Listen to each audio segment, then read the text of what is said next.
Chukwu okike abịama, Chukwu na-afụ na ife afụ na nzuzo, Chukwu maara onye aka ya dị ọcha na onye obi ya dị ọcha. Nwoke si na ya ji ọfọ, nwaanyị si na ya ji ọfọ, mana ọfọ maara onye ji ya. Ụkpaka na-agba n'udu mmiri ọ chụrụ ọzụọ. Gaa n'ogwe omechi ụzọ osi mpịara na azụ nwa igiriga ọgụ nke mmụọ. Ọ gịnị ka m ga-etu gị ka o zuolo gị? Asị m n'oge akara aka eluo, ịbụ mmụọ ka mmụọ, ibe ka ibe. Chukwu okike onye obiọma sị m unu binye n'oge akara aka eluo. Mmụọ niile m na-ejere ozi asị m unu binye n'oge akara aka eluo. Oke mmụọ, oke mmụọ, oke mmụọ, oke mmụọ, oke mmụọ, oke mmụọ. Mmụọ niile m na-ejere ozi asị m unu binye elu. Tetenụ n'ụra, tetenụ n'ụra, tetenụ n'ụra, tetenụ n'ụra. Asị m n'ọnwa unu nwoke bụ nwa eze Chukwu bụ ụzọ mba aka ji ọfọ Igbo ọzọ eme nte eme ime. Ọ sị m nọ ya nọ n'etiti unu taa. Ọsọ unu binye enu n'oge akara aka eluo. Mmụọ nna nna anyị ochie asị m gị binye. Mmụọ na-afụ na ife afụ na nzuzo asị m gị binye. Oke ọfọ ji eje ọgụ asị m unu binye. Ọfọ ndị Igbo niile asị m gị binye. Ọfọ ndị mmiri asị m gị binye. Ọfọ ndị ikuku asị m gị binye. Eze nwaanyị osimiri asị m gị binye. Eze nwaanyị nwaanyị na-ebe asị m gị binye. Eze nwaanyị idodi igbo na-eme asị m gị binye. Eze nwaanyị amambara asị m gị binye. Eze nwaanyị osimiri nji aba asị m gị binye. Eze nwaanyị ala Igbo niile asị m gị binye. Eze nwaanyị ọgba asị m gị binye. Eze nwaanyị anike wawa asị m gị binye. Oke arụsị na n'ike o jụrụ nwaanyị aga na asị m gị binye n'oge akara aka eluo. Igiriga ọgụ mmụọ. Asị m na gboo dike mbọsị ihe ike mere ọ ga-achọkwa nwa dike. Asị m dododo unu binye unu bịa tara ọjị na chijiri eji efola. Asị m unu binye unu bịa tara ọjị na chijiri eji efola.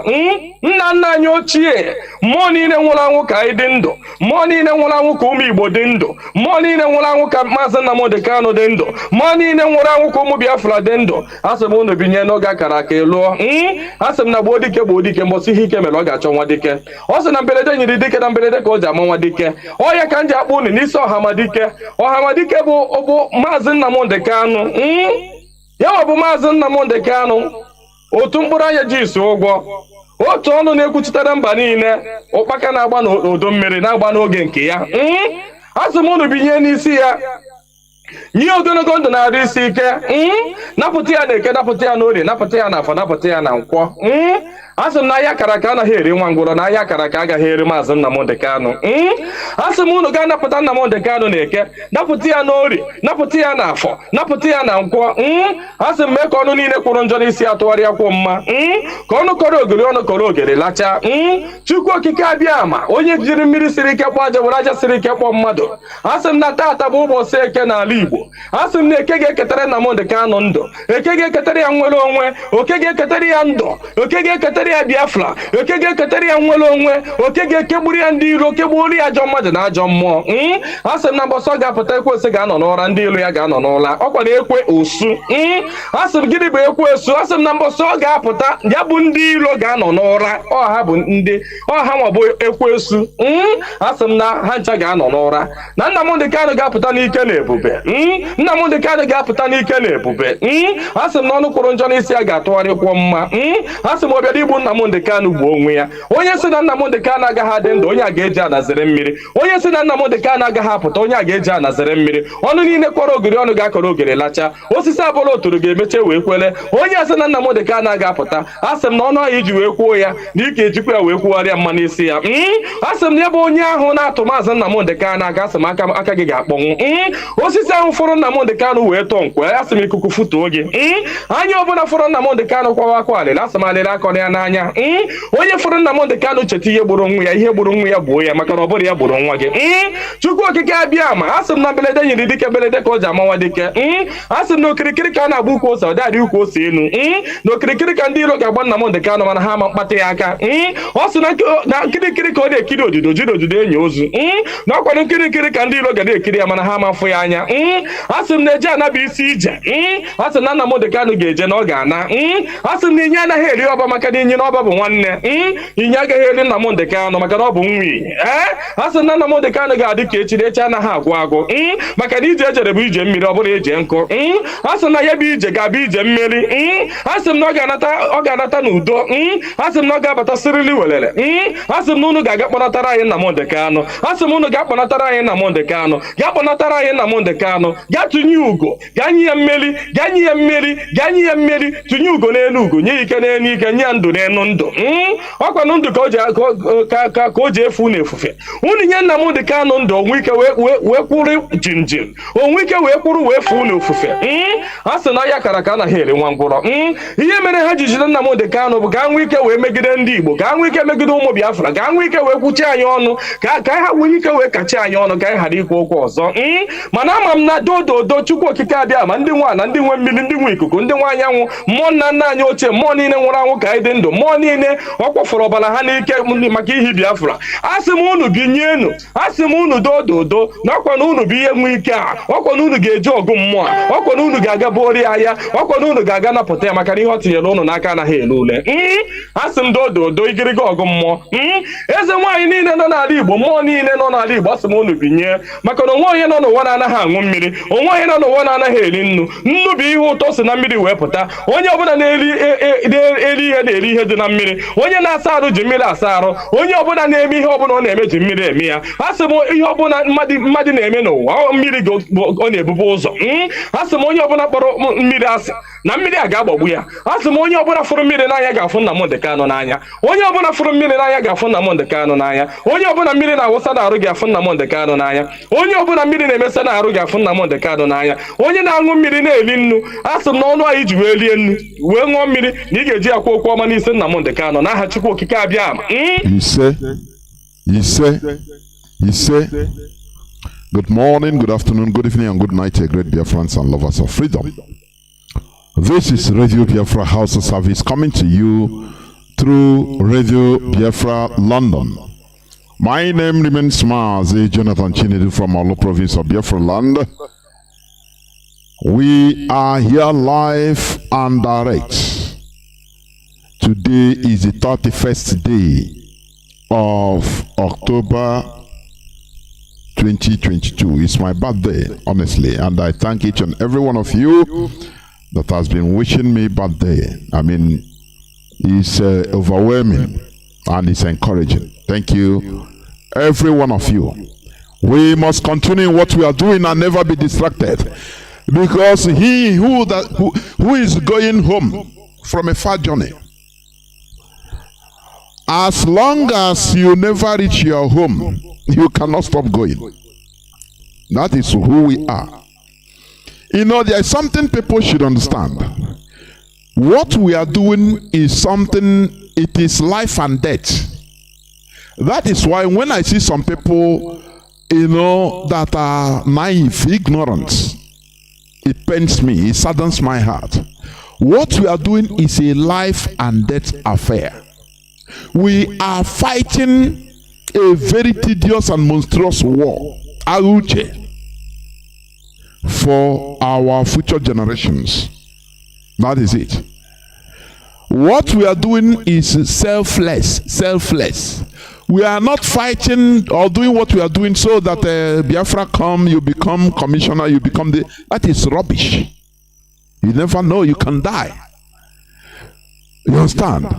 We are not fighting to even benefit from Biafra. Let me tell you, if you think that, oh, we are doing it so that even we benefit now, this generation, you are also ignorant. What we are doing is just like what George Washington, Thomas Jefferson, what they did during the fight for American independence, the 13 colonies, the American Revolution. Many of them died. They didn't even reap the benefits of America, of what they fought for, because it comes years, decades and centuries later. That is why, you know, I used to say this: if you are genuine, a genuine IPOP family member. I say that, remark that word, genuine. You search yourself, because the highest thing you can do against yourself is lying against yourself. When you tell yourself the truth, you say, look, you search east and west, you know that you are genuine in what you are doing. You are not there for money. You are not there for posts. You are not there for, making contacts. You are not there for any other thing, exclusively for the restoration of Biafra. If it doesn't matter you are alive or you are dead, or you gain it or you don't gain it. That is if you are genuine. That is what I mean. If you are genuine in IPOP, in this fight before God and man, anytime you go to the toilet to take shower, watch yourself in the mirror. Shake yourself that you are sent. Call your name with a sense on it. You are right. And the spirits of our land we recognize, we know that you are sent. It's not those that are here for just money. We are anywhere, any side the money enters, they go. Not those that are here to get position. If maybe as a coordinator, as anything or any official, once you are sidelined or you are removed or suspended or anything removed, official, you start scattering everything. So because you can do it. No, I'm not talking about those ones, because they have ulterior motives. Genuine hardcore Biafrans, IPOB family members I'm talking. Those that are, genuinely in this job, in this work, this tedious journey, this voluntary work we are doing is voluntary. It is not, because of money. You understand?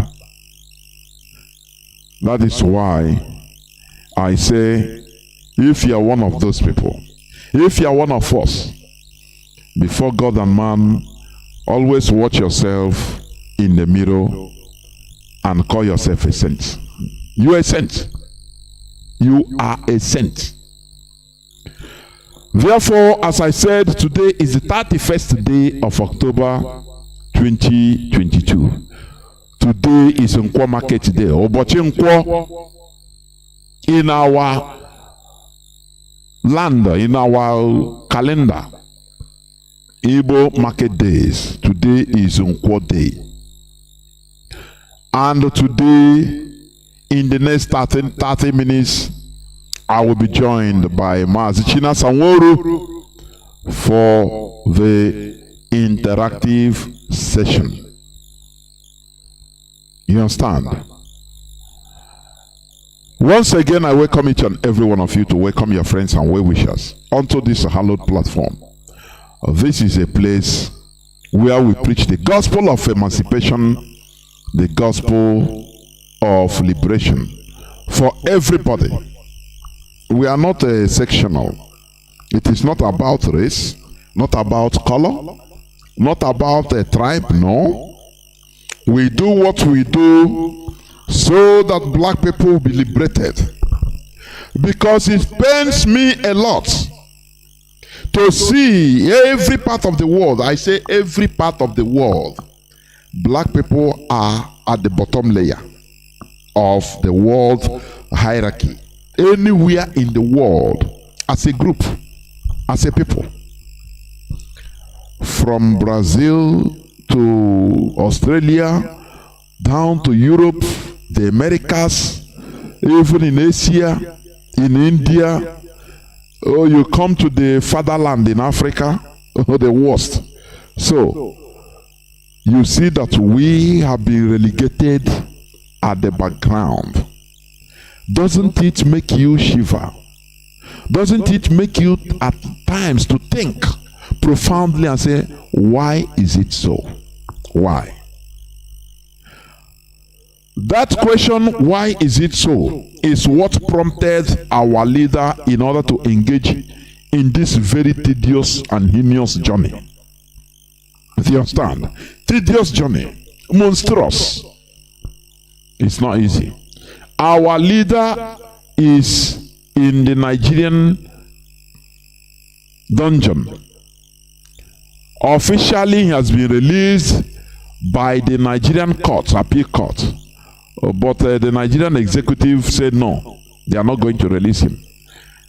People don't understand what it means for a country to be disobeying their court order. A country that calls herself a democracy. You are sending a very wrong message to foreign investors. Do you know that? Because if foreign investors, if people invest in your country and there is something that goes wrong and they want, you know, they went to court or they go to court in order to seek maybe in order to seek legal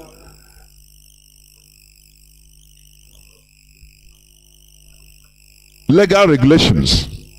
Let me say, keep it like, say so. Now, and the government is not obeying court order. Imagine that a foreign investor, a company or individual, if he feels that he is cheated, he invested in Nigeria and feels that he's cheated or one thing or the other, he goes to court. Court can rule in his favor, and the Nigerian government will simply say no, they will not even mind court.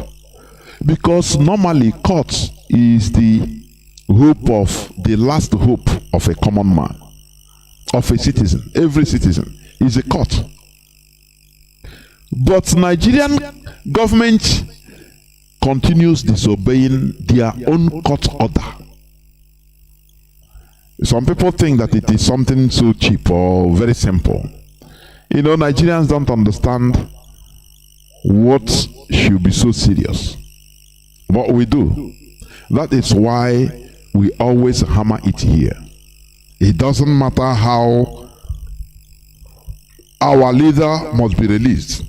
I continue saying it. Our leader must be released by fire, by force. We don't beg. Any person that is begging, saying he's begging on behalf of Mazi Chinasa Nworu or begging on behalf of IPOB, you are simply a criminal. We don't beg. We fight. You understand? Because we know that what we are doing the right thing. Do you know, let me repeat this as I've been saying it. Do you know that no single IPOB family member has ever been convicted in the Nigeria court? Do you know that? I said no single, I didn't say some. I said nobody, nobody. Because what we are doing is legitimate under the Nigerian law. Self-determination. You hear that woman I played her clip. He said something very true. He said that it is time for Nigeria to organize a referendum. The Nigerians should campaign, and Biafrans will also do their campaign for a referendum. It is not the end of the world. That if you know, people say yes for Biafra, we go. That is a referendum. If majority say no, now they are ends it. Is it not what we have been saying since? Right from time. That is what Mazi Chinasa Nworu have been campaigning for, and that is why he is in the enemy dungeon. The woman said that all these people that are trying to hold Nigeria tight, something you like, you don't hold it too tight because you might end up breaking it. Do you understand? She said something very wise. He made a comment very wise. Something you cherish. There's a way something you hold it. There's a way you hold it tight, like an egg. You hold it there, it will just either it will break or it will disfigure. So there's a way to hold it. As we are campaigning for referendum. You know, the woman say, oh, Mazi Nnamdi Kanu say he want to Biafra for part of Benue, for part of rivers, and in every Nigerian statement, you will remark the statement of a zoo member, zoological Republican member. You will know it, animal comment. Even if he made little sense, but you must know that there is still an animal speaking. There is something I see in these people. It's mischief. They use this state creation as everything. When it comes to Biafra land, they invoke state creation, state, oh, river state, oh, this and that state. They no more talk about the reality on ground. They invoke state. Do you see how they are mischievous? When they talk about river state, as if river state is in a veranda pool. Where they call river state is Iguacha. Igbos make up more than 75% of river state land. It is something that is factual. It is not that we make it up. Where is calling river state is Ebema. So Ebema is not part of Biafra because it's river state. Is that what you are talking? Okay, let's say Igbo. Let's remove Biafra. Say Igbo now. Benue State, Lower Benue, made up of Igbo people, Igbo communities that are carved into Benue. So because it's Benue, now they are no more part of Igbo. Do you see how now, there is a way they see us. And partly it's because of our character. Anybody can come, both white people come, they divided us. They use our languages. They made us condemn our language. Do you understand? They made us condemn our languages, our language words. One of the deities that we invoke, which is Ekwensu in our Igbo cosmology. Now, Oyibo, Britain smartly put it that it is a bad spirit. So it come out in the Igbo Bible. It is translated as that deity is Ekwensu. Do you see? We will all these things, we will be treating them one after the other. It will be surprising. White people came, they do us anyhow, and we accept. Now other orangutan black people also, in the name of the Sokoto Caliphate, the Fulani, they come in order to take a pound of flesh on us. And here we are accepting in the name of states. They divided us. Oh, Delta Abo is no more Igbo because he's in Delta State. That is what they mean. They cornered our people, the so-called Ohanese. That is why if I hear all these people, the so-called elders that they call Ohanese and Igbo, I want to chop off all their necks right from beginning. Because they were there, we were being cornered little by little. And now corner in a creative space. States dividing us, and they agree. They carve our people into Middle Belt, into Benue, into Kogi. They didn't talk. Instead, they start calling, it's Kogi. Now, Igbo people there, they are no more Igbos. They are not. Do you see how bad it is? When they say bribe blinds a king, bribery. They offer political position for them or for their children. They don't care. Say, do anything you want. They don't care. Now, the woman is talking about, say, only 5 states. Those people that are in the other region, in the other states, they don't claim to be Biafrans. But he says something. He said, okay, why not organize the referendum? That is what I'm saying today. That is our point. If you say, okay, people that are Biafran, that are clamoring for Biafra, they are in the minority. Let us organize, let us test ourselves. That is how civilized people used to do. Let us test ourselves through a referendum. Finish. If you win, okay, we give up. And we re-strategize again. After all, Scotland is going to have another referendum. Maybe. They had referendum, their last referendum, I've forgotten which year. It didn't stop them, they continue. That is, no killing, no burning of people. But when it comes to the Janjaweed, the Fulani Caliphate, they are not civilized. They thought that we are still in the 7th century. When somebody's word will be a command. The world has evolved, you understand? We are no more in the old medieval period. There is no way you can take us back there. It's impossible. The world has moved on, and we should move on with the world. And that is what we are clamoring for, a referendum. Before Mazi will be here in no distant time, I will go on some news headlines, please. Just few news headlines. Political solution is still possible. Southeast governors speak on Nnamdi Kanu. Yes, there is this fearless bishop. He's a fearless bishop speaking. I played the clip before.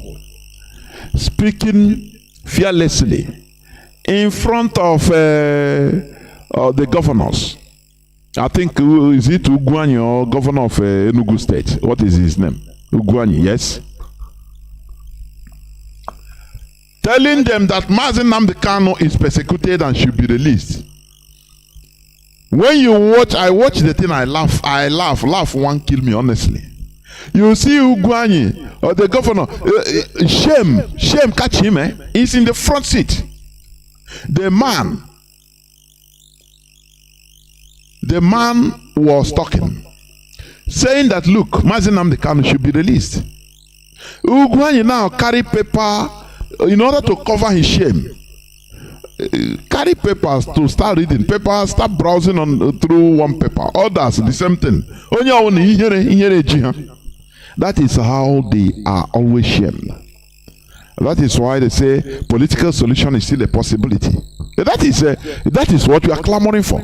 Because that is political solution in negotiation with Mazi Nnamdi Kanu on the Biafra borders. Finish. Nothing more. Negotiation for a referendum. That is it. Because there is no way you can stop what we are doing. If you understand? That is it. Now, there is another news. Let me read this news, please. It's by Revolution Now. He said division of Nigeria not solution. Bad leaders will still destroy Yoruba nation, other breakaway regions. AAC presidential candidate Nworu said. Once you are into Nigerian politics, you start misbehaving.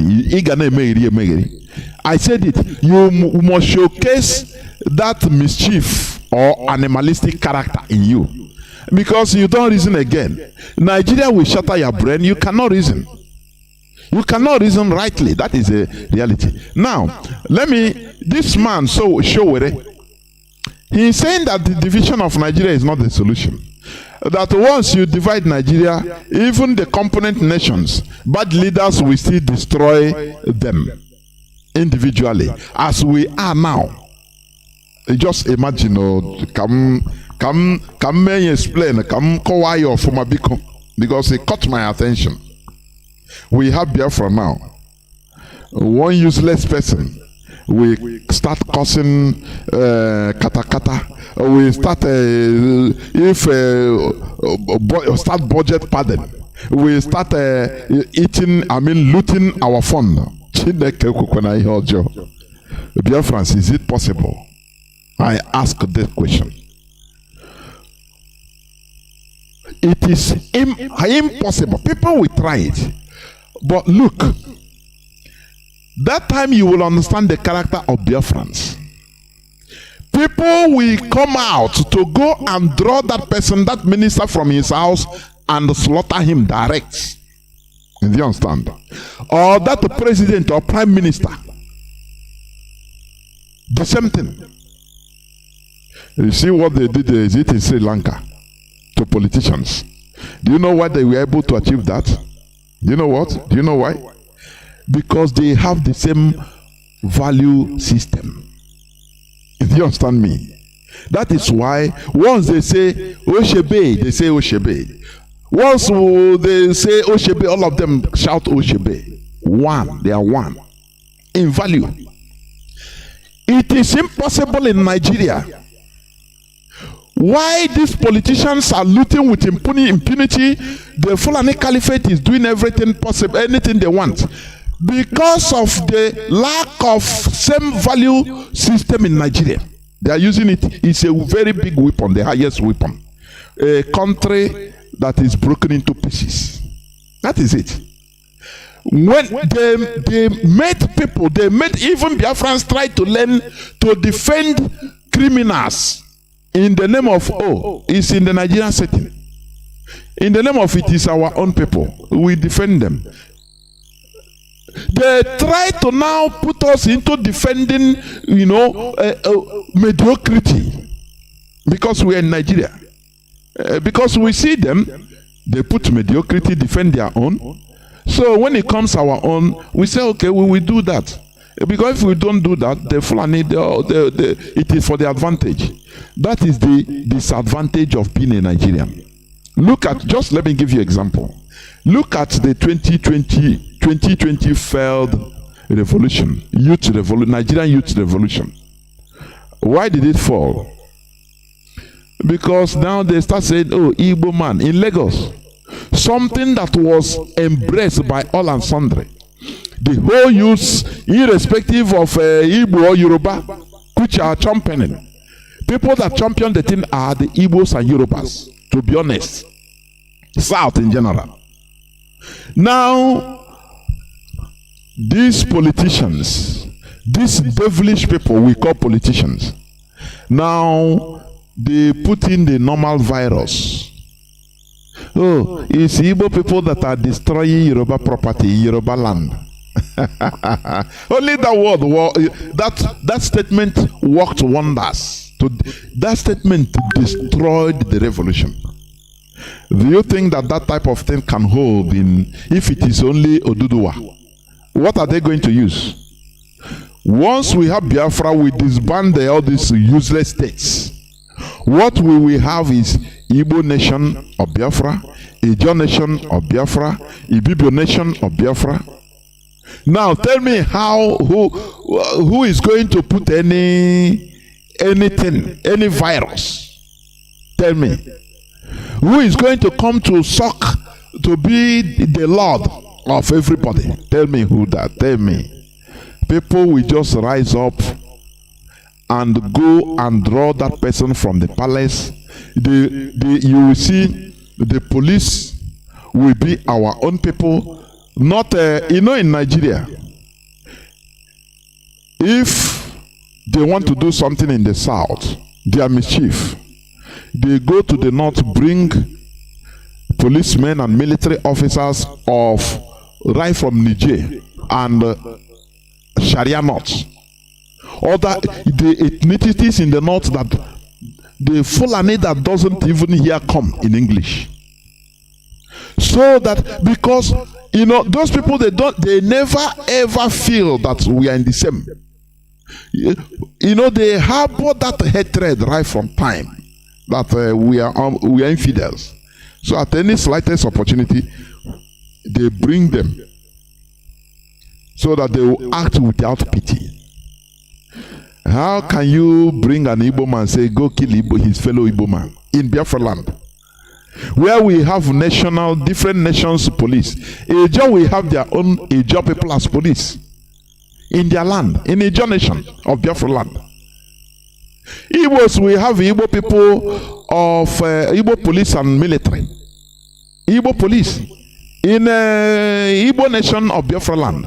Now tell me, you are going to send the Igbo people, Igbo policemen to go and kill their brothers and sisters. Is that what you are telling me? What you are going to tell me? And they will go and obey. Is that what you are telling me? Why killing? Maybe he will kill his wife, or she will kill her husband without knowing. So it's impossible. That nationality, I mean pity, that value, same value, pity and sentiment is there. But in Nigeria it's not there. A Fulani man will deal with a Yoruba or Igbo as a devil. Do you understand? How many times? The other time I saw on social media where a Fulani soldier is he removed brand new AK-47 that they cannot produce, that Nigeria cannot produce. Remove it and start threatening that this is for the Igbos. That Walai Igbos, I will kill Biafrans. Oh, this thing, you know, how many Biafrans with this thing? You see in a country like that. And this Showere, you know, this man, he wanted to take advantage of, I mean, the SARS protests in 2020. But he was knocked hands down. You know, he wanted to come and be the chief so that to use it and negotiate. I call your hands down. Now, this is what he's saying. Division of Nigeria is not solution. Bad leaders will still destroy Yoruba nation. Other breakaway region. Who tell you that? Who tell you that? That Yoruba people will be there. Now, you know, somebody will just be siphoning their money. If they want to talk, they will use Yoruba police and military to kill them. Are you not crazy? Are you not crazy? It is impossible. The only solution to Nigeria problem is dissolution. Balkanization. That is the only solution. There, if you put Angel Gabriel there, it will corrupt immediately. It cannot, no person, even spirits, nothing can fix Nigeria. Because Britain, they created it just for what you are seeing. You know? Nigeria is created as a farmland. You know, both organs harvesting, sucking of natural resources, oil and gas, gold, everything, you know, what do you call it? Is it granite? Marbles in ebony. Do you know that we have marbles? Silently, the politicians, you know, everybody's eye is only on crude oil. All these other things, we don't even call it anything. They are silently taking away everything from our land. With Chinese, with British, with other foreigners. And we don't know. That is why Nigeria is created. If you rise up, if this place rise up, in order to protest for what belongs to them, they will from another tribe that hates them bring military to come and kill them without pity. All these things cannot happen if you have a Yoruba nation, if you have Biafra nation, if you have Arewa nation. It cannot happen. So, dear Showere, go and do your campaign. Stop entering, diving what you don't know. You dive into what you don't know. Only profiteering. Any person that is going for to repair Nigeria, to fix Nigeria, look at that person as the real Satan, Lucifer, because it's only the white people have a Satan. We don't have. Do you understand? We don't have. What every spirit we have is for one job or the other. That is how it's supposed to be. Do you understand? So let Showere know that division of Nigeria is the solution. When you know why people are doing anyhow in Nigeria, politicians, because of lack of responsibility. No person is taken, you know, nobody is held into accountability. No. That is a if politicians, for example, in Biafra land, people now see that this politician he pocketed money for road building. People go there and bring him, make sure that they made him vomit the whole money and slaughter him. Now you see that others will sit up. Why is China growing, developing? They kill people that look. The other day I read somebody sentenced to death for I think $9 million bribery in China. He will be killed. He will be shot with pistol at a point blank range. Do you understand? And others will learn. That is how to fight. No, that is how to fight all this corruption. And you cannot do it, in a Nigerian setting. If an Igbo man loot, you want to kill him, we will be forced to come out and start defending him and say, oh, it's because he's an Igbo man. Yes, and rightly so. His tribe will start defending him. Say, why will you kill him? No. What of you start quoting others that have looted, and rightly so, from other tribes that are not touched, that we are untouchable, which is right. That is because it is Nigeria, where they put people with incompatible values. They force them to stay together. That is what is happening. Now, let me read another headline, because within little time we'll continue in our business of the day. It says, we use church offerings to pay bandits as ransom for release of our loved ones. Christian Association of Nigeria in Kaduna State. They say the Christians, they are the ones bearing bronze. Continue suffering. Continue as a Christian. Pope doesn't talk about you. Archbishop of Canterbury doesn't talk about you. Now, are you not stupid? If it is for me personally, I recommend mass resignation from Christianity in the whole of Nigeria. I say mass resignation. Say no, we are no more Christians. We go back into our traditional way of life before God and man. Because there is nothing we are getting. Look at the man. It's today's news. Let me see it. It's today's news. October 31st. We use church offerings to pay bandits as ransom for release of our loved ones. Christian Association can in Kaduna. In Kaduna State chapter said that majority of Christians in the state have paid their life savings to bandits and cannot afford the trip to Holy Land to perform their pilgrimage. Mugus, Ndiara. Muslims, they build their empire in Mecca. It was there you go to see God. Do you see why, when we come to religion, I tell you that religion is made for conquest, for their economic benefit. Oh, that is the only. I have checked this all around. There is nothing, only economic benefit for your conquest, for them to hold everybody hostage. You understand? Oh, it's in Mecca there that God, you go and see God. Is it in Rome? That is where you go to see God and communicate to God. But your God is not in your place. The little money, the bandits will take their own. Now the little you start fighting to go to pilgrimage to Rome or to Jerusalem. No, God is not in your land.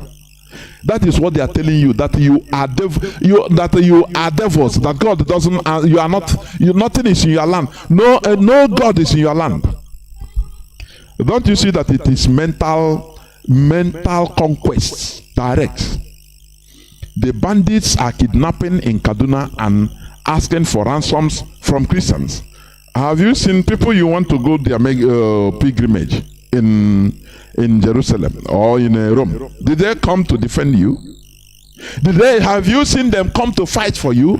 Oh, they are Christians, this and that, and you continue. You continue mumuging in Aga Church, in Atego. They send your money to Archbishop of Canterbury. They send your money to Rome. Are you not stupid? When we are mumu do, tell a boy say our mumu don't do. You should do. Our mumu don't do. They are kidnapping Christians, and they have a Pope as the head of a Catholic church, which they are very enthusiastic going. They have Archbishop of Canterbury, their overall guy in Anglican church. None of them gives a damn about your life. They even support your killers. Don't you see that you should have a retrospect? Stop playing your sentiment. Stop. There is something I see. Many people know the truth, or they want to just shut down to the truth. I don't know whether people understand. They say, no, how can this thing I grew up with, my father have been telling me, my mother have been telling me, how can I now found out that it is lie? So they say they don't want to believe it. They shut their mind from it. No, I cannot believe it. That is the main problem. And once you are able to overcome this type of situation, that is where you start seeing light in your brain. That is, you become illuminated, enlightened. Irrespective of this is the way you grew up, we are a good Christian, be this, that is the way you saw your father, he's a mass server, he's this and that, a catechist, he train you like that as a good child. Now after all, you start understanding that, look, you try to overcome that sentiment that try to push you down always, that look, what these people are talking about, they're trying to tell me that we have all been wrong. All the years of my life, you shot, just like you build a bulletproof against the truth, against the reality. You understand? That is what the Europeans overcame. It is not easy. That is why if I see people commenting on social media, I shake head, I say yes, it remains. They will quote for you this and that, this and that. Oh, you see, this is the way, the truth, and this is what you are programmed right from birth. It is the agenda of the colonizers for you to be doing all these things, saying like this, standardizing yourself, so that when that light try to come, you block it. You say, no, I can. No. You don't want to believe that, no, this thing can happen. No. You know that if you dive into it, that you will know that what these people are saying is truth. But you block yourself, you block your mind. Say, no, I don't want to. Because it will cause me different harms. Does it mean that what I've been raised up, it will make me know to rule that it is all fallacy? Now, therefore, let me continue what I was doing. I don't want to know what these people are talking. That is negativity. And you cannot be illuminated. Never. Once you open your mind, it doesn't matter how you have been deceived. It doesn't matter how you grow up in that way. Now you start asking questions, reasonable questions, making researches, profound. Start finding out something. That is the way Europeans, they remove themselves from the status quo, from the medieval status quo. And that is why you want to die to go to Europe. Because they fought against, their old system, the way their parents brought them up. After they say, no. We are in the era of human being. We are human beings, so why should we be calling God, this and that? No. There is something there. Now, that thing brought illumination to them, and that is enlightenment.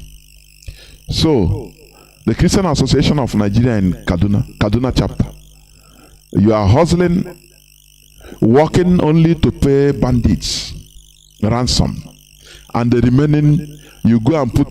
They will tell you, go and sow your seed in the church. Part of that seed will be going to Rome, and some part will be going to Archbishop of Canterbury. That is the Christianization enterprise they sold. That is what they are reaping from you. But will you understand that? No, the answer is no, because you don't want to. You shut yourself. So it is high time we become real human beings. Now, another Abuja terror alert. Stop releasing terrorists. Horiwa tells Buhari, the impostor. They are talking about Abuja. The terrorists going to attack Abuja. That made everywhere. Shopping malls to close down. Companies to start running, close down their companies. But people never go to the background and say, what is the cause of all these things? Because, let me give you one of the background. Flashback, please. Flashback. Let me give you flashback. Let me read. This news was on the 2nd of October 2022. In less than 1 month ago. You know, we used to say it here that Nigerians are 20 minutes, 15, not up to 20, 15 minutes people. And it's true. 137 porous, unprotected borders give terrorists easy access to Nigeria. Defense Chief Irabo. This news was on the 2nd of October 2022. You can Google it and save it. It's there. Irabo also said the borders are impeding the fight against terrorism in the country. Do you see that? But Nigerians know again? Do they recognize? Do they know again? The answer is no. On the negative, they don't recognize. They have forgotten. Now, everybody is shouting, insecurity. Abuja going to attack. Insecurity. Blah, blah, blah, blah, blah, blah, blah.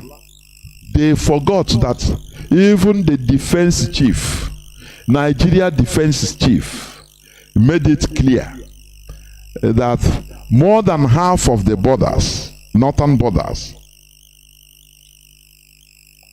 are unprotected. And Nigerians don't ask questions.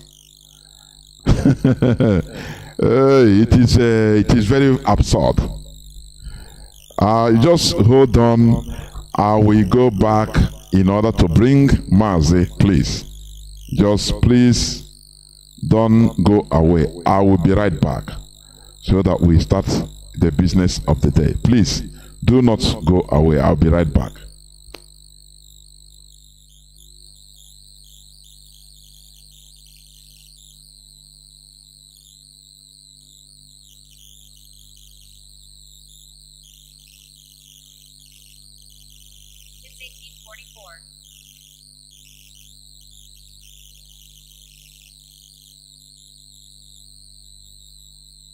Ably led by Saint Mazi Chinasa Nworu on tradition.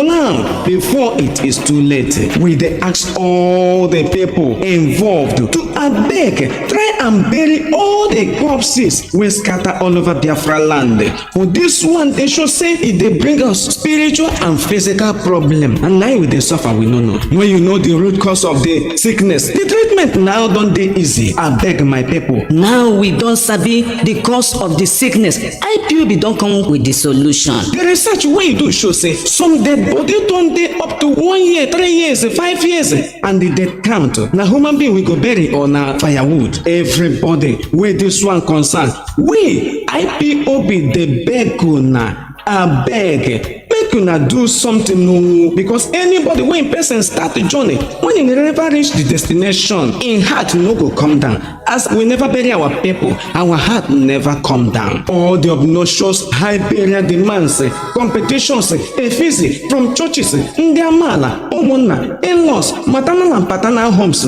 when they cause this delay and wahala for our people, I beg, make una try do something. Now all these things they cause in the build mortuary, like said in the build joint, church, filling station everywhere for Biafra land. I beg, mortuary, na factory, na children's amusement park. No. A stitch in time saves 9. With the call therefore, say make everybody try for 3 days when your person kaput, make una bury am. After, una go do the ceremony, una go do the effigy, we follow am. Churches, traditional rulers, and other people that matters, I beg. Make na chook mouth and chook eye and help us for this matter. Because the person when they pursue cow, they call a name. If you no hold the medicine, he go hold the thing when they dose the cow. Now we they call una. And the one una talk, it go stand. I beg my people, make we comot this danger, comot our people from bondage. If we not do something, we the indigenous people of Biafra, under Cessation no go waste time to do the needful so as to remove the yoke and our people from bondage. And soonest we go begin the closure of many mortuaries for Biafra land. The only dead body when we want make it dey for mortuary, na the only one we get caves wey dem dey treat. And after they don finish the whole thing, settle everything, make them bury am. Mortuary no be factory, mortuary no be industry, mortuary no be amusement park again, no be recreational center, no be children's park. Remember, person wey sell land bury im dead body don bury two corpse o. Shey you never know. Na we be the owners of the land, and we don tell una the time to cleanse our land na now. Make una do the needful. Our land go dey calm and our ancestors go happy wherever dem dey. Na the indigenous people of Biafra under Mazi Chinasa dey bring una this message. Please, our heart dey bleed to save our people. Welcome back. This is Radio Biafra House of Service coming to you through the auspices of Radio Biafra London.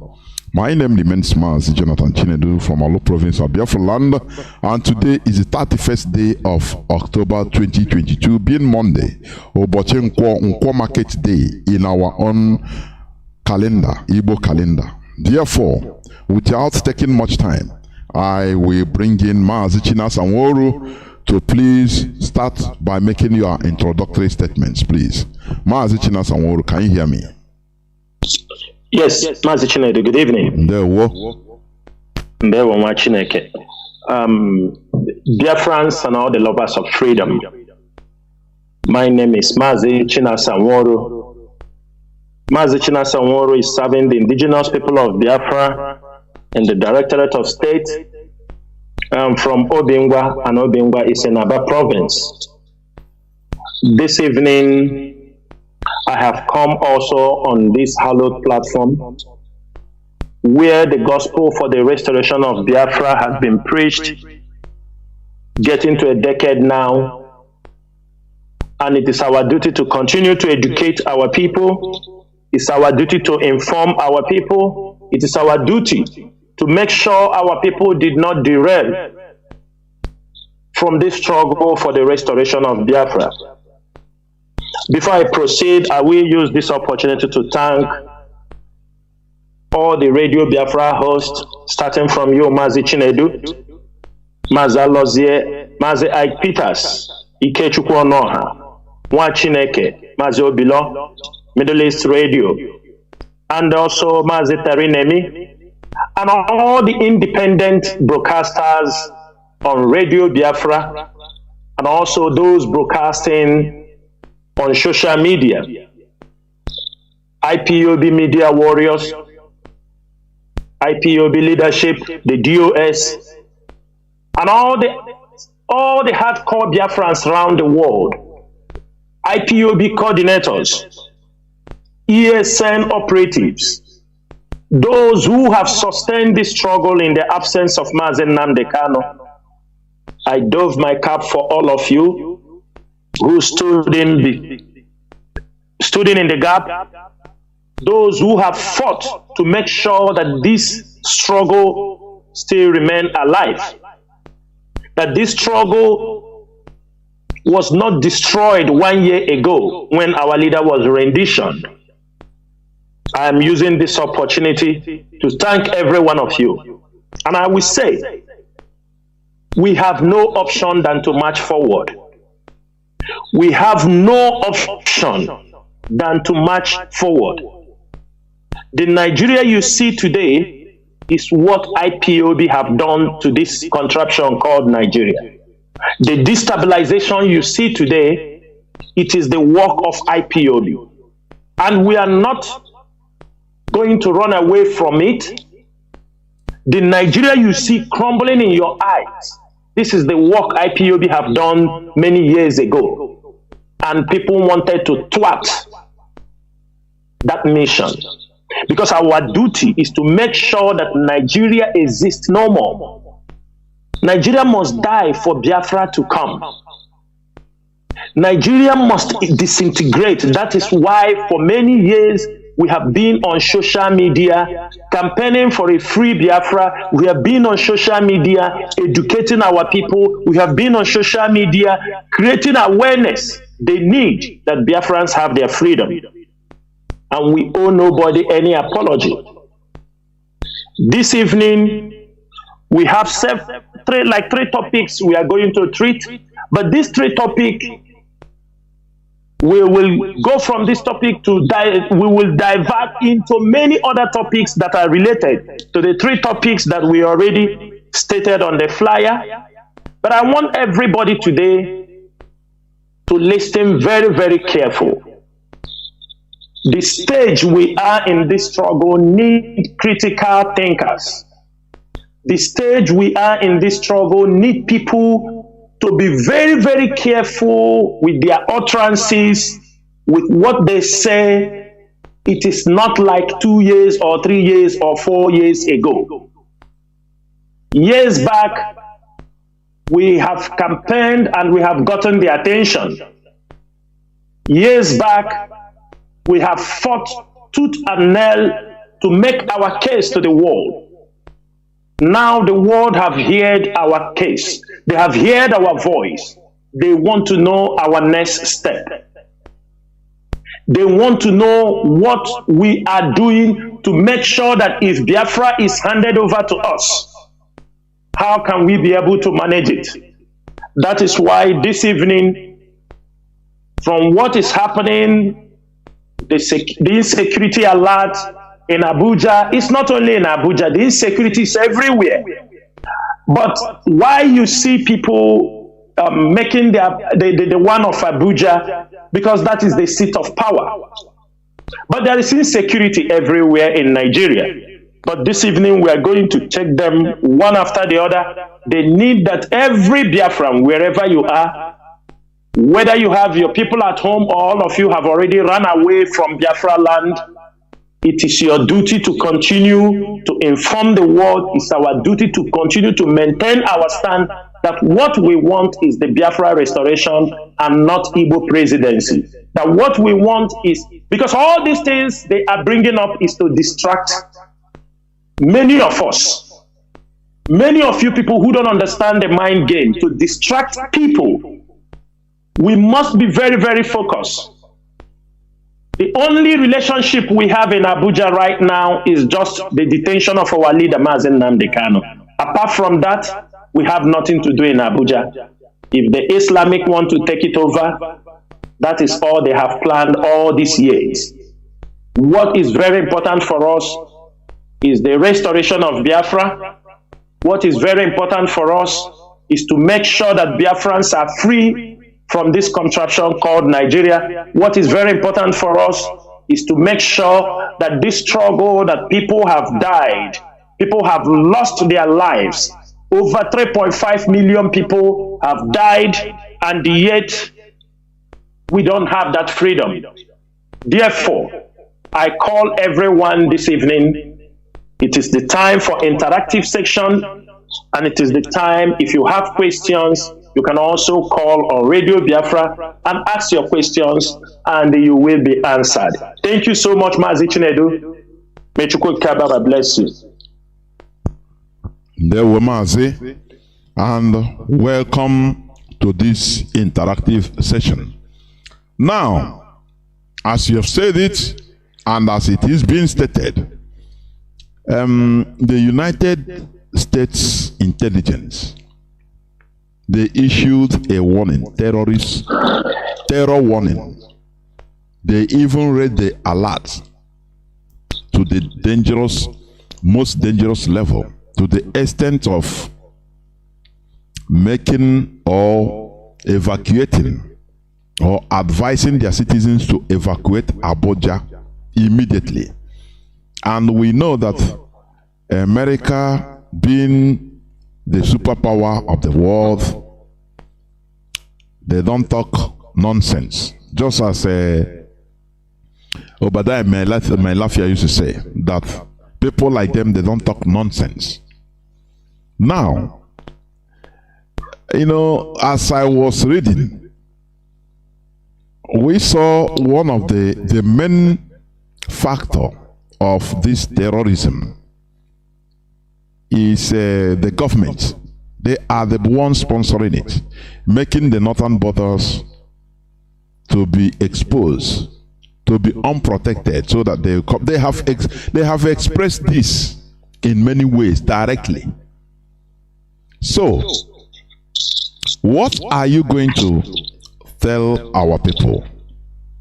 And what is being done? Our leader is there. As you said, this is only him. Because of him, we care for Abuja. If not for that our leader is there, we even want the terrorists to take it over yesterday even. So, what are you going to say about this situation? And also, what are you going to tell Biafrans that are there, still there in Abuja? Mazi, thank you so much. Mazi Chinedu. You know, one of our Igbo adage, it says, Nandi awesome meaning. I think for many years, our leader have been shouting about our people in the north coming back, returning back to the south, especially returning back to Biafra land, to come and set up their businesses, to come and set up anything before this time. Mazi, from what we understood, the United States of America have a way they classify terror, insecurity, or classify terror alerts. We understood they have almost 4 levels of classification in terms of terror alerts. They have the blue line, and they have the yellow, they have the orange, and they have the red. Like we understood, they said, you know, when the blue alert or the yellow, it have crossed that level. It is at the orange level, which they call the level 3. And if you understand the level 3, which is the orange color, they say there is high risk of terrorist attack. There is high risk of terrorist attack. Mazi, we are talking about the United States of America. We are not talking about one state, maybe Chad or any other. You know, I don't know. I don't even know a country that I will use to qualify this. This terror alert is coming from the United States of America. It's coming from UK also followed suit, Taiwan, and many other countries. They have warned their citizens. Australia have warned their citizens. Many countries have warned their citizens. They do not only warn their citizens, they have lifted most of their citizens out of Abuja. They evacuated their citizens, shut down their embassies. Mazi, I think it's only a fool that will not understand there is danger coming. One thing is this: IPOB as a movement that you can find in over 100 and something countries. We do intelligence. We do share also intelligence with some institutions, with some. I mean, we have come to the level IPOB as you see it. This is what people don't understand. We have come to the level that those who are sympathetic to what we are doing for this Biafra cause, they do share some intelligence to IPOB. They do. They do share them through the intelligence unit of IPOB. And it is not. That is to show you we are now marching in to be a nation. And when those kind of information are forwarded, it is left for the IPOB leadership, the IPOB intelligence unit to use them to educate our people.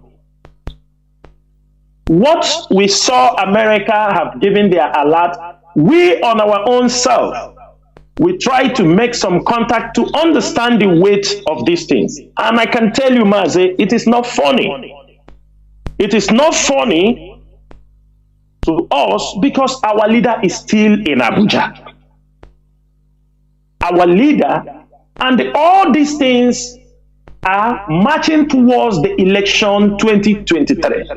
That is all these things, what is all marching towards. The Fulanis, the last thing they will do is to hand over Nigerian president to an Igbo man, or hand it over to a Igbo, no matter whatever you call yourself. Call yourself obedient, call yourself anything. The last thing the North will do is to hand over power to an Igbo man. Quote me anywhere, any day.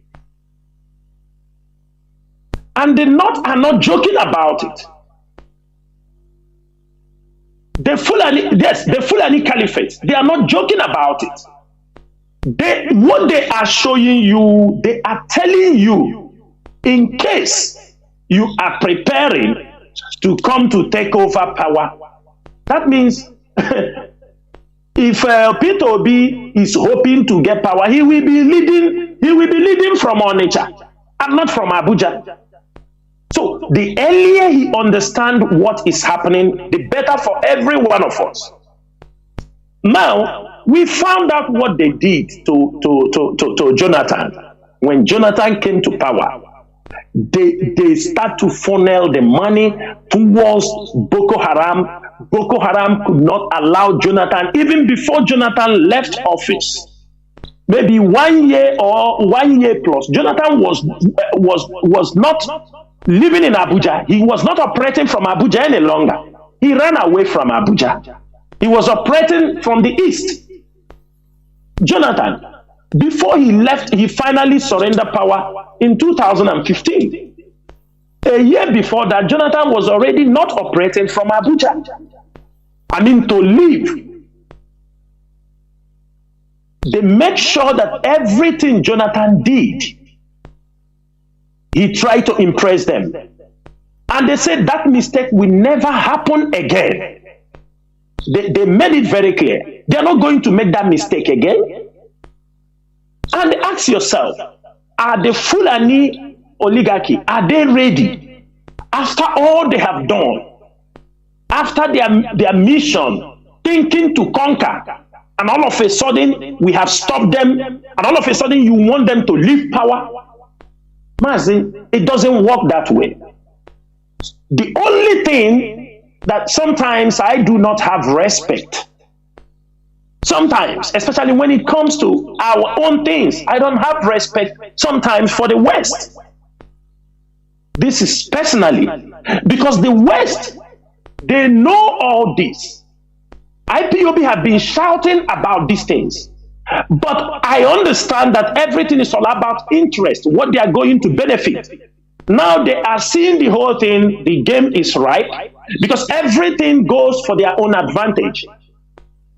As they will take over the seat of Abuja, so they can have the leverage to go back to the southeast, to the coastal lines of Biafra land, and continue. Now they will go in a large-scale stealing of crude oil and other natural resources found in our own geographical space.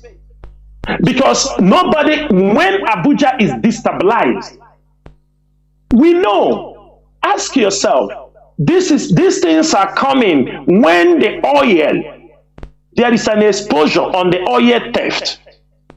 The volume of oil that is being stolen. Foreign medias now are reporting it. And all these things is all about their own interest. For them to go now and steal this oil, they need to destabilize the seat of power. They don't mind to hand over. Let me tell you, the West, America, United Kingdom, they don't mind to hand over Abuja so that there will be destabilization, and they will move down to our land, and they will go in. They have the vessels. They have everything. There is nothing America or the West is doing that they do not have an interest. There is nothing. Now, for those, because people are thinking, oh, Peter Obi is he will make this. They know things are not moving fine. The American CIA or the American, wherever the American embassy are, their CIA are there. They are gathering intelligence. They tap communications. They know what is happening. They have the technology. And for them to say Abuja is on a level 3 terror alert, Mazi, it gives concern.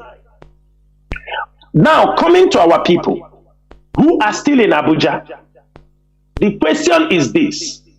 Do you know that as long as you are an Igbo man and the Nigerian government claim to prescribe IPOB, do you know that every one of you around Abuja, time will come, you will be detained and you will be labeled as an IPOB member.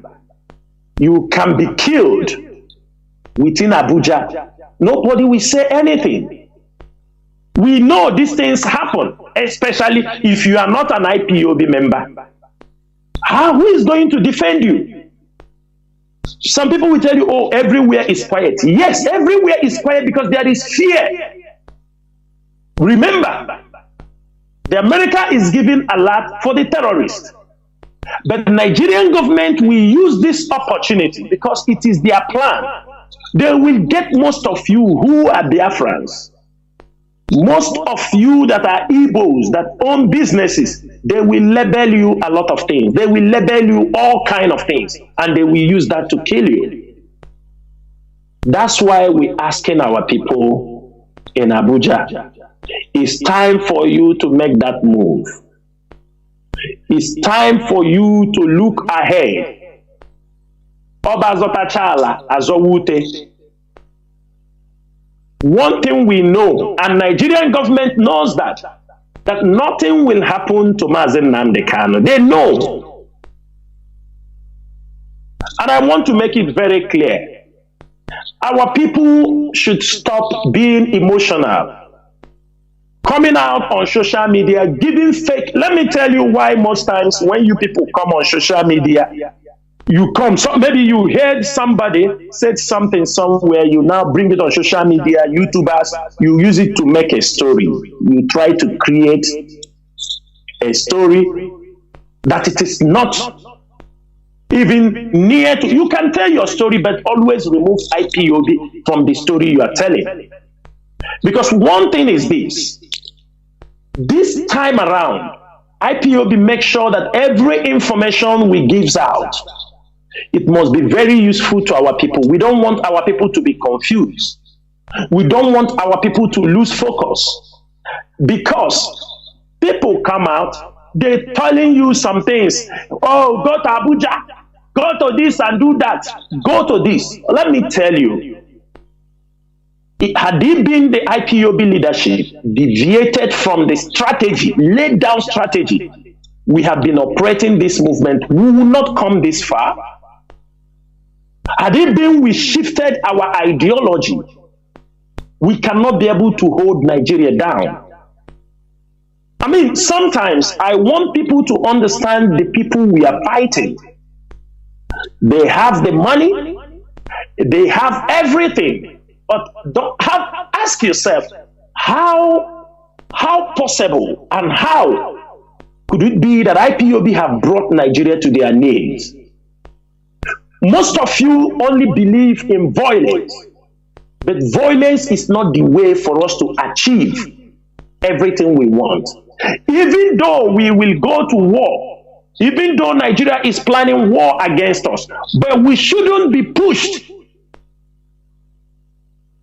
to run into rational decisions, go out there, make a lot of mistakes, allow Nigerian government to descend on our people, kill them like chicken, and all of you will turn around and blame the same leadership. We are very, very tactical if you don't know. What you are seeing, we have seen it and seen it and seen it, analyze it and look at it and see the consequences.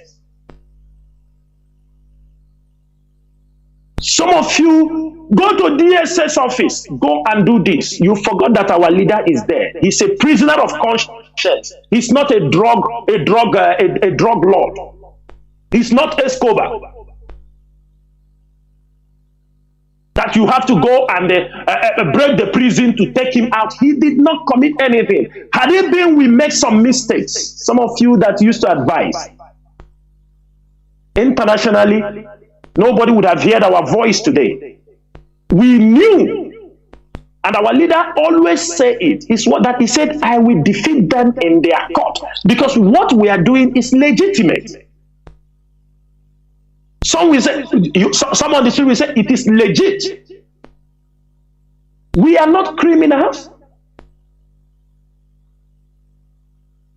The legal team, the IPOB legal team, have done a very marvelous job.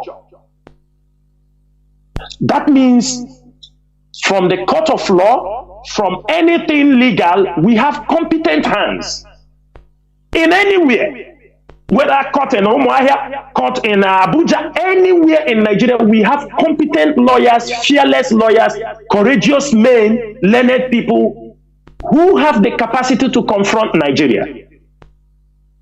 They have gotten us that victory from the court of law and the whole world. That is why you hear, even those you don't expect, they have seen that we have done this thing as a learned people. Most of you who are advising us, go. Do you think when you go to rescue Mazi Nnamdi Kanu, those of you bringing those kind of primary ideas, so they will allow you come and, when they know you are coming to attack Mazi Nnamdi Kanu, what do you think? You think the DSS will be waiting for you, or the Nigerian government? We should stop selling this kind of stupid idea to the public, using it to deceive our people. We want our people to be thinking very critical. Let me tell you people one thing. Most of you, sometimes, because you like too many, those YouTubers, you like some stories they tell sometimes. That's why you don't take time. Even if when the IPOB leadership brings out a point, most of you do not even go to search. Because some of you already have conditioned your heart, the hate against IPOB, the hate against the IPOB leadership, the hate against the IPOB media warriors, the hate against the radio presenters. And you forgot, it is these IPOB warriors that have boxed BBC to the corner. It's IPOB media warriors. It is this IPOB that have sued the mouth of BBC. It is this IPOB makes CNN cannot report anything against, because they are not truthful. They know anything they report, we can be able to counter them and show the world the facts. Even at a point, it was a testing time for IPOB. This 1 year is a testing time. Because when you pass one stage, another test will come up. After we have gotten this judgment, we are faced with this terror alert. And we are going to defeat them, and our leader will leave Abuja unharmed. We have made this thing very clear. It is because of our consistency that I think most of you come across this particular program, this particular abstract from the African journals of terrorism and insurgency research. It has been posted all over the places. And I will read this abstract so that everybody, most of you have not seen this abstract. Most of you have maybe seen it, you just scroll over it. But I want you to go back. It is after 1 year of what we have done that people, even international communities, they now understand that IPOB is very, very matured in handling the issue of self-determination. And this, let me read, even though it's a little bit long, but let me read it. It says, self-determination agitators or terrorist affiliates interrogating the place of the indigenous people of Biafra of southeastern Nigeria. This is an abstract from their report. They said here they said there appears to be confusion about whether IPOB is a self-determination or terrorist group, especially after its proscription as the former by the Nigerian government. Hence, this study investigates the true position of IPOB, employing a descriptive analysis of relevant secondary data sourced for this purpose while anchoring it on new social movement theory. Leveraging on submission and facts that emanate from the data, especially, the group complies with international practices. They are saying that IPOB complies with international practices that is enhancing her global recognition. I want everybody to take note of this. It was posted on many social media a few days ago. He said that the group which is IPOB, that the compliance with international practices that is enhancing her global recognition. The study concludes that IPOB did not adopt terrorist strategy in the course of actualizing its self-determination agitation, but rather comply with some of the international principles. Therefore, the paper recommends that the federal government of Nigeria needs to review IPOB proscription and engage the group in a peaceful discussion to entrench a lasting solution, among others. This is from African Journal of Terrorism and Insurgency Research. You know why I'm reading this place is this. For 1 year, our leader has been, when they renditioned our leader, the Nigerian government thought they will provoke IPOB. They use many ways. They use infiltrators. They use saboteurs, agent provocateurs. They use them to instigate, to humiliate the leadership, to abuse, to push us to take a very, very, wrong, to make wrong decisions, to jump to the street that we are going to war. And at that time, you will see those countries, even that Israel, some of you are saying Israel will join them to massacre you. I'm telling you, because of interest. Even that America, some of you will hear that America is supplying Iran equipment to kill Biafrans. We will be shouting it here. But we know what we are doing. We understood that this game, we understood that this struggle for self-determination, that IPOB, after we might have restored Biafra, will be a case study in Africa or any other people that want to fight for their liberation.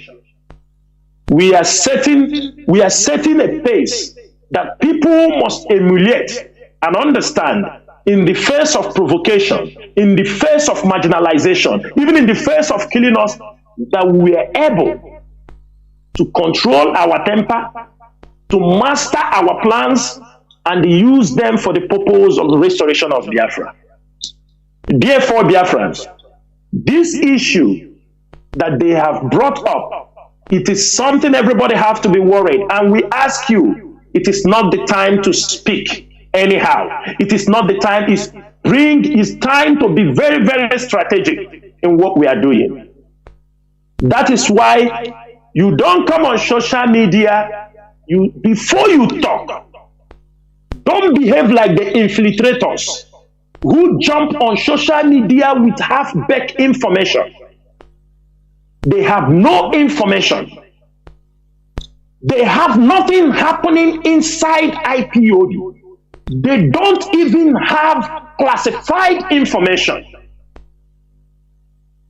And they come just for people to be able to watch them on YouTube, for them to make small money, $100, $200, they will use and eat. They will come there and dish out lies just to make you. People like me and members of the DOS, nobody can move us with sweet talk because we know what we are into. This struggle, we did not come this far through sweet talk. it's something of life and death. And for that reason, the lives of our people is in our hands. Because IPOB is championing this struggle. And our duty is to make sure, even at the face of this terror, how can we save our people? We are very, very sure if there is any need, we will get information. Continually, we have people in Abuja who are more, as we are speaking now, we have people in Abuja. We don't have to come and say everything. Monitoring the situation, the tension in Abuja. This is from our own team. But you know, Nigeria, they know what they are doing. Now the world have, and it is the government sponsoring most of these guys. Now the alert is very high. They can calm down. They can tune it down to prove the West that they are wrong. But don't be deceived. All these things is towards the election 2023. They don't even want the election to be conducted. That is why most of them, their agents, have started while ago.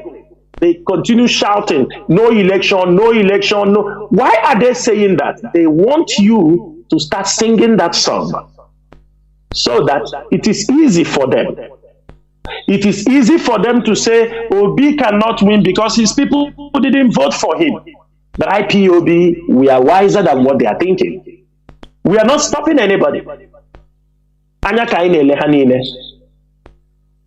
Let me make it very clear, and the Nigerian government is supposed to know.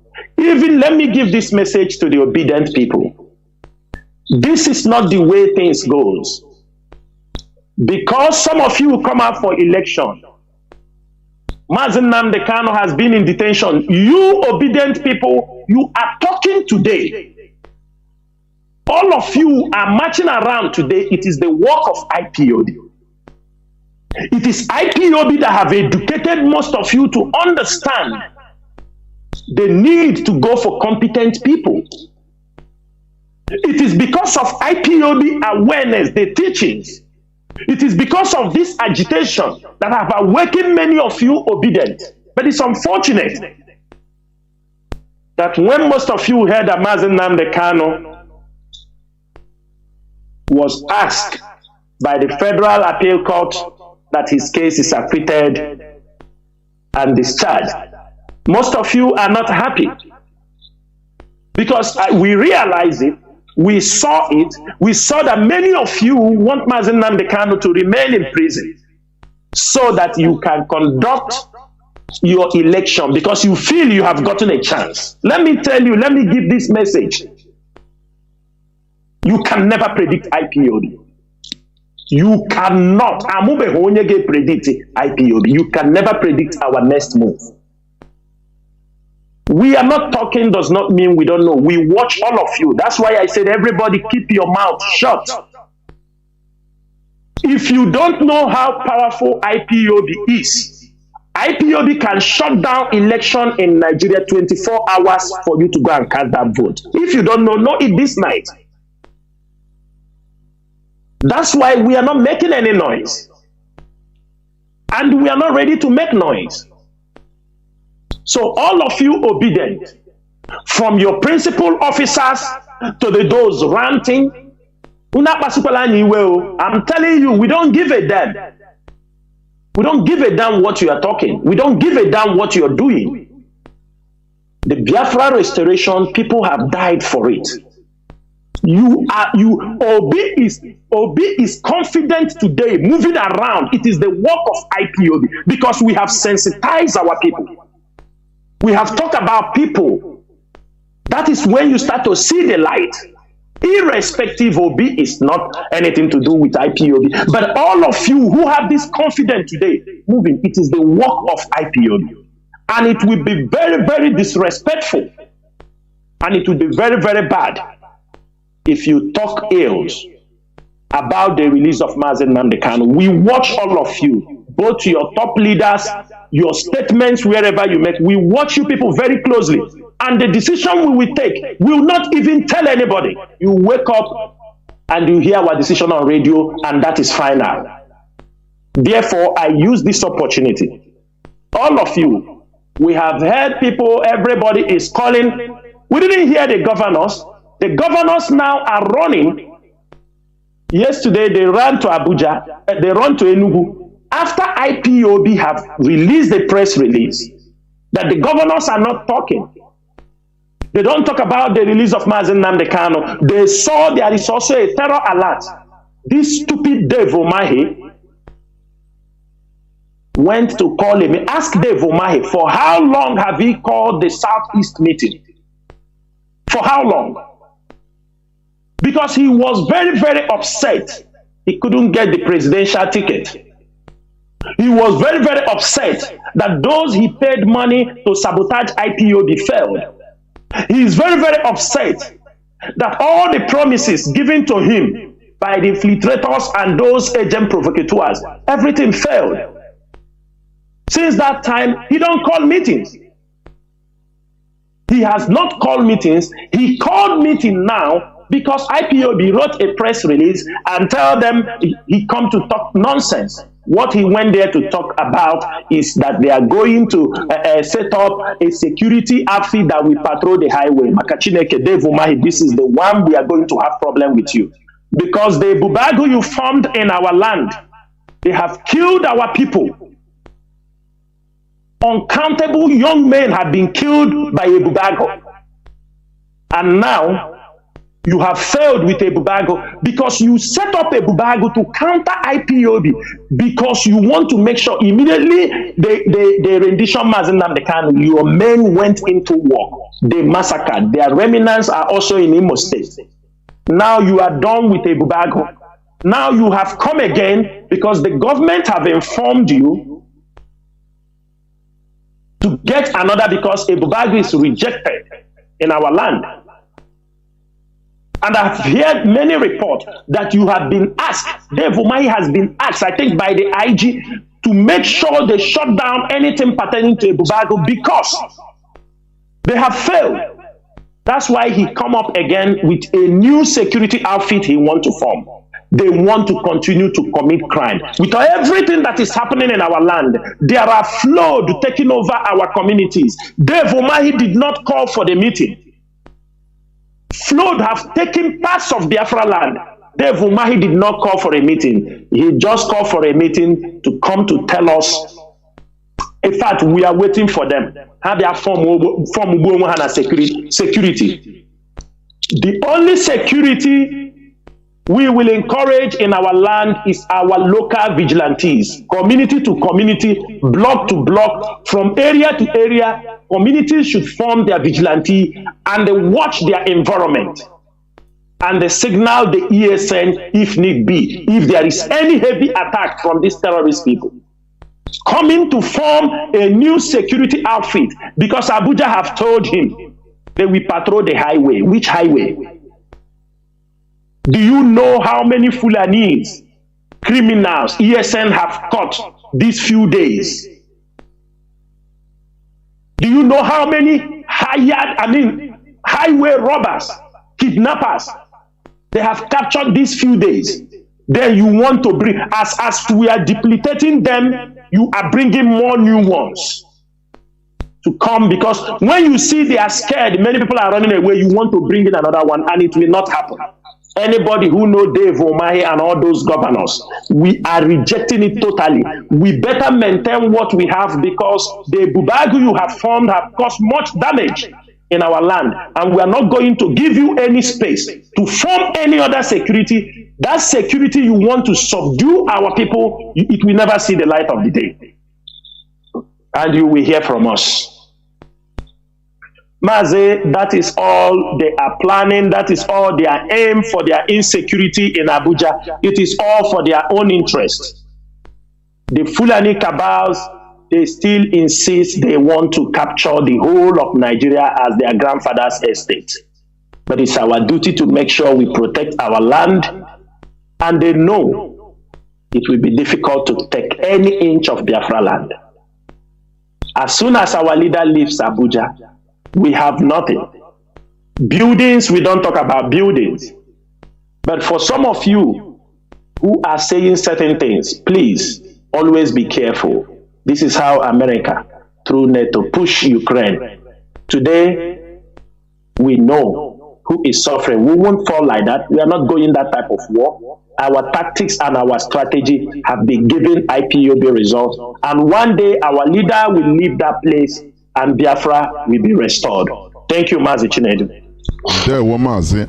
But in order to touch something you said, which is also important, about the insecurity or the terror attack and maybe takeover of Abuja, it's also a kind of sending an intimidation message or intimidatory message to any so-called incoming non-Fulani president.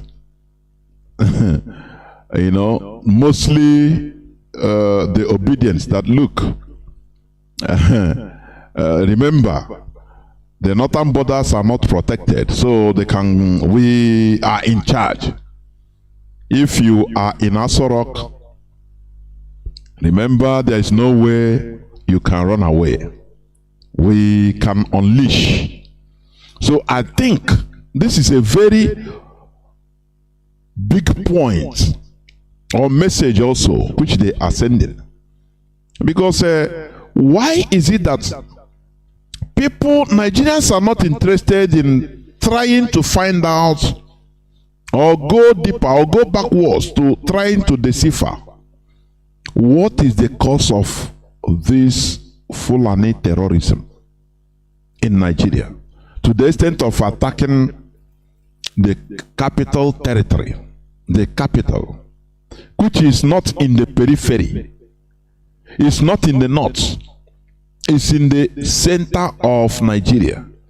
Other countries, as I've said here, in Mali, Bamako, which is the capital, has never been attacked by terrorists that have been invading Mali for several years, but you never see the capital city being attacked by terrorists, but only in Nigeria.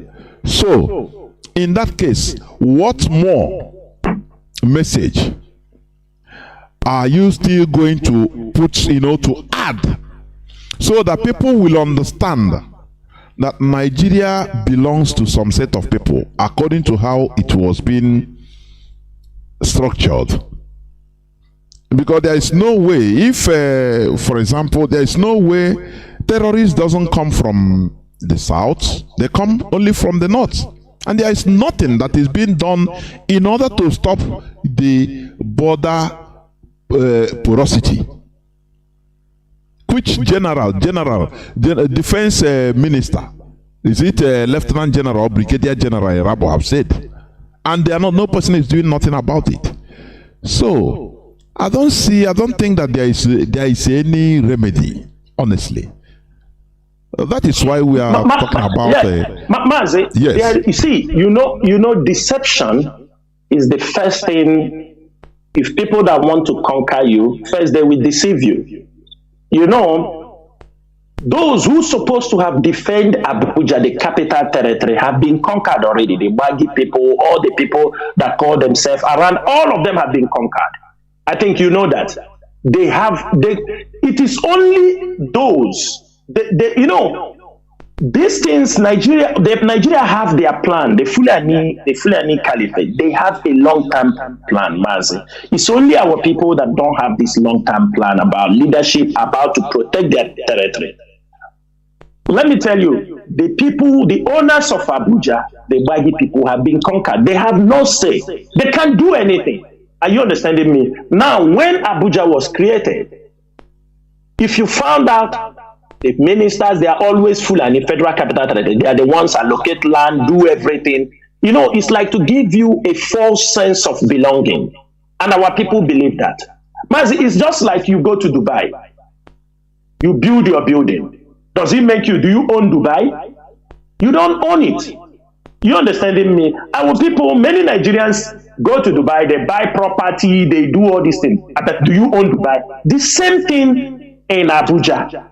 Most of our people who went there, they build without just we are Nigerian. This is all deception. And as long as you have been deceived, you cannot be able to fight for that place. Because from the word go, you have been deceived.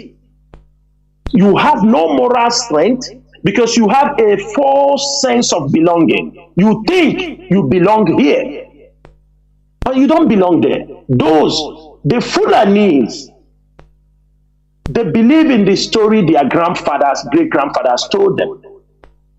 That's why you see them coming from. That's why you see a sitting governor will tell you that Fulanis can bring their brothers. They can come from Mali, brothers, because you understand it. You bring everybody. Nigeria is their place because their brother is here. That is only in Nigeria I've heard a governor or a reasonable person, if that governor is even reasonable, to make such a statement. Mazi, the Fulani have one mentality, one ideology. They believe land is created by God, that they can go anywhere and take land. This is what they have in their mentality. And only in Nigeria they have that mentality. When you go to the Sahel. If you go to the Sahel in the Mali, Burkina Faso, do you know why they don't have it easy? Because those people know who they are. The one the French did to them is enough. They don't give another tribe that chance. They want to only let them fight the one of French, not because if you go from Mali, the people in Sahel, you find that they have too many Bambara. But you will find the Bambara in Senegal and Mali, in all these things. They know themselves, even though they are divided and put into different countries. But they understand themselves very well. Now, during this time, Nigeria, they give us this false hope that it is one nation. Even our people who have moved to the north, they are not, they can't stand on their 2 feet in the north. They cannot. How many of our people's landed properties have been pulled down? Under 1 hour. Yeah. Property they have never been billions of dollars. It is only business, false sense of belonging. You think you are from here, but you are not from there. Any day they can destroy you. Any day. And that's what I'm telling you. You know, also in Lagos, when our people were going to Lagos, the Yorubas were telling them, you can do anything. This is no man's land. When they put all these things in our people's mind, people, now no man's land. Now Lagos is no man's land. When they have built Lagos finished, they told them that Lagos is somebody's, do you understand me, land. Now they realize this is giving people false sense of belonging. They feel, Lagos is no man's land. You can do anything. Finish building, finish everything. Then they will tell you that somebody owns here. The moment our people understand these things, and that is exactly what they did in Abuja. What we did, our people built a capital for foreigners. It's just like going to Dubai to go and build. The Fulanis know very well, and that is what gives them confidence that they can capture you people. And they are looking based on those things they see. Every time they will tell us, you have properties in Abuja, you have properties in Kano, they will remember us. You understand me? You have these things there. You are the one. And some people will say, nah, true. We have 75% property in my brother, go to Dubai. Foreigners own property there, but they are not from there. They have lifespan. It will be destroyed. Buildings. Everything have a period. Even the skyscrapers, either 90 years or 70 years. Some buildings, you understanding me? They are there. This is what our people don't understand. And the moment our people understand that you can't take it away from the Fulani's way of reasoning, that Nigeria belongs to them. But I feel it is that area belongs to them, not Biafra land. because their grandfather could not take Biafra land, and it is the same our grandfathers that born us. If our grandfathers can resist them, they should know that we came early also, that before they want to manifest, where IPOB was on ground, waiting for them. And they know they cannot, even British support them, they can never take Biafra land. It is a promise. We are not boasting about it, but it will be their dead field when they try to take Biafra land. It will be a slaughter field for the Fulanis and all their foreign mercenaries. Thank you, Mazi. Yeah, Mazi, before we go into another topic, please, what is the overall advice you want to give to Biafrans in Abuja? In this case, what is the overall advice? Because some people might be looking for advice. What do we do now? What do we do now because of this terror, this and that? What is the overall advice you can give to Biafrans in Abuja, please? Mazi, I will give you, there is some of our men, let me make it very clear. There are some of our people, from IPOB intelligence units scattered all over. Some are in Lagos. So sometimes when you discuss with them, they tell you, Mazi, they said, this problem go start for Lagos, so they will tell you like that. They tell you, say, maybe if the Yoruba don't know, they say this problem will start from here. Mas, it is not only Abuja. The Fulanis are trying their best to penetrate the Yoruba land. But I'm very, very happy that the Oduduwas, those fighting for the Oduduwa nation, are young and intelligent people. They now understand the game more than their fathers. It is because of this group of people fighting for Oduduwa nation have been a blockade. If not, the Fulani would have penetrated heavily to Yoruba land. And that is the work Mazi Nnamdi Kanu did. Mazi, in Abuja, at least the south is still better. Mazi, what will be keeping you in Abuja by now? If you have a family, my advice is use this opportunity, send them home. What America have just, their lot they have given, this is something that is going, I have told you, Mazi, it is all about the election. And it is better our people move down to the south, whether they like it or not. It's better you move down to the south. Mazi, the business, the naira is collapsing. It's 800 and something naira for $1. And I said it in one of my programs. I said before December or by December, it might go to 1,000. If things are collapsing in this way, the only advice is to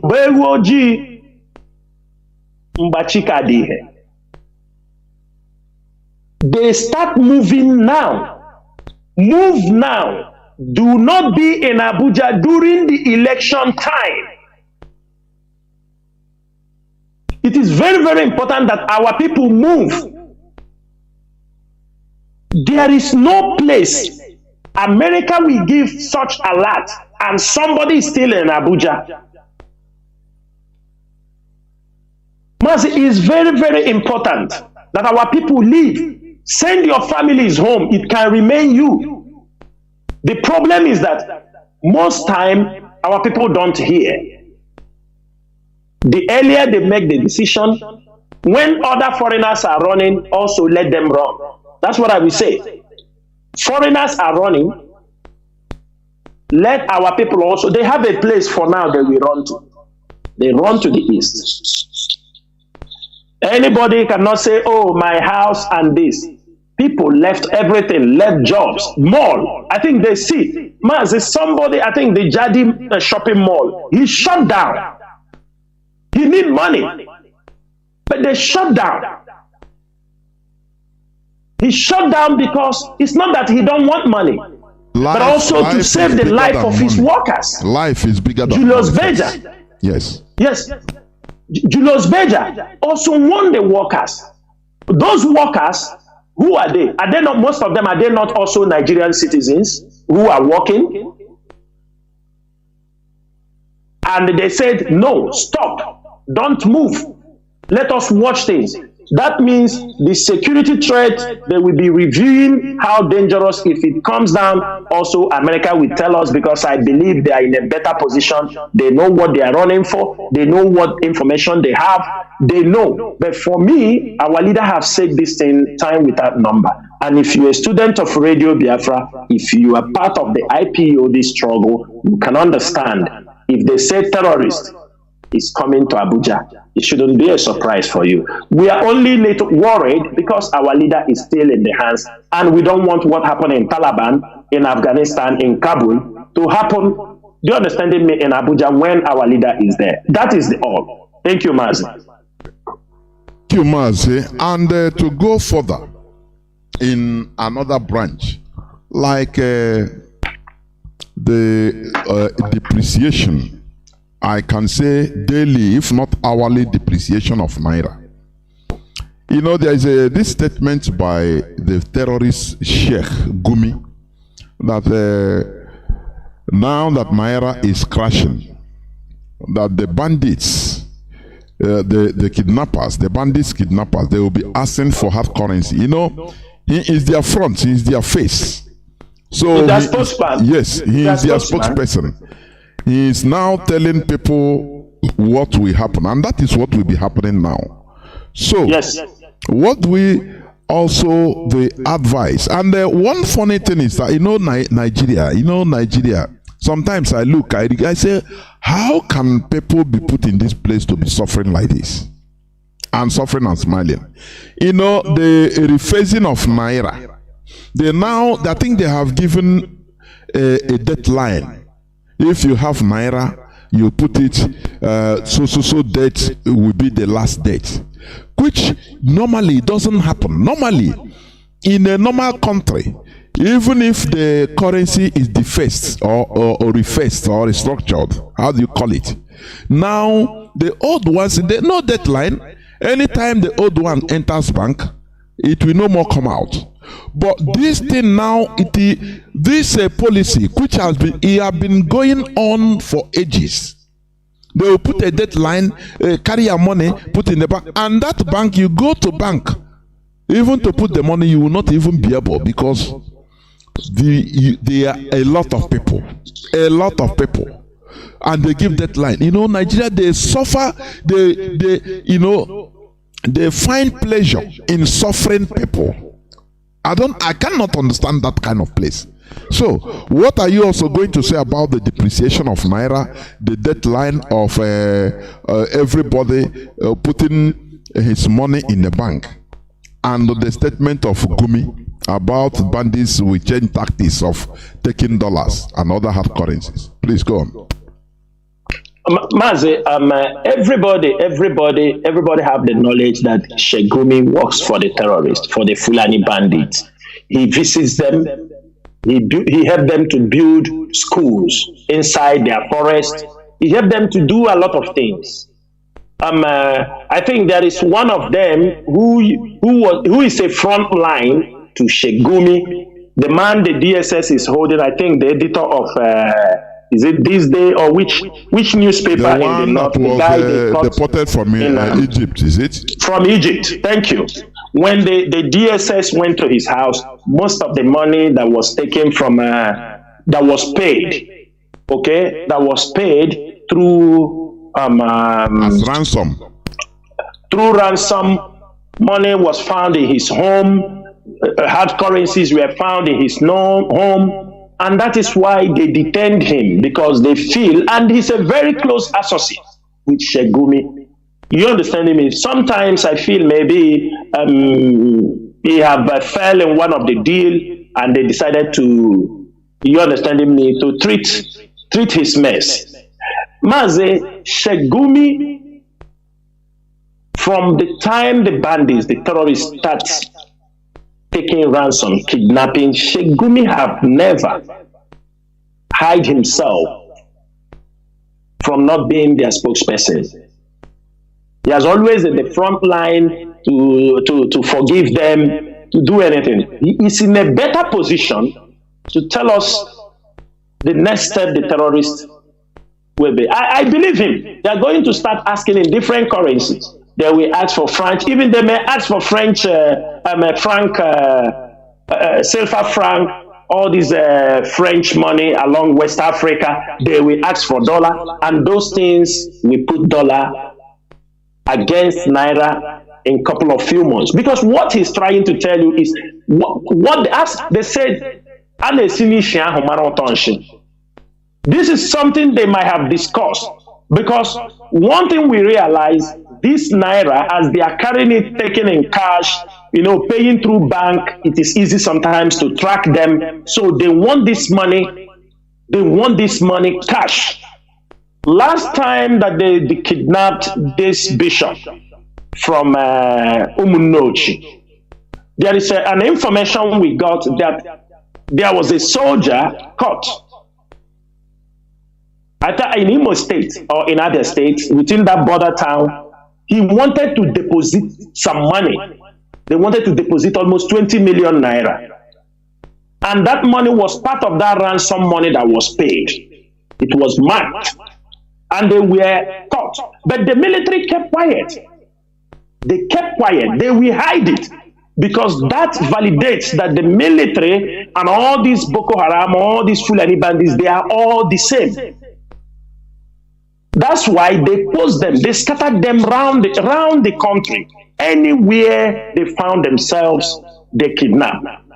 So Sheikh Gumi talking about for them to take in hard currency, he knows. Because they are complaining that money is being tracked. But they're going to also have difficulty. Are you understanding me? They will have difficulties.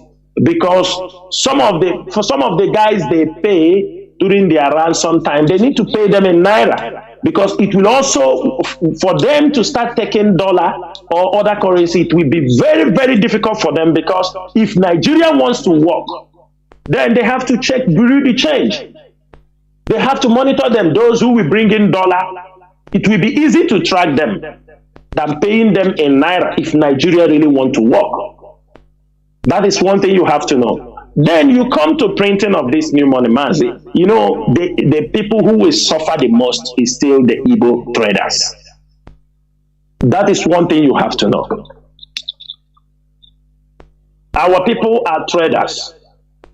Most of them still carry cash in their transactions. Nigeria always do this because it's a source to make money. Anything Nigeria don't benefit from, they don't do it.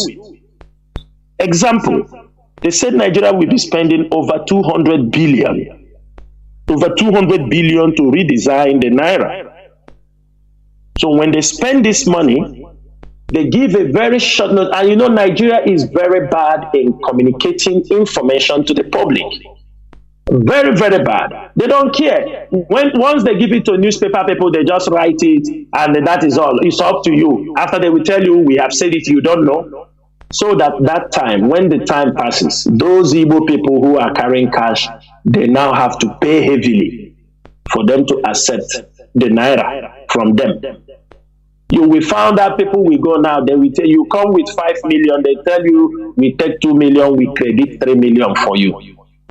Nigeria always creates an avenue, and all those things is to make our people more poorer.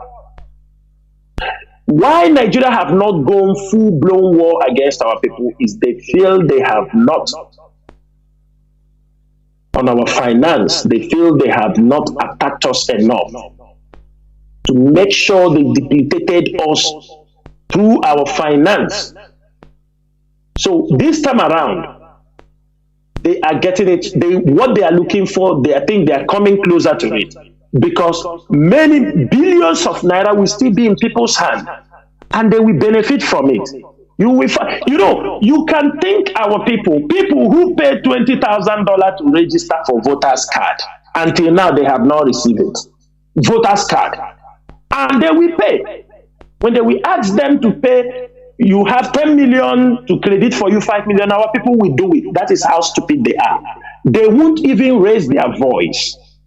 They won't even let people speak for them. No. Because they are already an obedient slave. Mazi, all these things, for me, from our calculation, I think the North is preparing to leave. It's just that our people are so deaf that they are not seeing it. For me, I feel the North, they are preparing heavily throughout this tenure of administration. Jubril or the APC government, especially Jubril, have borrowed billions and millions of dollars.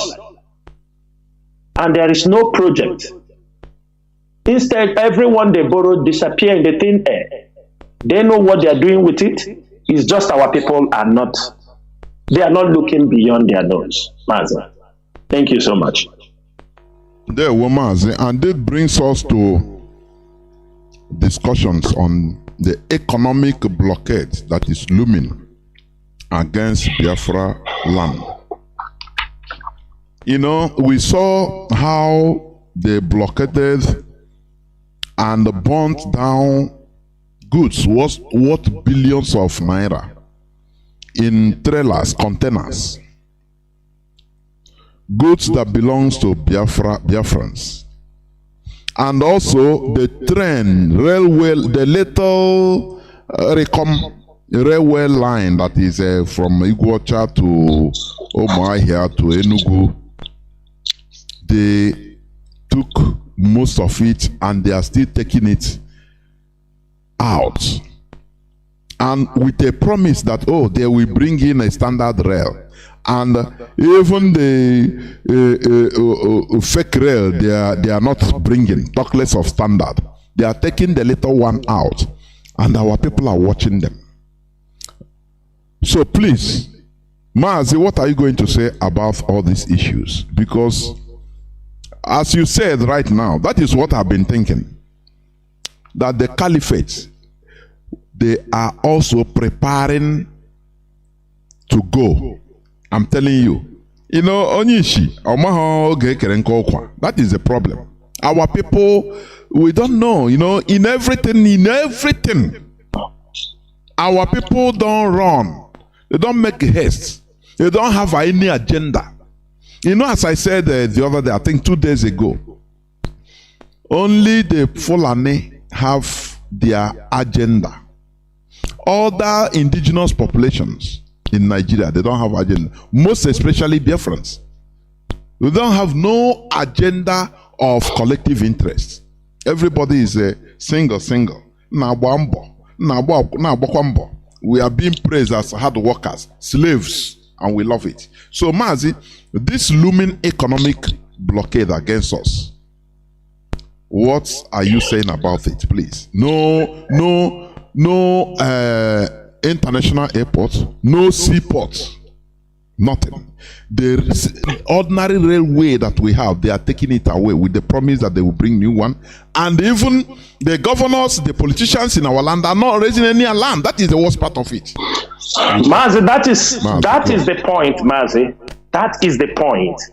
Mazi, you know the essence of having leaders in a society is to create, leaders are to create awareness, not in our place where their problem is only how to loot.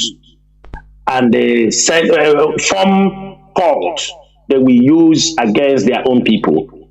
Mazi, sometimes I don't blame the normal people, our people, on the street, because they don't understand certain things. Anything these people dish out to them, they just swallowed it. Mazi, it was when this attack on those trailers happened, we started to connect some points. We started to connect things, connect what is happening. After this program, or before this program ends, the videos, because this thing you mentioned, we took time, a couple of weeks now, immediately after those attacks on the trucks. What people don't understand that attack on the trucks coming into Biafra land was a coordinated attack. It happened from several parts of Biafra land, but the media, the Nigerian media, tries to push it down. They never want to report it. Nobody reported it. Most of them refuse. Upon the goods, the trucks, everything that burn, they refuse to report it. If the Nigerian media and the Southeast governors and some of them that call themselves political elites or allies, none of them can deny they did not hear what happened. But they don't care. Sometimes also, you don't blame the businessman. They have little they can do. What they are so much interested because they are not connected to social issues. Is that his business? Even the business insurance is not covering them. They bring those goods. Mazi, we are seeing a plan by the Nigerian government. It's for our people to take it or they leave it. When this attack happened, a lot of goods were burned down. Everybody already knew that to carry a container from Lagos to the east, maybe when we open the line, people will tell us how much they are paying now. For our people to take container from Apapa inside Alaba, they pay millions. Inside Lagos, they pay millions, some 1.5. Just from Tinkan to Apapa, some are paying 1.5 million. But you can take the same truck and go to the north. You won't pay that amount. So calculate when they are bringing the truck down to the east. And these trucks were born. Government did not say anything. Then the question is this: what if the truck union refuse to bring goods now to the, because these are transport corporations. They can decide to say we are not taking goods to the east for the fear of their life or for the fear they may lose their truck. Mazi, what will happen in Biafra land, the goods, because almost everything in our place we are importing. Everything will skyrocket. Everything, even if the truck people wants to come, it will be very expensive. They will now calculate the risk and the goods will all, there will price hike in the southeast. Now, along the line, we realize that the train, because if when that thing happened, okay, we say, okay, maybe from train they can. No, we realize that now all the railway lines from Igbocha to Enugu has been dismantled. And we don't even know. And our people don't know.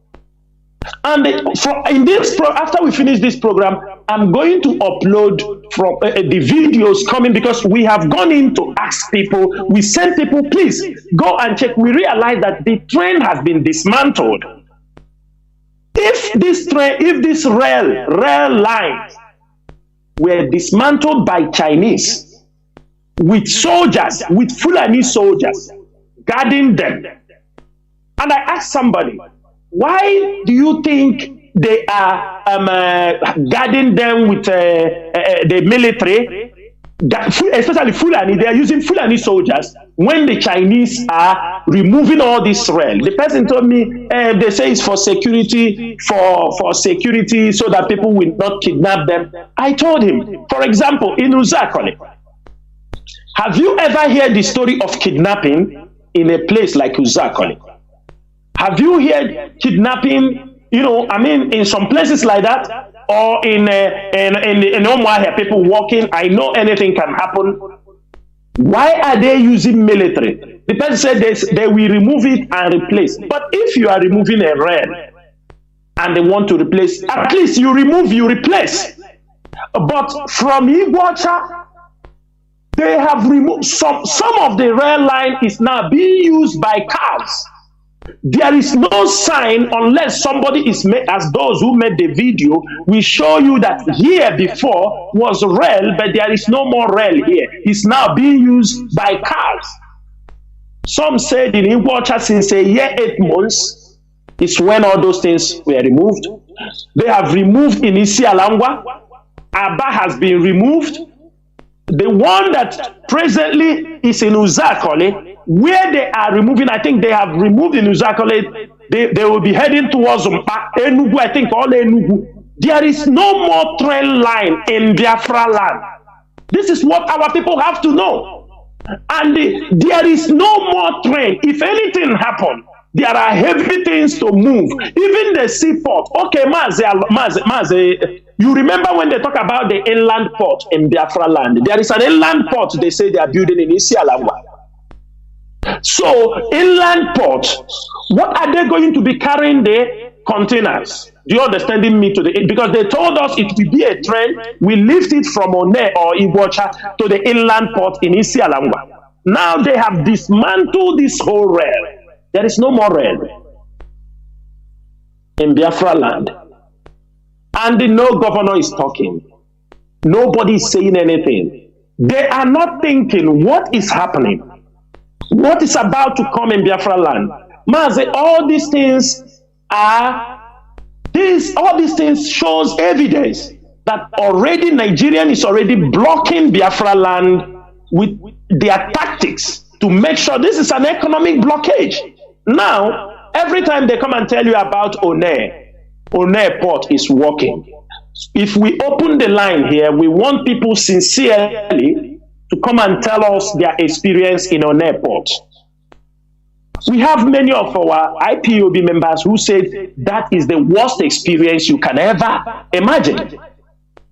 But they are telling us that Lagos is making 700 and something billion in revenue yearly, mainly from the seaport, 700 and something billion, and the Ibocha port is there, Calabar port is there, and One port is there. People told you, they will tell you One is working, but they ask people, the road, you bring container in One, you cannot bring it into Abia State. You cannot bring it into Imo State. There is no road. You risk the container falling along that way. Intentionally, government do not want to. So anybody, those things is to discourage you, and very, very, very expensive to clear your goods in that place. That our people will say is better, I will clear it in Lagos and come from Lagos. Is it not the same nation? If they said if it's the same nation, is it not why people were going to Cotonou bringing cars? Because the charges in Cotonou was lesser. Before Nigeria in Lagos now reduce the custom duty so that people can bring it to the port. Because when you intentionally put it high and there is a nearby port, that was what they were using, feeding Cotonou. People take things there. Even the northerners, I can tell you, the northerners who are living in the north, most of them don't bring their goods from Lagos. That is what many people don't understand. They send their goods to Benin Republic. They will go there and Benin Republic and drove those things up to the Benin Republic, go to Niger and enter Sokoto, enter the north. They don't even pay anything to Nigeria. This is what is happening in Nigeria. What people don't understand, that many northerners, forget about the trucks that are going to the north. These trucks going to the north, most time is our people businesses. But if you ask the core northerners, what they do is they import their things in Benin Republic. They go there, pay the custom duty. They will drive it all to the northern Benin Republic, enter Niger. It's easy for them because Niger is using Benin Republic as their port. They will enter Niger and go in from Niger to the north. They don't even pay anything for Nigeria. But our people who are interested to pay custom duties, pay any tax in our place, our own containers, our own businesses, they won't allow us bring it to our land. When you bring it to Lagos, people, it's a common experience everybody have. From Lagos to bring car to the east, it's just like, taking car from Egypt to Palestine, underground, through tunnel, because you might likely lose the car along the way. You will be dealt with over 70 police checkpoints from Lagos to the east. Who are they exploiting? Our people are not seeing all these things. The governors are not seeing the cry of the people. The governors are busy, what you don't even know what they are doing. Anything for the society, they don't talk about it. We do not have factories in our place that produce things because they have all been shut down. Then I'm asking, what else will you classify as economic blockage? A country that we do not have a rail. This is a region that have rail.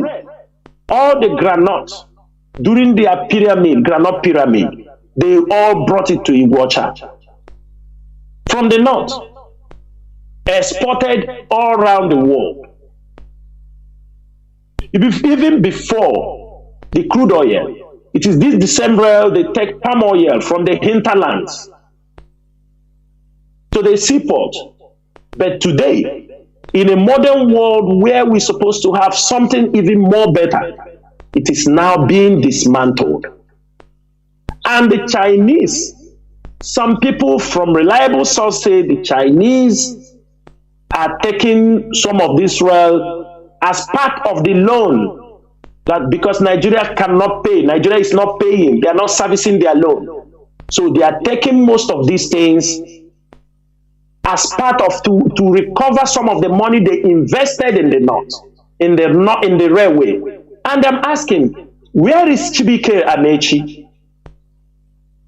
Is that what Chibike Amechi negotiated for his people? Because he was the one who built this railway, give it to the north till Niger. And the rail line, in the next, maybe if we continue this way, in the next 10 years, I am sure most of our children, many people have never seen rail. They have never seen train again. They can only see them in film. And here there is train in Lagos, there is train in the north.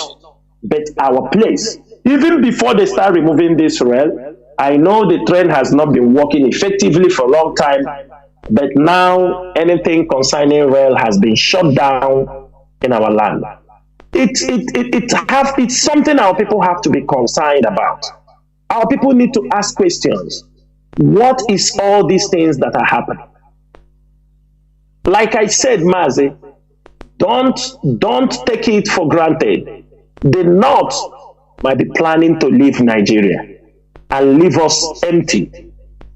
For some people, they will say, oh, we will come. No, they have, let me tell you, for the fact that they are laying oil pipe to the north, does not mean if they want to divide Nigeria, they won't divide it. Why they are laying those pipe now, so that even if you divide tomorrow, they will still get royalty. You will still, it is a matter of you can talk today, talk tomorrow, we won't give them oil when your generation goes. Even with the agreements, what they have been signing with foreigners, no person questions them. Mazi, that is exactly, our people have to understand that even though somebody say no, they are laying pipe. No, those pipe cannot stop division or disintegration, because what they will do, this is international commerce. At the end of when you divide, those pipe will carry oil to the north, will carry oil to other places. They will take royalty. It happened in Sudan. Mazi, when South Sudan and the Northern Sudan were fighting, South Sudan was fighting their oil, but the Sudan government, the North, were laying the pipe to Port Sudan. They didn't care. When they complete that pipe from the south to Port Sudan, then they divided. And now they tell the south for oil to pass and go to the port, they are getting royalty. It's a business. They will make money. Now the south said our oil will not go to you. We are putting pipe in to Mombasa, Kenya, to sell our oil. They say no problem until you finish the pipe. When they finish the pipe, Sudan will buy them oil and they have an asset to bring oil to themselves. It won't cost them anything. They have created an opportunity for them for future use. It is we that are thinking those things. If you can be enmity for 10 years, after the people will start negotiating, they will tell you this is commerce. For example, upon everything America have problem with one country or the other, they still have businesses. There is still line of businesses people do. You cannot stop it, no matter anything. So our people must have this in mind. Even Israel and Palestine, is the Palestinians that are crossing every day to handle buildings, yes, work in Israel. It doesn't stop all these things. It doesn't stop all those things. Somebody will say, Mazi, like we are talking about oil pipelines. Do you know in the north, they are doing bunkering also in the north. The pipes that crosses from here to the north, the northerners also, those who are not coming to the south, they have their own pipe in the north. I think you saw one I posted in Abuja. They have where they do oil bunkering. The pipe that crosses that area, they are also punching them and stealing crude along the way till Niger Republic. So the moment our people understand that these are not the problem is what belongs to us. The food, economic blockage. The moment they blockade us for food, that's why we ask our people. ESN dedicated almost last year, early this year, to make sure many people go to farm. Because we want food. We want our people to grow their own food. We want our people to have surplus. Because it will be very disastrous. It will be very, very disastrous if what happened to us in 1967 repeats itself again. Our people are not listening. Our people are thinking that all is well in Nigeria, and they can see it. Mazi, there is a video trending online. I think you have that video. You can play it. This Kadira Ahmed, Baba Ahmed, where they are making argument, and the Mogalo is there. I played it even today before I started. Thank you. She was making a case, and let me tell you, the North now understand. Most of them understand, and they will take their decision. They now understand that they cannot hold us forever. That this generation of Biafrans are fighting to make sure, and they are saying, allow them to do this referendum, let us rest, and it's going to come. IPOB have made them to start discussing these issues because it looks them like, it is very strange to them. But I'm sure that do you remember whenever they talk about IPOB, they say IPOB is calling for war. Even in Naiwood or Haneze say anything about Biafra is war. Now, do you see how things are changing because of consistency? Do you see how things are changing? That's why I said our people should not listen to those who are trying to push us into making wrong decisions. When we came into this struggle, because had it been he told us all this, maybe some of us will not be here. Had it been any of us, they opened our eyes. We saw the future. We saw what was going to happen. No, but we started this journey. And what we are saying is that since we have not arrived to our destination, we are not going to stop. But at the same time, we're educating our people. Even if we are going to have Biafra, there is a need to always secure our food. It is time for our people to rise up. The politicians, the people. I'm calling this Okezi Bazo. I don't know what is wrong with Okezi Bazo. Look at the road from Igbocha to Aloji.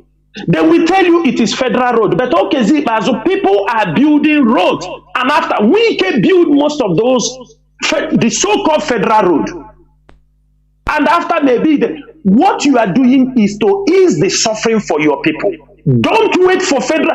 The money is there. Look at the road. A journey of from Aba to Igbocha, 30 minutes.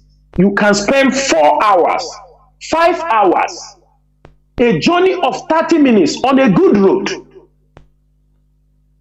and you want us to see you as somebody, you are part of those who are causing economic hardship for our people. There is no seaport coming to Iguacha. There are no goods being imported. People in Iguacha depend on Aba for many of their commercial services. But there is no road for them to come to Aba for those things. 30 minutes journey takes them 4 hours, suffering. And you tell me Okezie Ibazo is not playing the card of the Northerners?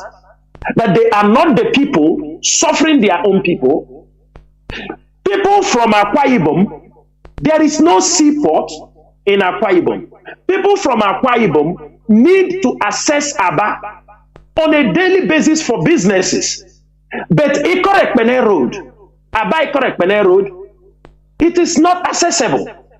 By the time you move along that road, get to maybe to Umuopo Junction, Umibe Junction, all that places you can't, Umuoma Junction, all those places you can't.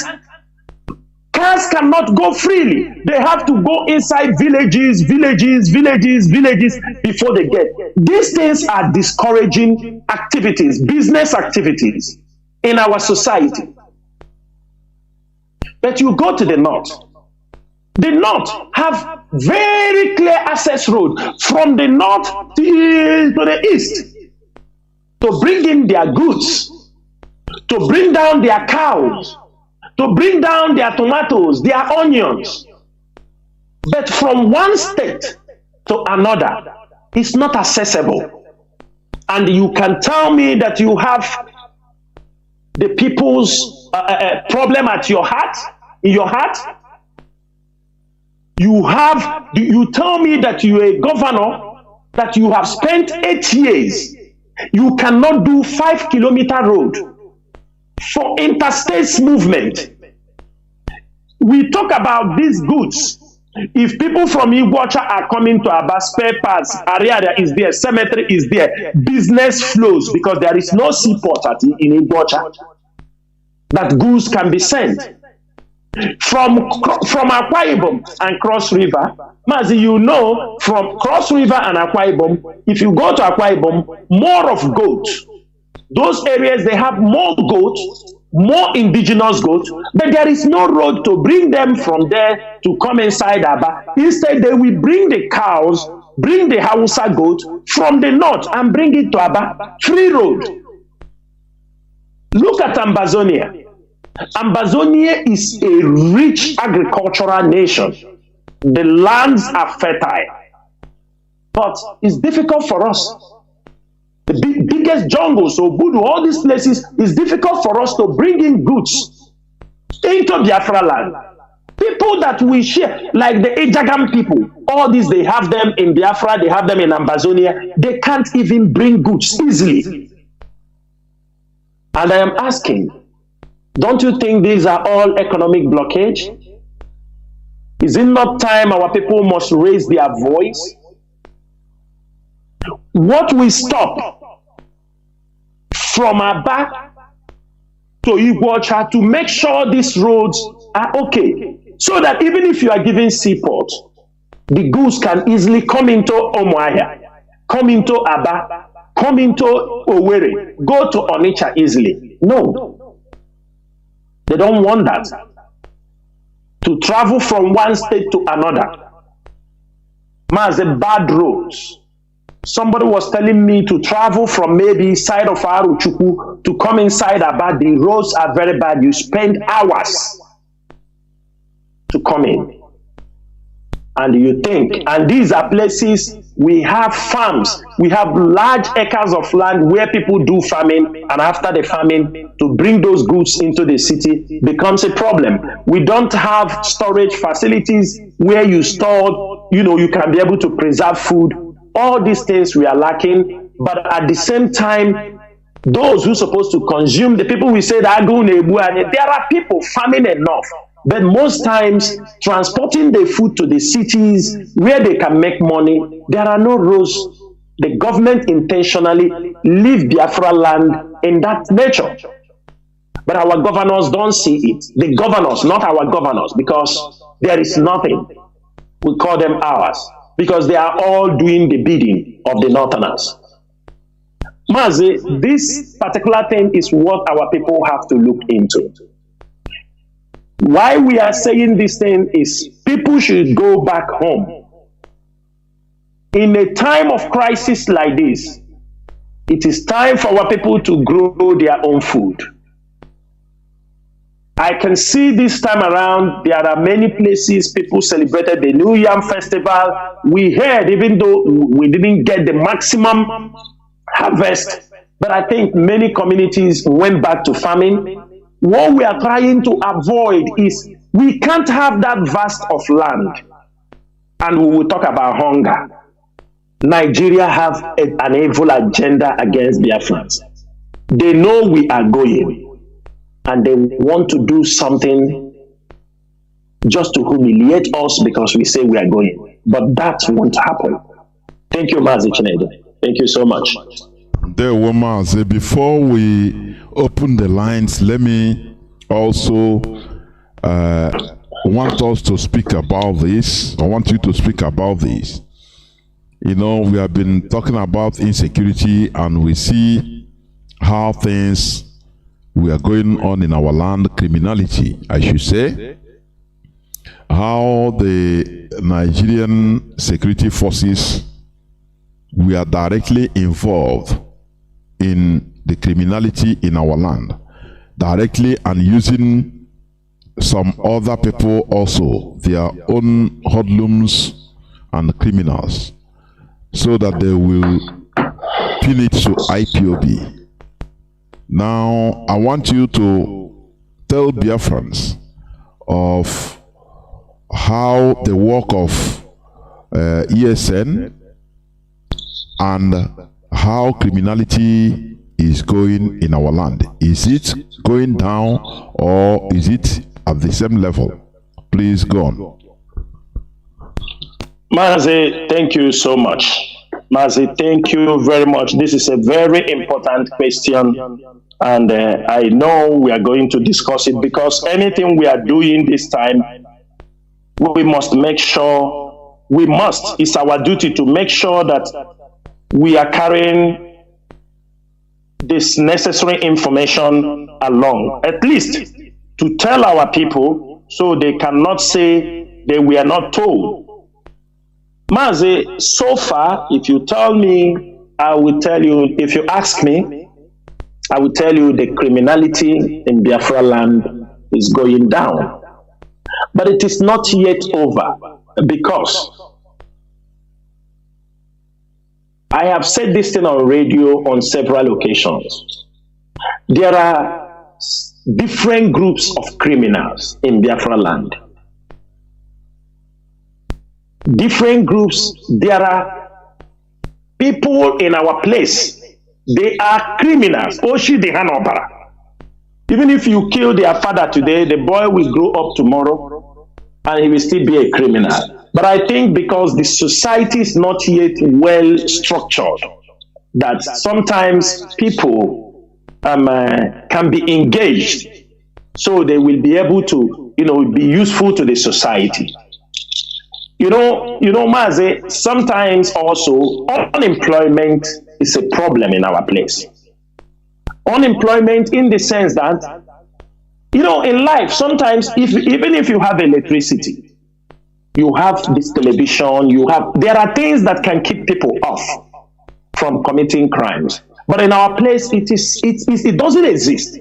No electricity that, okay, even the boys can decide to be at home, even if it is a barber shop, he can open and operate. Even if it is anything he can do, he needed the light and pay the bills. This is human nature. People can be transformed and put them in this line. But in our society, these things are lacking and also is contributing to the high crime in our society. During this course, when Mazi Nnamdi Kanu was there, people heard him. He spoke to a lot of people when he spoke on the radio, and people most people calmed down. They were hoping maybe the Biafra would have been yesterday. because of the hope given to them. But we realize the moment Mazi Nnamdi Kanu was rendition, because that is, the governors, some people in the southeast, they benefit from insecurity. We heard on AIT when I think, is it a PDP, somebody from Imo State was talking how much Opuzodema have squandered, 600 and something billion. He didn't do anything. But if you ask him, he'll tell you there is insecurity in Imo State. Now, there are also, you see these cult boys. I was talking to somebody the other time. I told him, do you know why people run? Some youths run to become a member of a cult. Some of them is insecurity also. They are not secured. As a young man growing up, sometimes you can be intimidated by the police, you're intimidated by your fellow human being, you're intimidated. You have nobody to report to. You have nobody to protect you. You have nobody. You can be killed. You can't go to the court of law and you will get justice. Even if you will get, it may take time. They can disobey or obey. They have nobody to protect them. These things also produce a kind of a group of people who are criminals terrorizing our land. And the most times, criminals do look for something as a backup, as an excuse. They use it to start committing crime. This group of criminals, as soon as they arrested Mazi Nnamdi Kanu, and from what people were feeding them, they found a backup. Oh, we can commit crime on this. We can commit crime because of Monday sit at home. We can attack people. We can harass people. In Anambra, some of them we call a Indian teacher. Maybe if you go to Aba or they send them Napo, they find an opportunity. They start to humiliate, intimidate, steal, rob from our people. And if you watch these days, you find out that many community vigilantes, you find out from Ulilo, Oga, Oba, you find out the vigilantes are now very, very active. If you found out the video trending all these days, there are the ones they catch. They're now saying where they gather, the hotel where they are operating from. This is a set of criminals. These people, they are there, and they are being taken care of. Then there is another set of criminals. This set of criminals are those who may be highway robbers. They have been there, and the moment Mazi Nnamdi Kanu, they were contracted. The politicians know them. They sent them in. They used them. That is why when when people come to talk about, I laugh, they sit at home. Mazi Chinedu, I was the one who came on radio and announced they sit at home. And we knew the tension in Biafra land the time we announced this sit at home. We knew. We knew as long as we have said that thing, it is very difficult to call it off. We knew. That was why we begged our leader during that time, allow this thing to move at least for 1 month. For 2 months, gradually we can bring it down. Because our people were very anxious. Our people wanted something, and it was given to them. All of a sudden, people who wanted to benefit from it, they swing into action, not looking at the consequences. And that consequences is what we are facing today.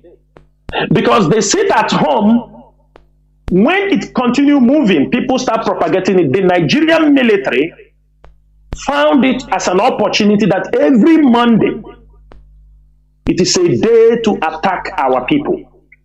It is a day, so they can prepare, do everything for the week, and they wait on Sunday evening, they start action.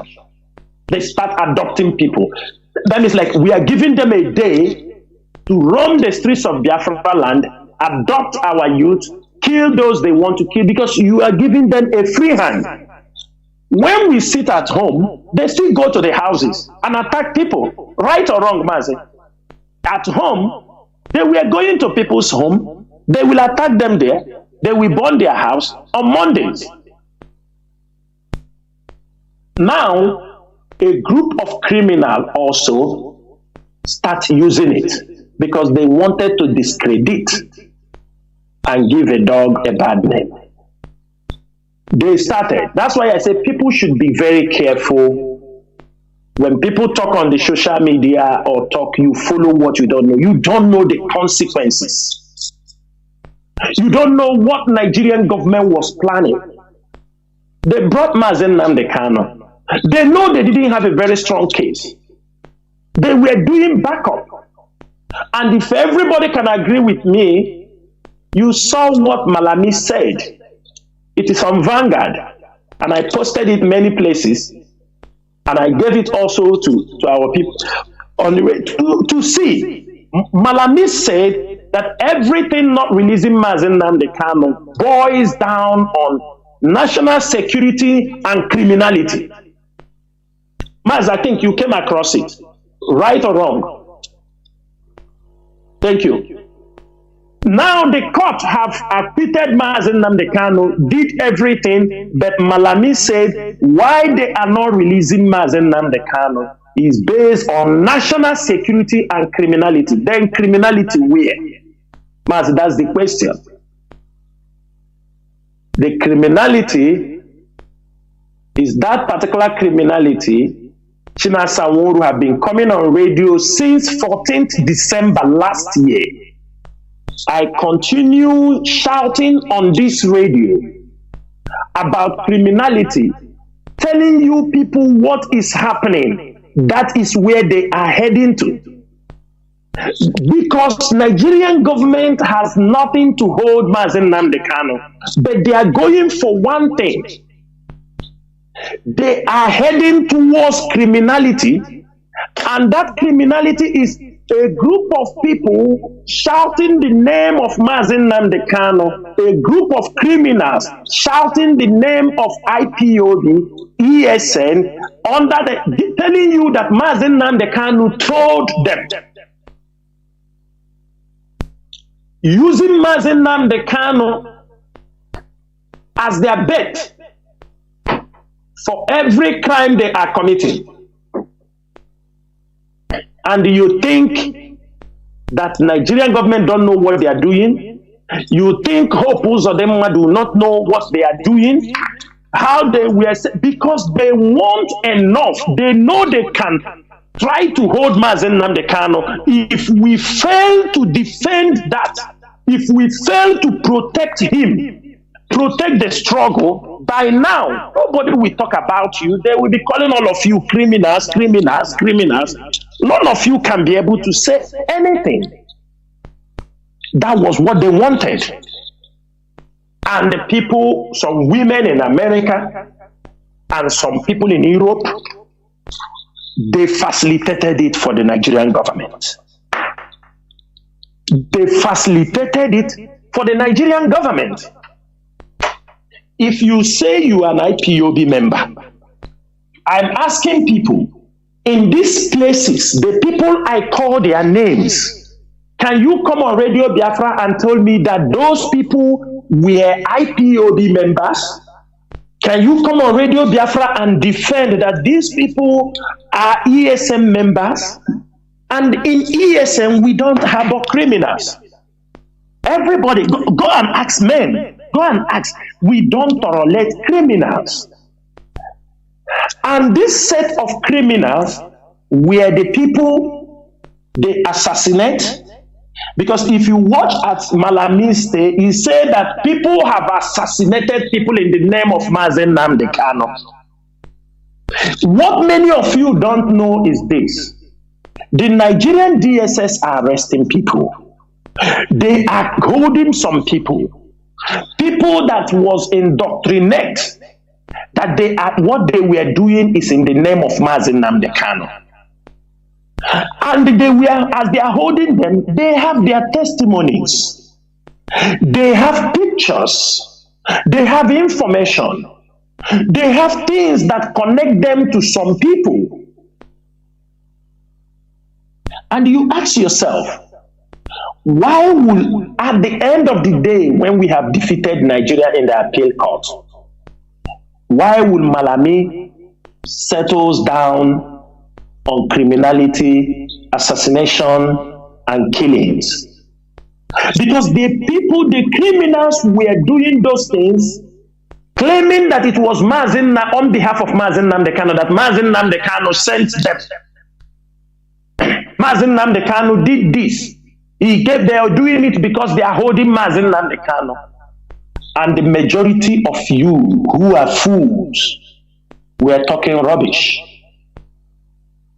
The way Nigeria proscribed IPOB, do you know what they use and proscribe IPOB?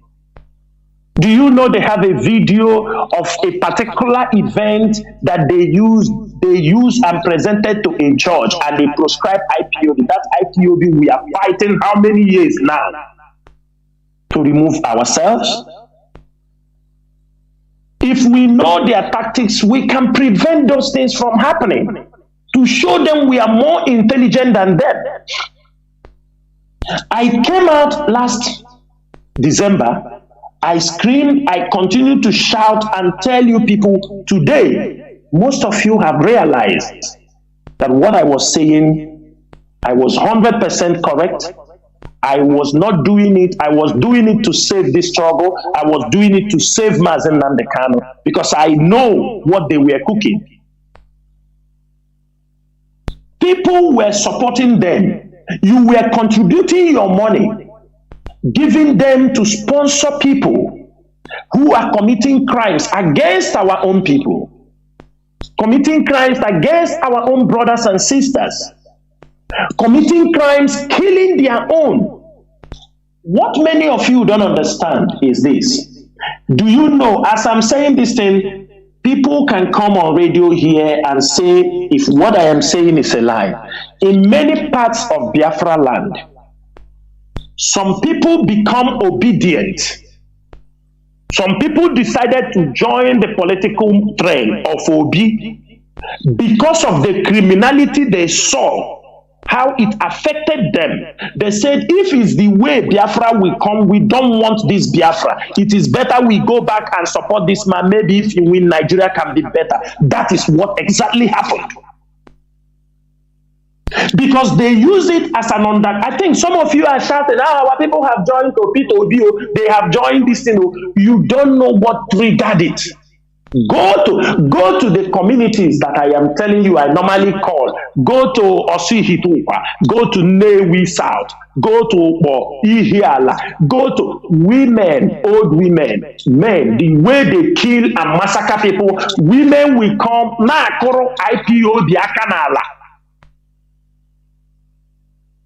People were swearing that if this is the way the Biafra will come, this kind of killing of innocent people, stealing and robbery, they don't want Biafra to come. Go and ask.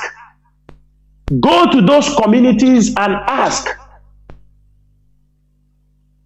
I am not making any story up. Some people said, if this is the way, they want Mazi Nnamdi Kanu to come out. I will tell you to be sincere. They say, okay, Mazi Nnamdi Kanu, we support, let him come out. You ask them, so we know where we start with this Biafra. They tell you, no, let him come out. That is all. When the Biafra, we leave it one side, because this is not the way the Biafra will come. This is what, that is why somebody will come, a reasonable person will come and tell you, I want to be a terrorist. Can you imagine that rubbish? Is it not a fool? I mean, a reasonable person who have lived in diaspora, you have lived in Europe, you say you have traveled, you are fighting for freedom. I have told people, don't equate everything. Because they call Nelson Mandela a terrorist does not mean you must be called a terrorist. For the fact they call another person a terrorist does not mean there are also people fighting for their freedom, they did not call them terrorists. Scotland people are fighting for their freedom in their own way. Nobody called them terrorists. Catalonians are fighting, they are not terrorists. Why should we always go to that left? Why must we go to the evil part? Yes, you can call me terrorist because you are fool. Because we can do things without being somebody calling us terrorist. And this is how they geared. And today, I want every one of you, ask them that question. Where are those people they were supporting? The moment since they granted Mazi Nnamdi Kanu bail, within themselves, what they are doing, they connive, they are killing almost all of them, trying to, because they think Mazi Nnamdi Kanu is coming out, and that day they give not him bail. Mazi, they yes, discharge our leader, not granting him bail. Sorry. Yes, thank you. The day they discharge and acquitted our leader from the appeal court, from that day, they have descended on them. They have descended. They are killing them on. I'm telling you, you mean the same criminals they were using? Mazi, the same criminals they were using, they are killing them on a daily basis, and I am listening to hear them lament. I am listening to hear them talk. They have all gone mute. Mazi, sooner or later, you will hear the Nigerian military will tell you they have conquered Osihitupa or Sumoru. Sooner or later, you will hear the story. You will say, how did it happen? Because those who are sponsoring them, who thought they would have used them to cause havoc, at the end of the day, they have abandoned them. They've abandoned them. They have used them. They have destroyed them with the relationship they have with the people. They use money, those fools and all the criminals they use, they have now left them to their fate. Mazi, you know IPOB. If IPOB, you are a member of IPOB, even if you kill somebody, IPOB will stand beside you and defend you and give you the maximum support. This is IPOB. Because we know you can make that mistake as somebody who may face any danger or anything happen. But we will not keep silent. So every day they massacre them. None of them is talking. There are people that are sponsoring them, collecting our money, sponsoring. I want everybody, those in America, anywhere you see Mrs. Bridget Okafor, you people ask her question. Augustine Mmegwa, I am not calling him Father Mmegwa because he don't deserve that title. Call him Augustine Mmegwa. He don't deserve that title. Every one of you knew.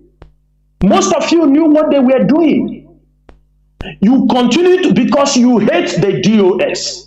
Because you want to destroy the leadership, you turn Biafra land into Biafra land, especially Imo State and Anambra, you turn it into criminal den, a kidnapping zone.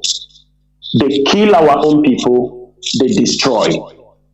Mas, a few weeks ago, we launched a telephone line and a criminal investigation unit for the IPOB and ESN. I will encourage all our people to continue to put that line outside.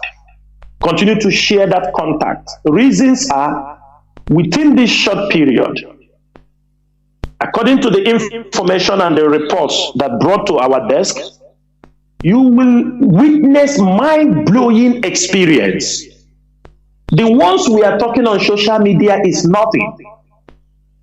There are our people, they pen against them what they pass through in the hands of these people in Osui-Hitupa. For example, they will come to you here like kidnap people, they go to Osui-Hitupa. People from Osui-Hitupa should appease the land because those people, they bring all kind of innocent people, massacre them in Osui-Hitupa. in Osu area. It's a field of blood. Innocent people. People gave a horrific experience. What they went through. People, they took their cars. They killed their brothers. They pay money. People, they clean their account. IPOB members were also victims. IPOB members were victims. There is one report we got. He's an IPOB member. They snatched his car, Toyota Tundra, in here, like somewhere there. They told him, we are going for work. We will call you. They took the car, moved. And after, they told him they will call him to come and pick the car. That they are ESN. He told them, I'm IPOB. They dropped the car. He's waiting for them to call them. After 2 days, a friend of his sent him a picture of a Toyota Tundra, the same car. They have repainted it to green. They have repainted the car to green, and they were looking for buyer.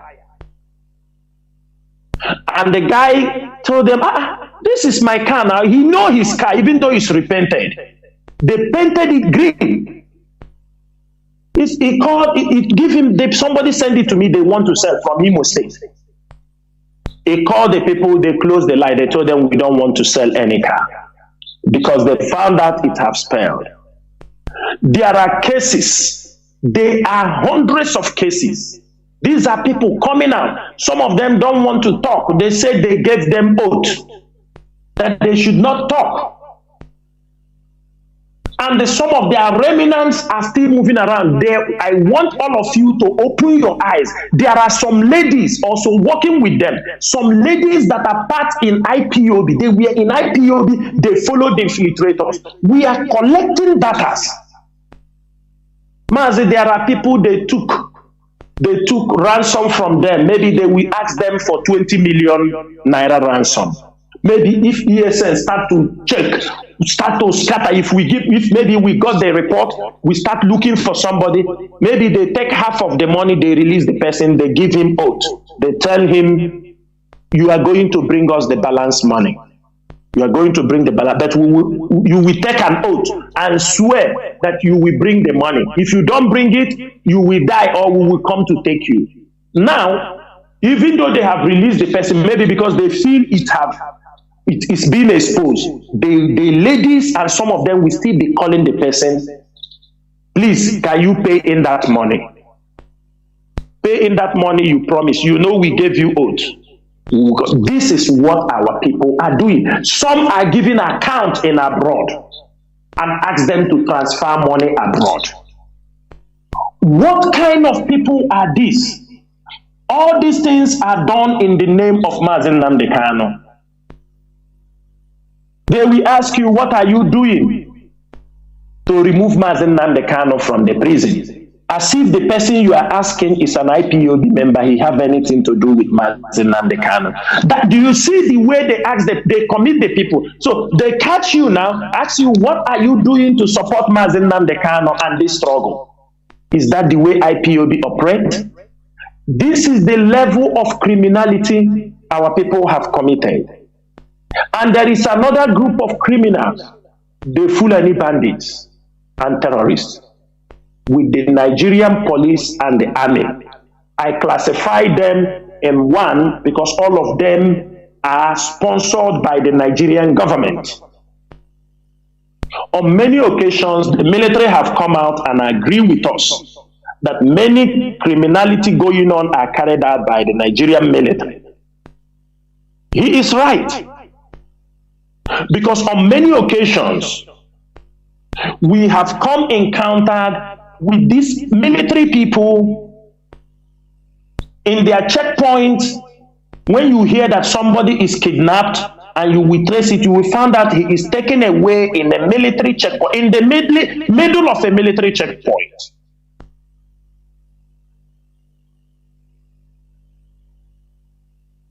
Presently, the ESN is stretching their tentacles. We are going to make sure there is security and clear the name of Mazi Nnamdi Kanu they are using. Within this week, there are many of them that have met what they never believed. We met them on actions where they are coming to kidnap somebody, where they have come. And you can see in social media, most of you can see many of them, even though some are not because of Facebook. It is our duty. They say desperate diseases require desperate remedies. The ESN is meant to be in the bushes, but we are being stretched because we cannot also be in the bushes looking for the Fulani terrorist herdsmen. Then some of them will be also on our road because they are also coming out from the bushes. It is still our responsibility to make sure we keep that land safe. The Nigerian police and army are also participating seriously in the kidnapping and taking of ransom from our people. And it has gotten to the point that these days we will parade some of them if we lay our hands on them. We are making it very clear this evening.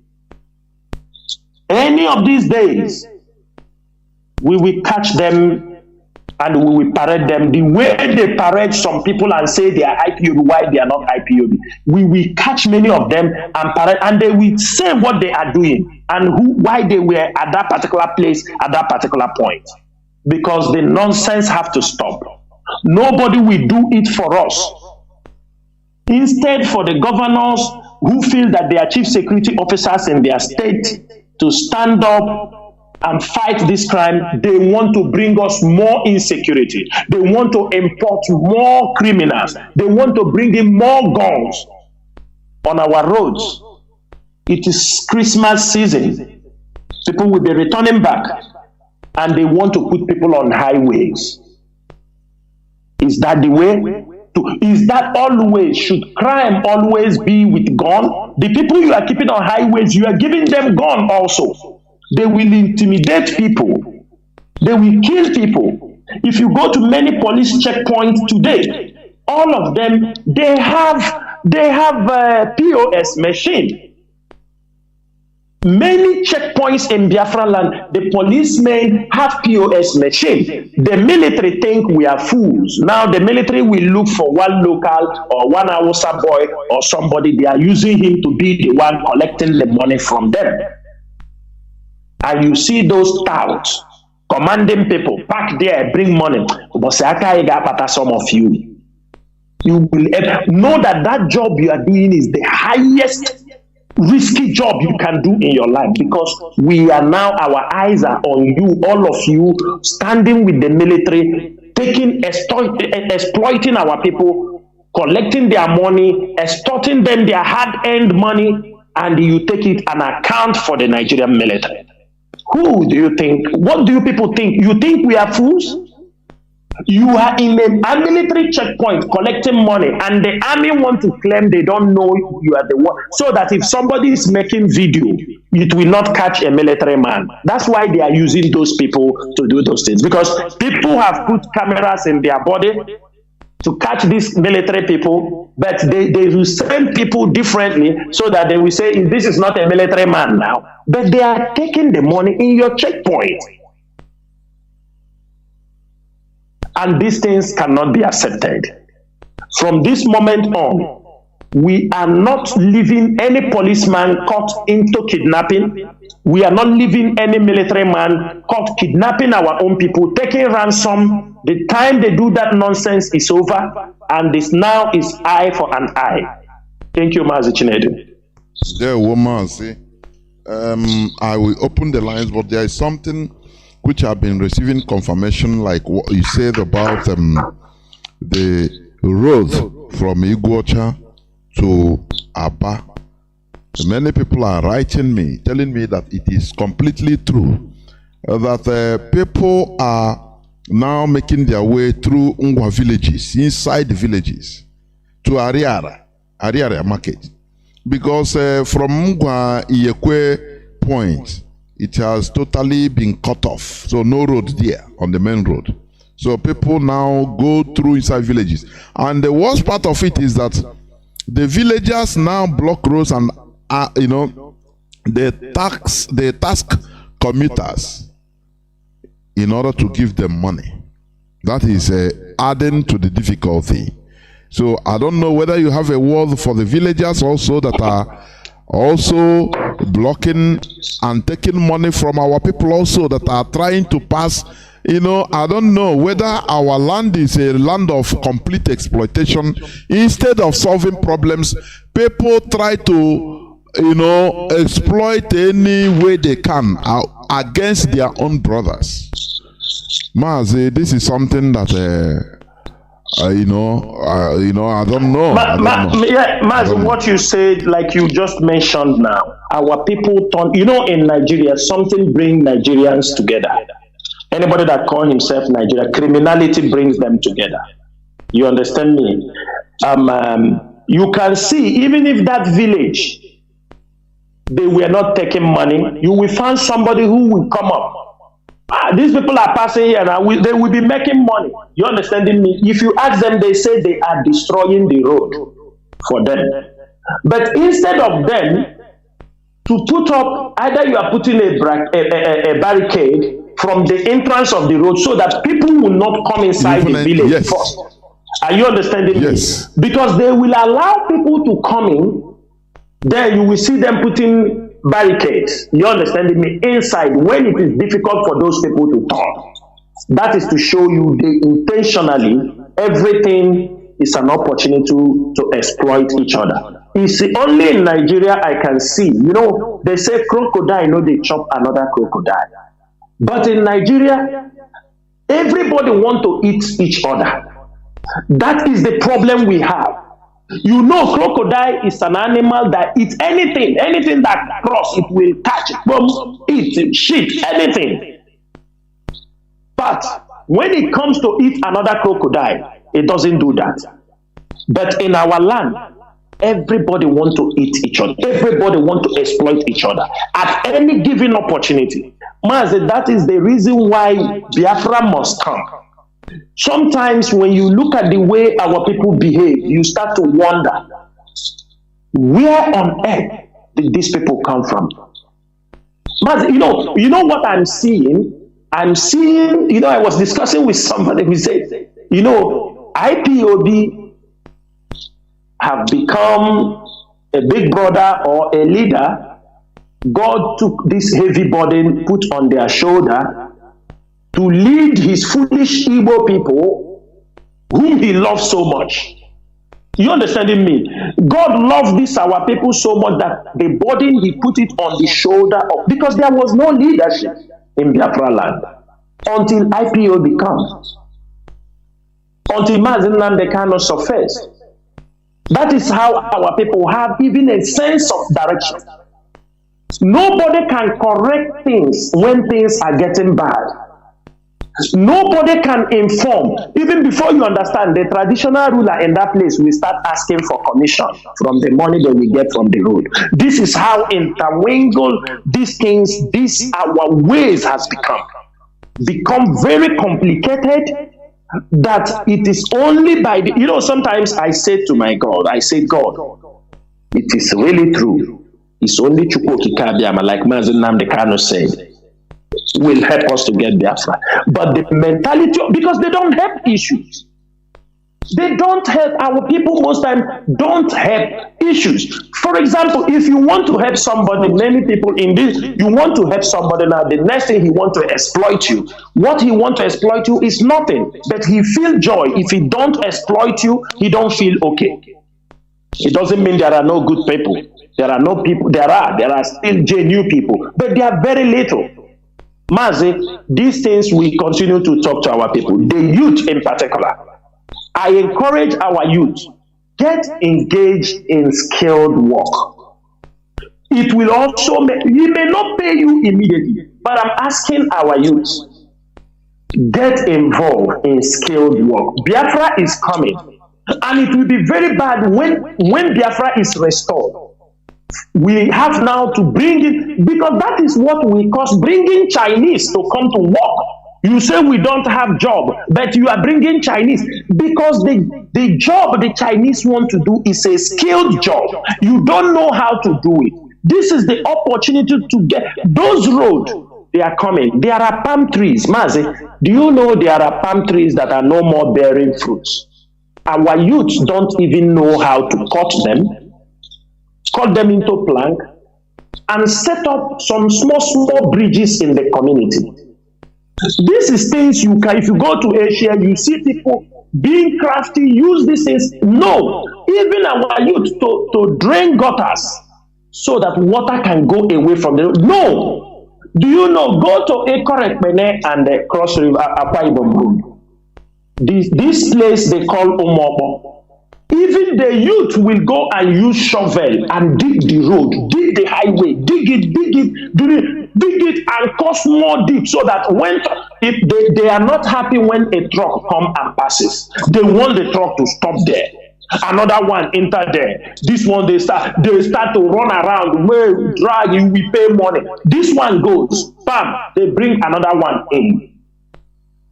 This is what the youths are doing sometimes. Sometimes Mazi is the leadership, honestly, lack of leadership. It is the leadership. It is because it is the leadership. It is. I agree with you totally. I'm telling you.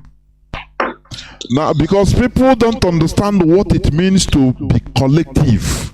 All everybody care for is something that will bring money now, and we share the money. Now, physical cash. Everybody take his own and they go and eat or drink. Nothing more. It is, it is lack of leadership, and it drives us back into primitivity, Stone Age. Mazi, this is the problem. Mazi, you know this thing you are talking. Do you know it affects our people when they come outside Nigeria? Of course. You know, it affects us so much. Any person that comes out, you will know that just everybody know in the Middle East is a region for expatriates. Do you understand me? It's very competitive.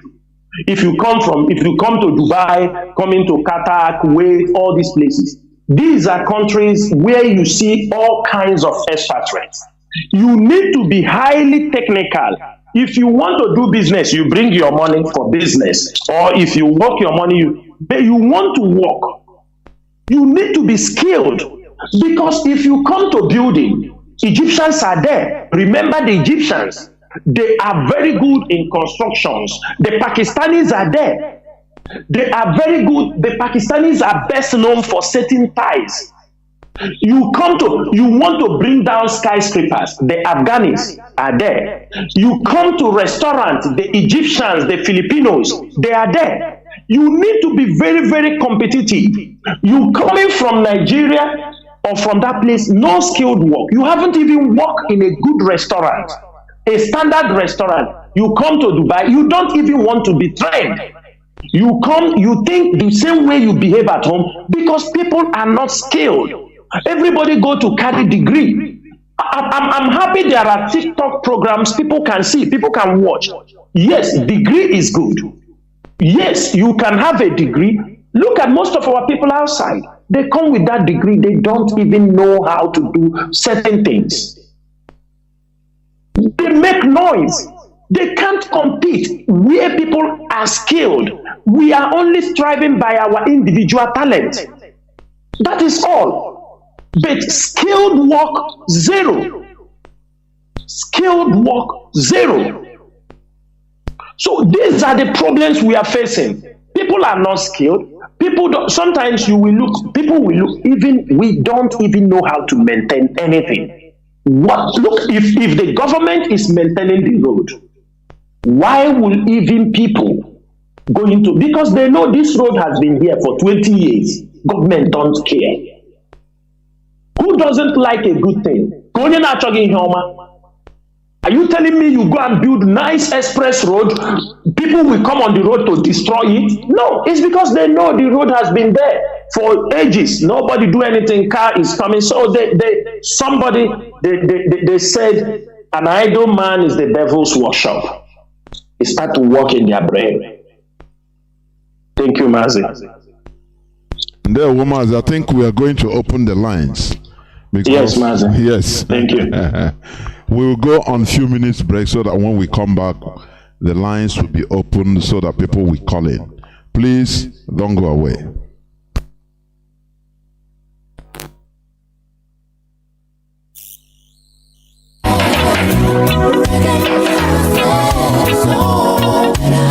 We, the indigenous people of Biafra, ably led by Saint Mazi Chinasa, humbly called on traditional rulers, aka Ndeze, town union, churches, villages, kindreds, Ndiamala, and all paternal and maternal homes to abeg hear our voice and hear our cry in this request to please do the needful now before it is too late. We dey ask all the people involved to abeg try and bury all the corpses wey scatter all over Biafra land.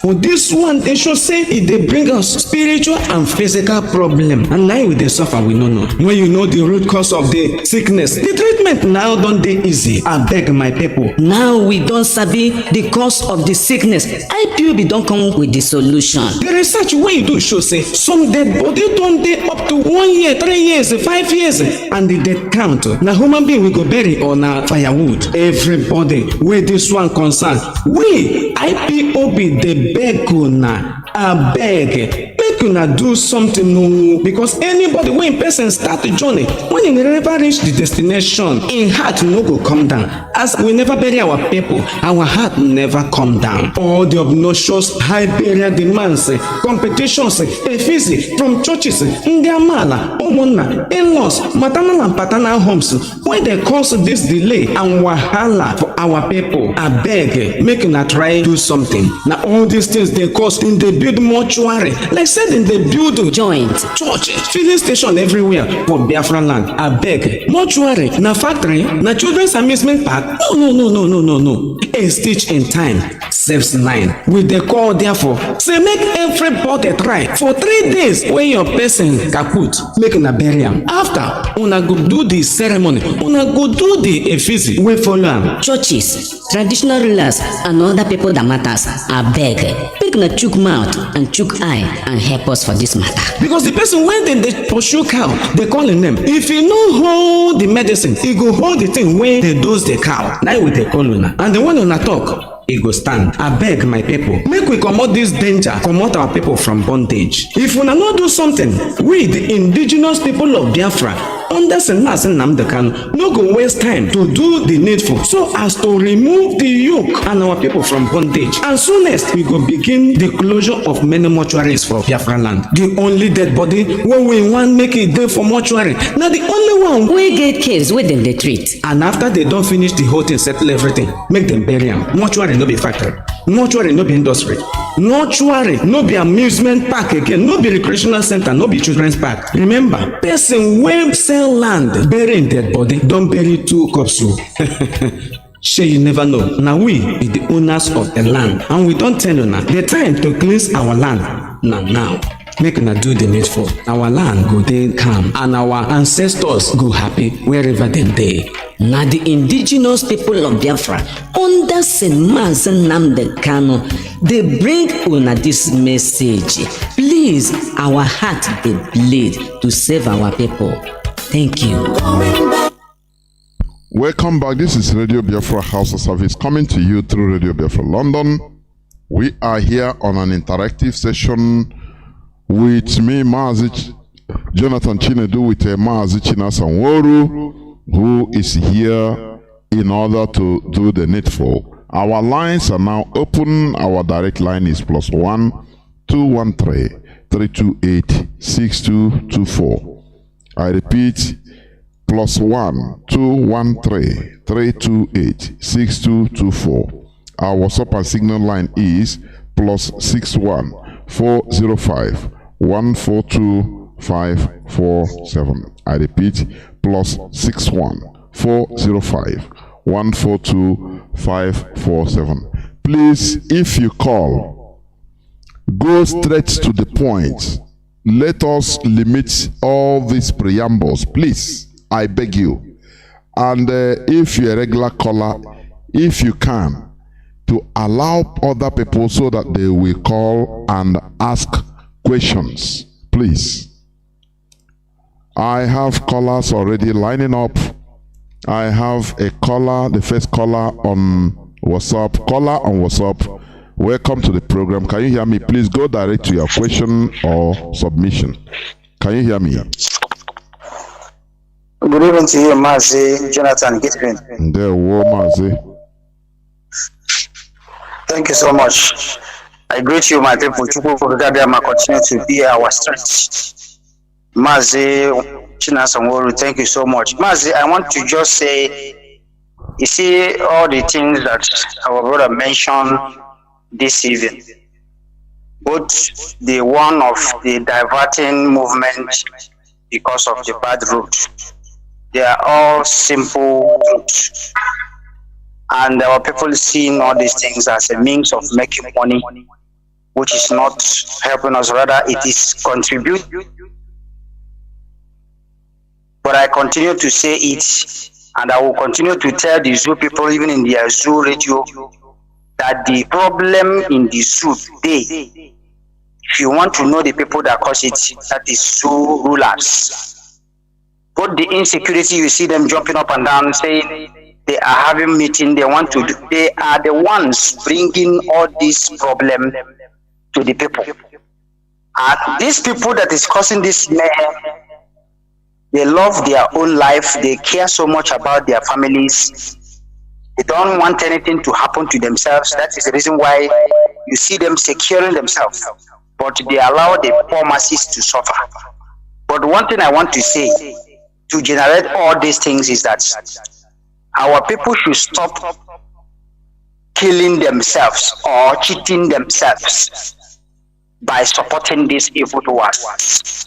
By the time you recognize that if you refuse to back these people up, then they will know that the people is leaving them and do the right thing. I think that time they will recognize where they are coming from. I told somebody that he called himself a zoo journalist today because he always back up the zoo. If you want to say the truth, you say no, don't go, don't mind your statement. I said you continue to protect the zoo. On what behalf? Let me say this, that is on the behalf of protecting his work.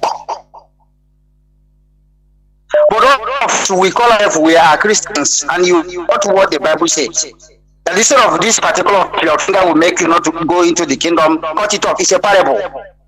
You are protecting the evil doers and their evil activities, at the same time protecting your own particular personality, work, whatever work you're doing, because you today you are doing this work and you are condoling evil. Then tomorrow the evil will still come to you. Then you see that particular person silent. That is the reason why today in the zoo, the judicial system is dying out of the hand of Malamis and the evil rulers in the zoo. They are showing that they are bigger than this foundation that's supposed to be all and all. It is very sad. Our people should stop going after themselves. At the same time, opportunity is not opportunity for you to make money on the pocket of your brother. More especially when your brother is dying. When you see people that is dying, could you believe that it's in our land here, Mazi? Sometimes people will go and steal at the crash motor accident. Other people will be trying to rescue people that is dying. Some people will go there to put their hand inside the pocket and remove their phone and their money. The reason why that person is traveling to move and die, why can't such a thing visit that person? Mayhem is waiting for the evildoers. I want to use this opportunity to thank every one of our brothers and sisters. Remember, we must continue to be firm. That is the foundation and the stronghold of what we are doing. We must continue to condemn evil, and the zoo must do the right thing. Mazi, thank you so much. There, Mazi. Thank you very much. We must continue. And thank you for making it as brief as possible. I have a caller. Let me pick. I have callers waiting. Caller on direct line. Can you hear me? Let me see. Yes, sir. Good evening, sir. My name is Ndana Barimado. I have so many questions, but for the fact that we have just limited time, I will return the other ones to rhetorical questions. To those of them that confined to, first and foremost, I want to talk about Sowore, or whatever is his name. You bring about what he said concerning that he's not a party to the division of Nigeria. Now, this boils down back to the last question he asked to our uncle, which talks about criminality among these idiots. Now, have we come to understand that Sowore does not know his left and right, however, in the sense that Mazi Chinasa said something. He said, when Biafra comes, the seat of politics will become non-lucrative. Me that does not go to school understand all Mazi Chinasa is saying. Sowore have made me to begin to hate him the more. Now, are you saying that you don't want Nigeria to be divided, and yet you understand that these people who are clamoring for P2B is clamoring because when Nigeria is divided, or maybe when the seat of politics is made non-lucrative, the presidents will be eating 400,000 naira, and the senators will be placed on, let's say, 100,000 naira. And you see this criminality of killing people, kill and die hard to rule will stop. And Sowore could not count his teeth with his tongue, and he's messing up. That is, by the way, let me go straight to my question. So I understand that in this federal system of government that they claim that they are practicing in Nigeria, they have 3 tiers of government. Now, before I continue, I will suggest maybe next other time I'm appealing if they can be bringing. I know my uncle also is good luminary as it is, but also let those lawyers be around too, so that we can ask them questions. Whoever is affecting that one will answer us directly. Now, my question is this: there are 3 tiers of government. Tiers of government, yes, in this federal system. Now, the judiciary, legislation, and the executive. Now, I want to find out, where do the DSS, found themselves? 1. Secondly, are they constitutionally inclusive? 2. Then thirdly, is a personnel, maybe somebody like Mazi Chinasa meant to be in their custody for whichever crime that he has committed. I don't know if I'm making my point clear. 1, I want to know if the DSS are under any of these tiers of government, which means if they are under this tier of government and the executive have said their hands are not in need to avert any decision or maybe conclusion from the judiciary.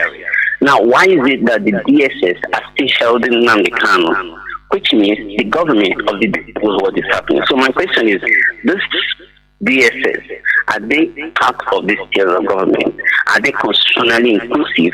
And also, which part of this body of this tiers of government have the right to sue them for not going to accept what this jury have taken as a verdict? That is my question. I don't know if I made it clear, sir. Thank you so much for now. Bye. There were Mazi. I know your questions are tough. I'm not a lawyer, I'm not an attorney, but Mazi, I don't know whether you want to say something first. Yeah, Mazi, I want to say something. Okay. The question our brother asked, I think our lawyers, they do come to the radio sometimes. One thing in IPOB, the legal issues, we don't want to dabble inside it. Because of what? Those who are handling these legal matters, they are doing it very well. Barrister Geoffrey, Barrister Lawyer Jimako, San, let me leave San Ozekome, but some of these questions on legal matters, you can also ask them this question on their comment or Facebook comments, and I'm sure they will respond to you. For in a layman understanding, we understand there are 3 tiers of government: the executive, the judiciary, and the legislature. And the police force, or the DSS, they are under the Ministry of Interior, and this is some force department. all these three executives, all these three ties of government, they use them to enforce the law, whatever they want. For example, if there are laws that are being made, if people go against the law, they use the DSS, the police. These are all under the Ministry of Interior. I think all of them do use them. But I want our people to stop asking this question: why is the president not respecting the judiciary? You are saying this thing as if we don't know the answers. You know, when we continue to ask these questions like as if we don't know, we know. Because Nigeria is a lawless country. From their track record, Nigeria don't respect the law. So why, if asking these questions sometimes, I feel we just run. I know that these people don't do this. We know. Straight and straightforward. They don't respect the law. And I want everybody to understand one thing. The magnitude of our issue, the Biafra restoration, Mazi Nnamdi Kanu and the IPOB, I mean, it's a global issue. I want everybody to understand that. I don't want us to limit our questions to Nigeria or Nigerian government. They know them. The world knows them. They know they are a corrupt government. They know they are irresponsible government. They know they are dictators walking around with civilian uniform. They know them very well. Now, I want everybody to ask yourself, if you think our issue is a very light issue, why would the Nigerian National Security Council summon themselves immediately after the appeal court have acquitted and discharged Mazi Nnamdi Kanu? I want you people, let us upgrade. Leave the court. People are handling the court issue. Let us go to the next level. What the lawyers have done for us is they have given us the tool to crucify Nigeria. That's what they have done. You know, the day we got that judgment, I'm very happy because that judgment is the tool we need. This is the arrow we need to shoot Nigeria direct in the heart of their government. And I don't want us to fail from using. That's why if you see any Southeast governor come to talk, if he's close to you, give him a slap, shut his mouth up, because some of them are useless. They are useless. Every one of us knew that on many occasions, our elder Mazi Mbazurike Amechi, at 93 years old, we fly to Abuja, take people, and ask them that let's settle this thing on the table. They say go to judiciary, as if Fulani are more educated than the Igbos or than the Yorubas. When he say let's go to the court of law. You know, when you see Jubril and Malami, let's go to the court of law, as if they know the law more than the Igbos or the Biafrans and the Oduduwas. Because he thought when he said let's go to the court of law, everybody will start panicking. Now, intelligently, our people said, okay, let's go to the court of law. They went to the court of law, defeated them hands down. None of the governors came out to raise his voice and said, why are you people still holding? They now call meeting. The same solution Father Elder Mbazurike Amechi brought is what Dave Umahi twatted because he didn't get his presidential ticket. Now, because everything he's seen it that, oh, this man is coming out to let us play another game tactics. My brother, we don't need to be asking them why. Who is this thing under? In Nigeria, it's a lawless country. We don't care if they release Mazi Nnamdi Kanu. It is by the pressure and the things we are going to mount, both internationally. The legal team is doing their own. ESN will be on the ground making sure that Fulani will not destroy our farm crops. Fulani and the armies who are engaging in criminality, we dismantle them internally. That is the most important thing.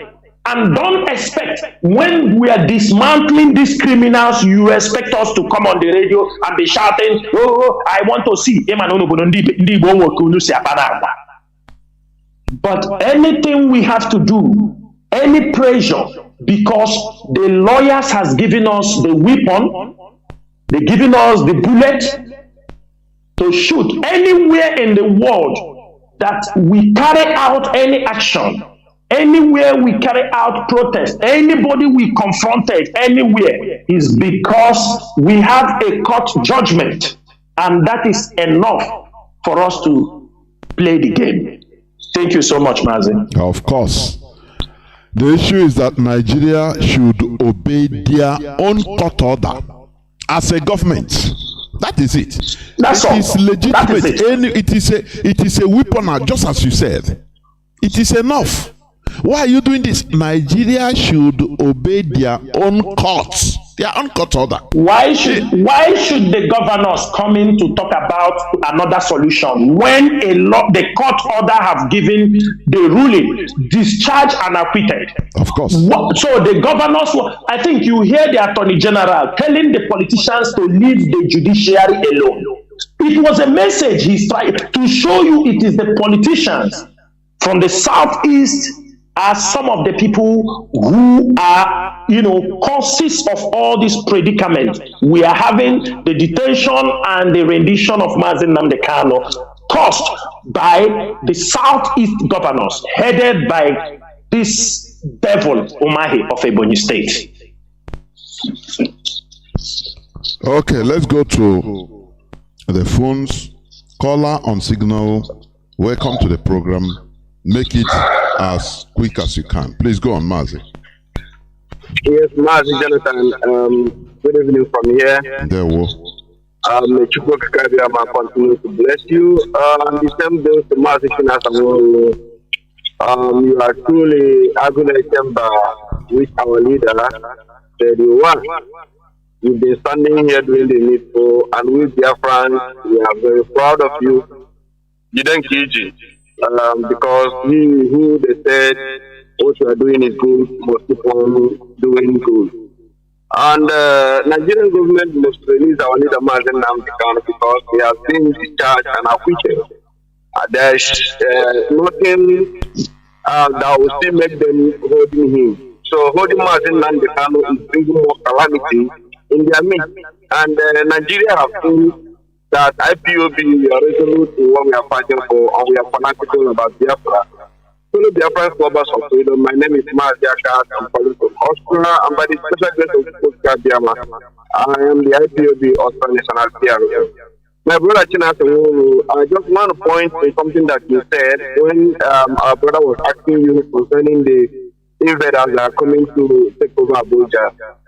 If you remember, my brother, you will know that our leader Mazi Nnamdi Kanu alerted this thing in his broadcast when he said these people are coming to take over Abuja. That when they invade and take over, or when they want to kill our people, that you allow them to kill our people as many as they want before IPOB can mount any pressure. Whatever this man said is what is coming in our four eyes. We are seeing it. Not because of the US have given their alert that USS is coming to take over Abuja. Our leader have seen cases when he was asking our people that he needed gun and bullets.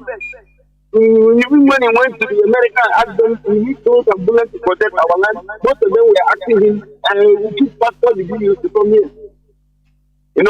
Asking him police questions. Today, all their eyes have been opened. And we must continue to sound these things in their ears, whether they like it or not. Mazi Nnamdi Kanu and IPOB remain resolute in Biafra struggle. There is nothing that will take our eyes of restoring Biafra. Whether they like it or not, Biafra is our last destination, and we must We must achieve Biafra, because without Biafra, all of us, we are into almightiness. Even our children. Most of them will not even have a place to call their country anymore. They will remain here in this Western world.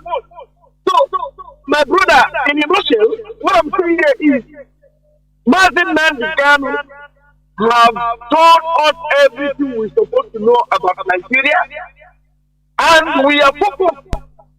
Anything the DOS under the nation of Mazi Chinasa Nworu asks us to do is what we are doing. Nobody can turn our eyes, because we came here already, Biafra, we equip ourselves and destroy anything destroyable whenever we found them. It doesn't matter. We have made up our mind. Just as we said, Mazi Chinasa Nworu, that the Northern themselves, they want to go, but they're just pretending. We are asking them, if you want to go, begin now to ask a date for referendum. All of us want to become in this enclave called Nigeria that is destroying life and destiny. We can't continue in this animal constitution to support Nigeria. Mazi Jonathan.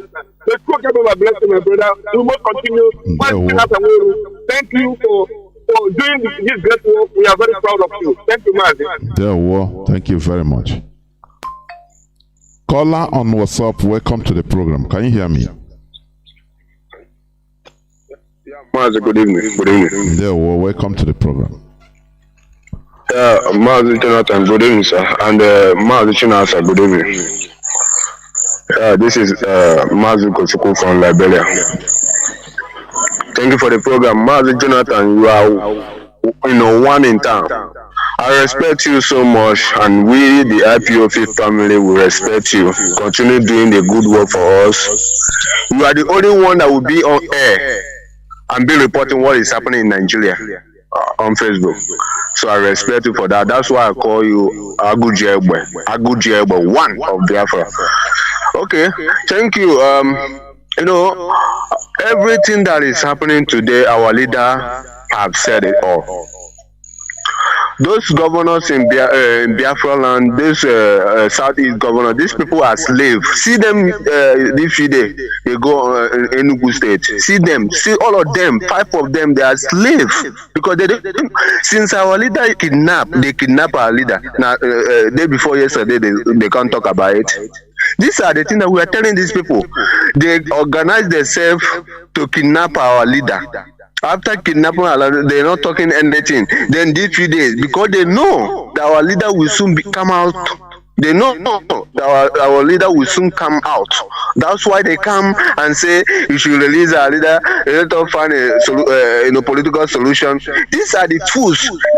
These are the fools we are talking about. Eating policy that's so big.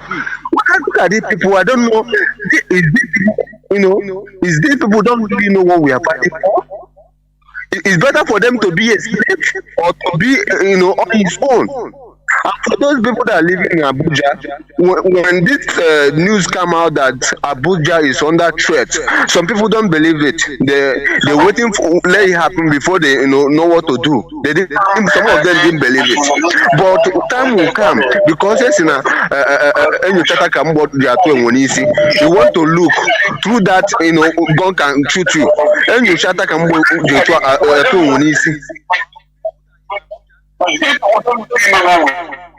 and nothing should happen to our leader. Nigeria government or Malami, whatever they call them, Jubilee, nothing should happen to our leader. Release the innocent man, let him go home.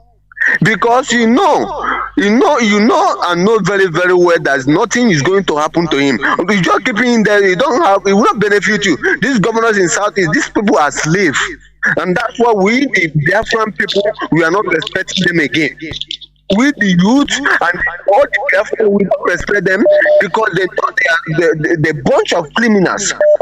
They're just making money and eating, see their stomach. See 5 of them the other day. I saw these people, I just laughed. Look at the people that represent Southeast. Look at the people that represent Southeast. See Governor Otom speaking loud for Benue State.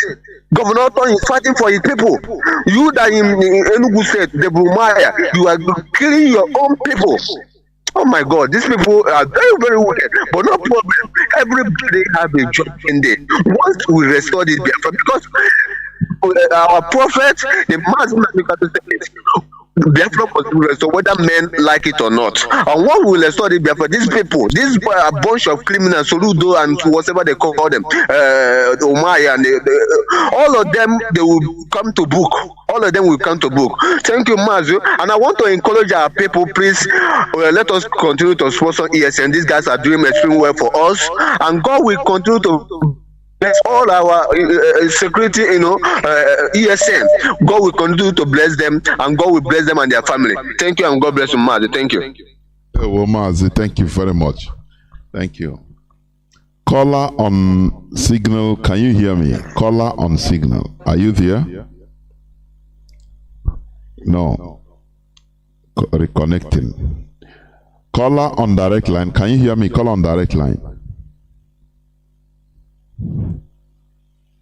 Caller on direct line. Can you hear me? Please go on. Caller on direct line.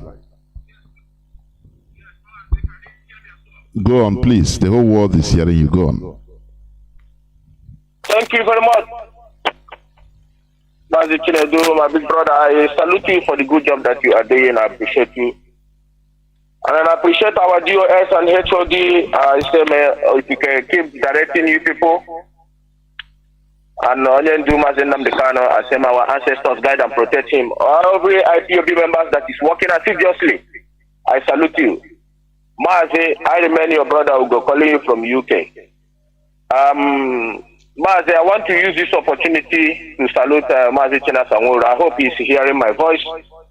I salute you, my big brother, Mazi Chinasa Nworu. I said, without you, our land could have been Sodom and Gomorrah. Believe you me. And then we thank you. We can't thank you enough. Especially now that Onyendu is not around. But we know the plans of the enemy. We know exactly what they wanted to do. But we have defeated them. But Mazi Nworu, you see all these criminals that was contributing money on social media, killing our people. We know them. We know their faces. We know them. At the due time, these people are going to pay for the people they have killed in Biafra land. Except they die in Europe. Even there is a time we come, we pursue them in Europe. The time will come when we wait for them where to catch them in Biafra land. If we don't catch them, we pursue them in Europe. Because these people cannot stay in Europe, contribute money to kill their own people. The people that Mazi Namdekano has been suffering in dungeon for the past how many years. They contribute money, they send it to criminals, and they use it to do one or two things, to be killing our own people. Killing our own people. You come and see a woman that is selling agidi in the market, you throw away his agidi, and death with the woman, take his bicycle, take his money, and kill the woman. You say that you are living in Europe, you are contributing money. Nobody send you this. Nobody send this infiltrators this assignment they took on their own. Nobody send them. That is why they are going to pay for everything they have committed in our land. This thing now, Mazi Chinasa Nworu and DOS are going through. You people did not supposed to be going this type of through or this type of hardship. Is because our people does not reason. If our people were reasoning, how can somebody somewhere sitting somewhere calling DOS criminal, calling HOD criminal, and our people are listening to them? What have they been all this while they have been calling these criminals? Set wrong agenda to our people. Our people begin to follow the things that Mazi did not teach them. They follow the wrong agenda. And we are calling the attention that where you are going is that path. Our people live where they're supposed to go. And these are the idiots who told them not to be listening to Radio Biafra, not to contribute in meetings. And our people did not read the handwriting on the wall. He led our people astray. Now look at this situation. Our agenda is to checkmate. The DOS agenda was to checkmate the Fulanis in our border. That's our way in our land. And this idiot sitting somewhere, redirecting our people in their death, caused the death of many of our people. And our people cannot see all these things. And you people are now trying to cover all the loopholes, trying to make sure that our land, peaceful place if our people did not listen to gossip. It's because of the gossip that we are listening put us in this rubbish. Somebody that did not even know where he came from, that we are listening to his rubbish. Coming out in social media calling you as criminal, HOD criminal, everybody was criminal. You that is calling somebody criminal. So you are the innocent. That is where I am upset for the death of our people that this man sitting in Europe. Even the member himself is one of the people we thought we are respected. Look at what they have cost to our people. Mazi Chinasa Nworu, I salute you for the good job that you are doing. Keep protecting our land. We keep supporting you. Doing all we can do to make sure that our land is secure. But these people will never go unpunished. They will pay for the innocent people they have killed in our land. If it is, they must to pay. We know them. We hold their teachers. Time shall come. We will begin to hunt them and let them think. You know, one thing I like about IPOB, you might think that we gossip, but at the right time, they can who go him. Mazi, thank you very much. Mazi, thank you so much for that wonderful contribution. You know, one thing I will Biafra, even when Biafra did not, if Biafra did not come also, but as soon as Mazi Nnamdi Kanu will come out, one of the things I will make sure that Mazi Nnamdi Kanu investigate, and there must be a committee. I will recommend these things for Mazi Nnamdi Kanu to set up a committee about our people that were killed. I am telling you, those who have killed our people will never go free. I do not believe in meting out judgment or to say, let me do this person. I want everybody to see. I want, if you say Chinasa Nworu did this, after come and tell the world that with your evidence, because for me, I have the evidence I will show to the world. Most important thing is people who knows me when we talk, how we champion this thing, we make it very clear. We know what we want. Mazi, in the Nigerian police, especially Nigerian police, the DSS, this is where they recruit criminal. Like if somebody is a criminal, they say bring him, you recruit them in the police. You bring them, they put them, all these SAS, some of them are killers. All these people, they take them, they recruited them into the SAS. I said, I have never seen a responsible force. I am living in a country where people are, even if they are not, they say they are not the best country, but people, they understand. Nobody accepts a criminal into a force. Nobody. When they found out, here I am living, I have seen police officers who engage in illegal, ordinary drug. This important many people, ordinary small drug, they want to use. They're giving them 15 years. 15 years. 10 years. If they don't care who you are, then you expect us, after all of us have traveled around the world, we have seen how other people's, most of us saw how some countries developed in our presence. We saw them developing. We saw them what they do.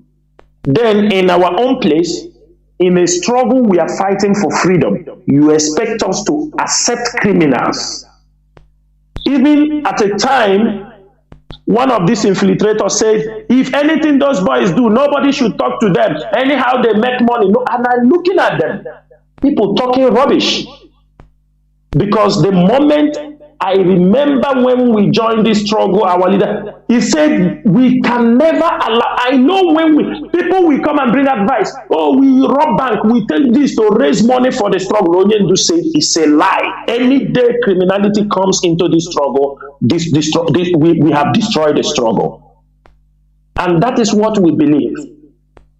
Mazi, our people that are pained by the level of what they pass through in the hands of this criminal, those that survive. We have videos. gruesome videos. You know, from the time we start shouting, there were people running away from there. There are many of them running away. They said, we never knew.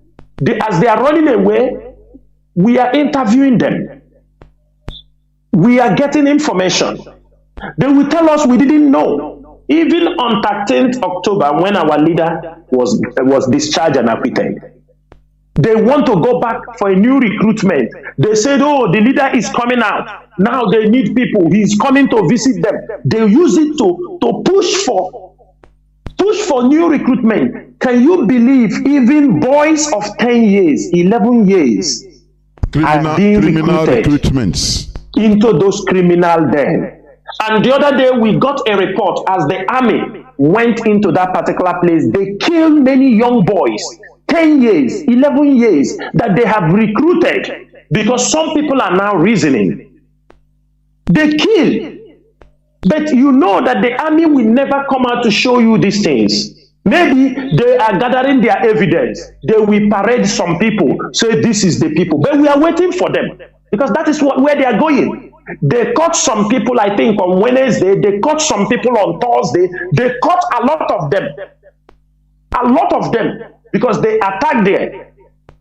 Even one of these boys they call Untiwa, the one that you said, he was killed in that operation. Many of them were killed.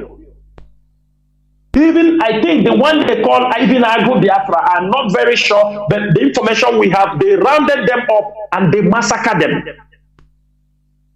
The one they call engineer, they were talking about Madam Bridget and all these people were. When they are caught engineer, I heard also that the military surrendered the boys where they are. They massacred them. They have all those evidence. And tomorrow they will come, they will call NTA, call AIT. They call all of them, come and see the criminality we are talking about. The people on Nandekano we are using to commit crimes, human parts, and all these things. This is the level of criminality. They kill people, they take their heart, they take their private part, they take their head. My brother, tell me where this thing happened. Who among you, who is an IPOB member, a follower of Mazi Chinasa, will hear this kind of thing and be able to support this kind of evil? Is this freedom fighting?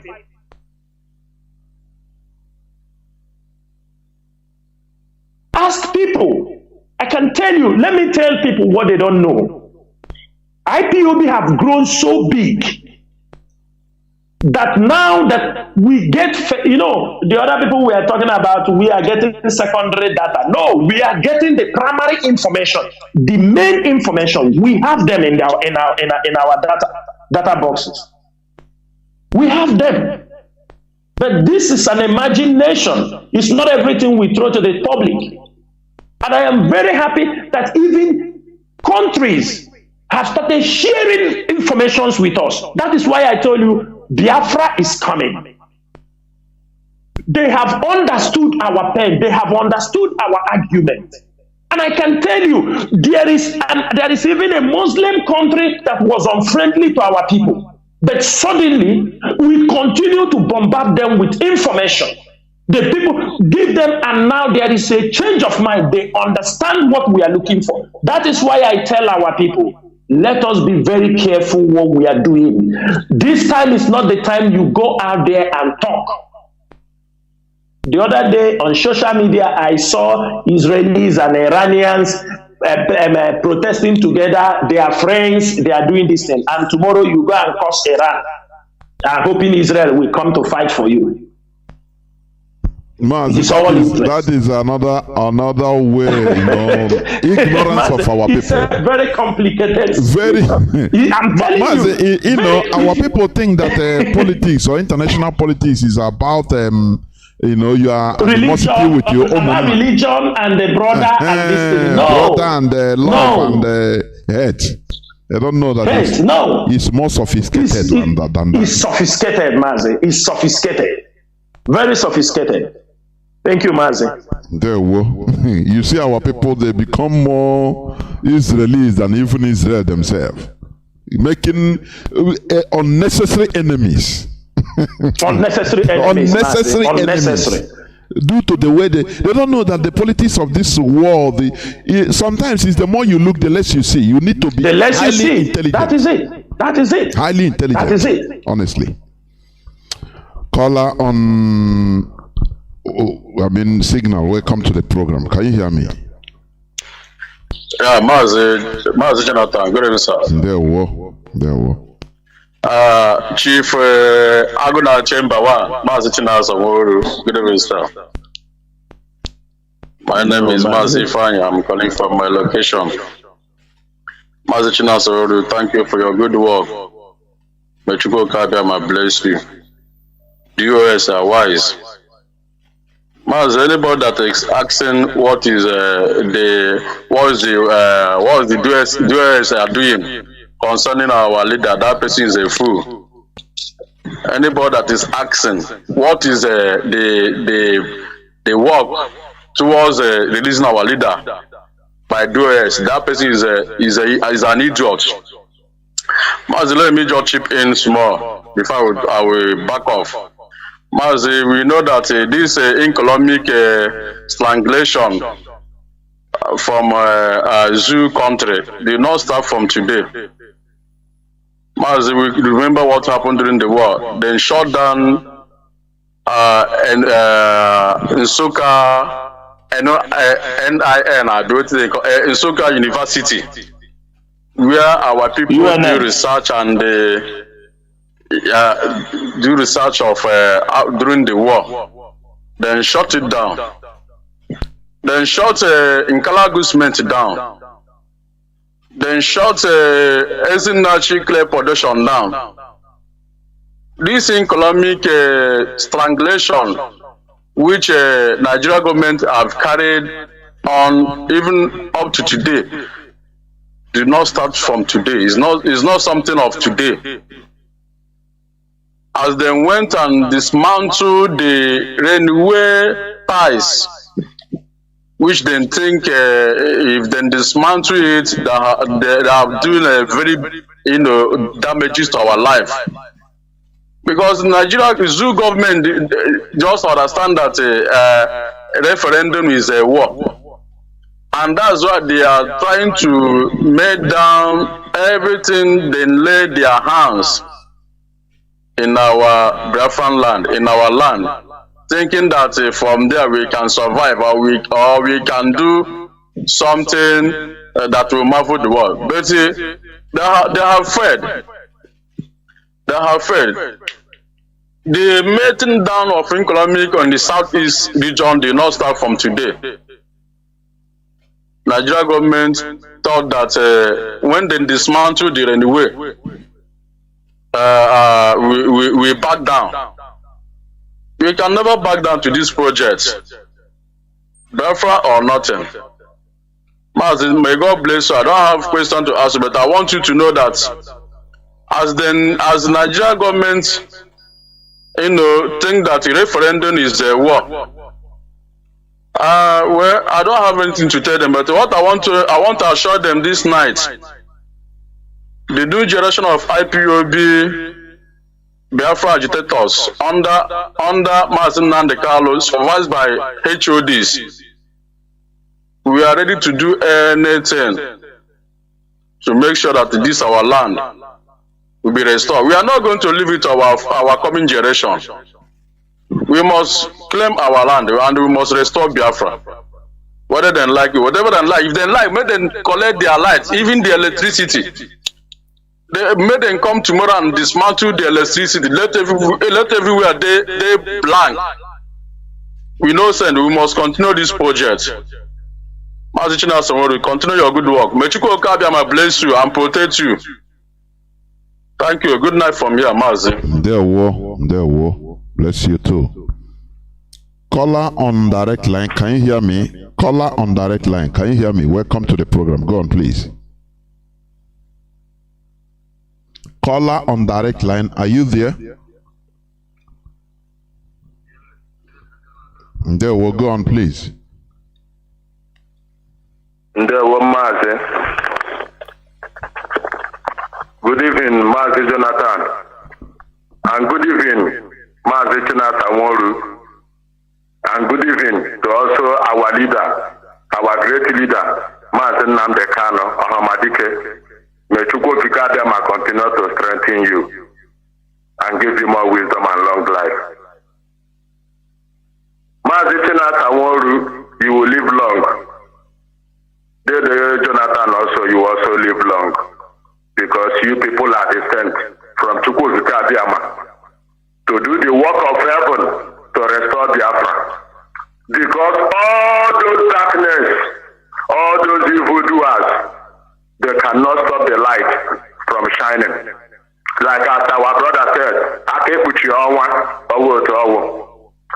my name is Michael Israel and I'm calling from the holy land of Biafra, the land of Chukwu Kikadema.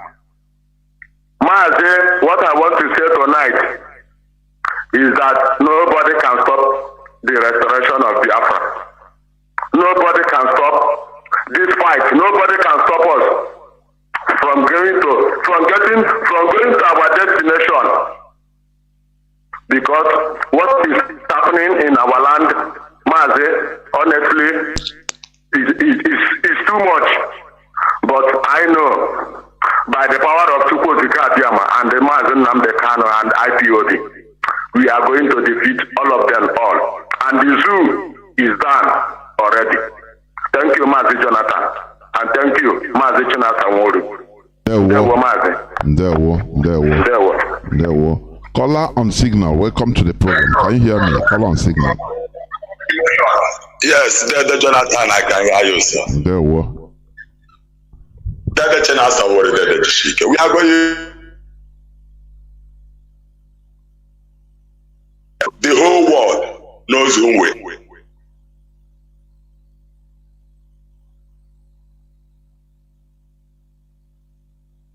Their own land. We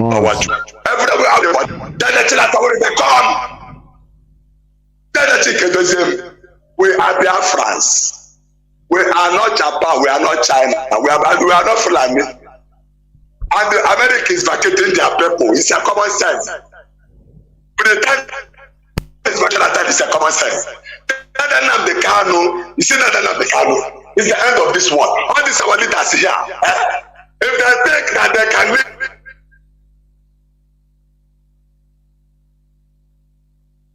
to devil, they will be so okay,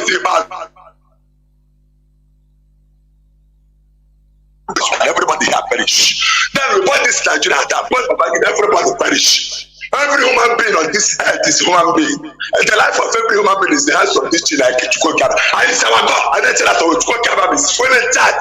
Whatever you are doing, do it with confidence. That's what we die in the side. That's what we die in the side. That's the chicken. Let Israel live in their land. Let Russia, let America. We are not doing.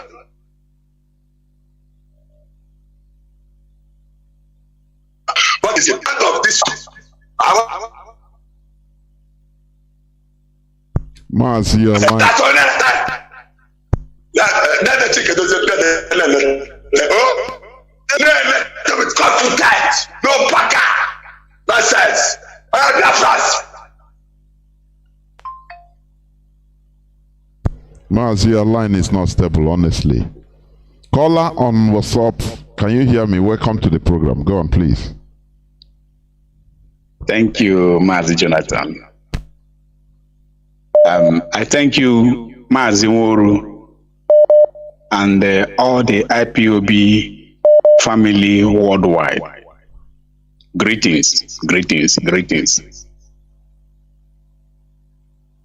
Sitting I can Chukwu Kikadema, by the grace of the Most High God, our leader, Mazi Nnamdi Israel Kanu, he will live long.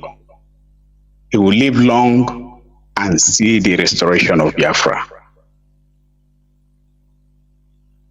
Nobody, no man born of a woman will stop the project, the movement, the restoration, or the restoration of Biafra nation through God by using our leader to liberate his children.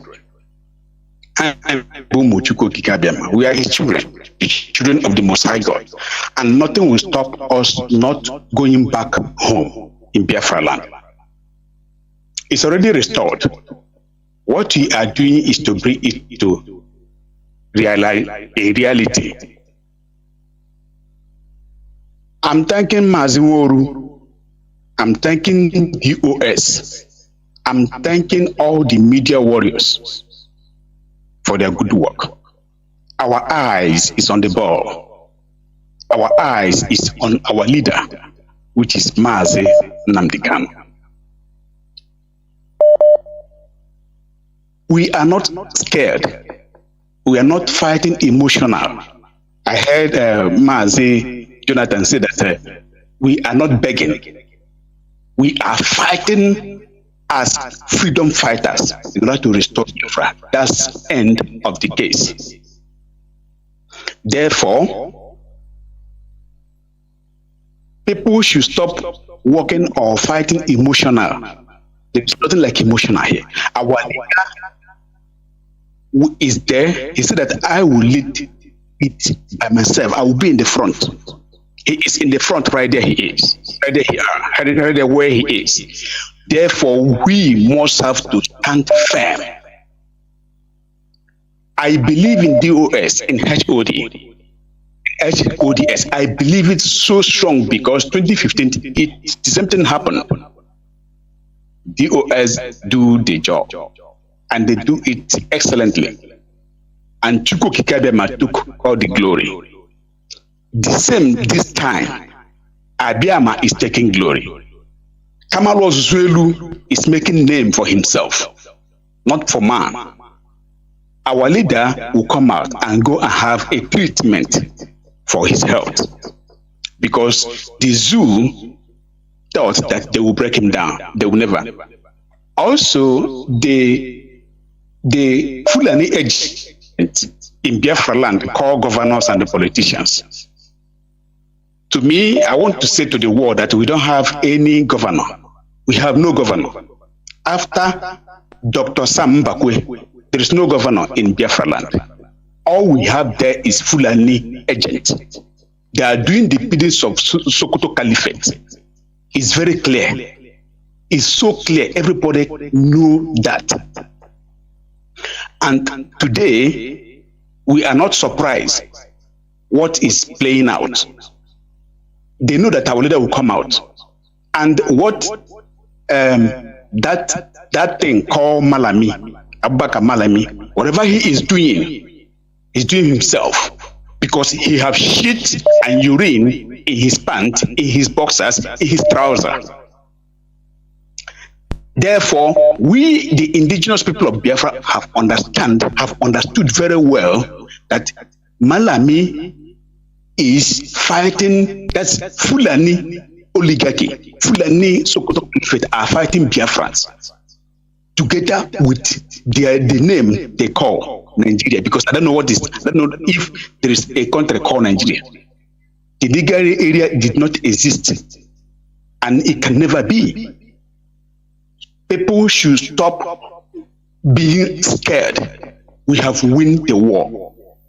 We have won it in the judiciary, both spiritual and physically. We have won them. Malam and Gabashew, all of them, they must have to release our leader according to the order, according to the law given. Our leader have been discharged. Simple. They must release him and let nothing happen to him. Let nothing happen to him because we are not taking it even an iota. We are not taking any space with them. Let nothing happen to him or else they know. The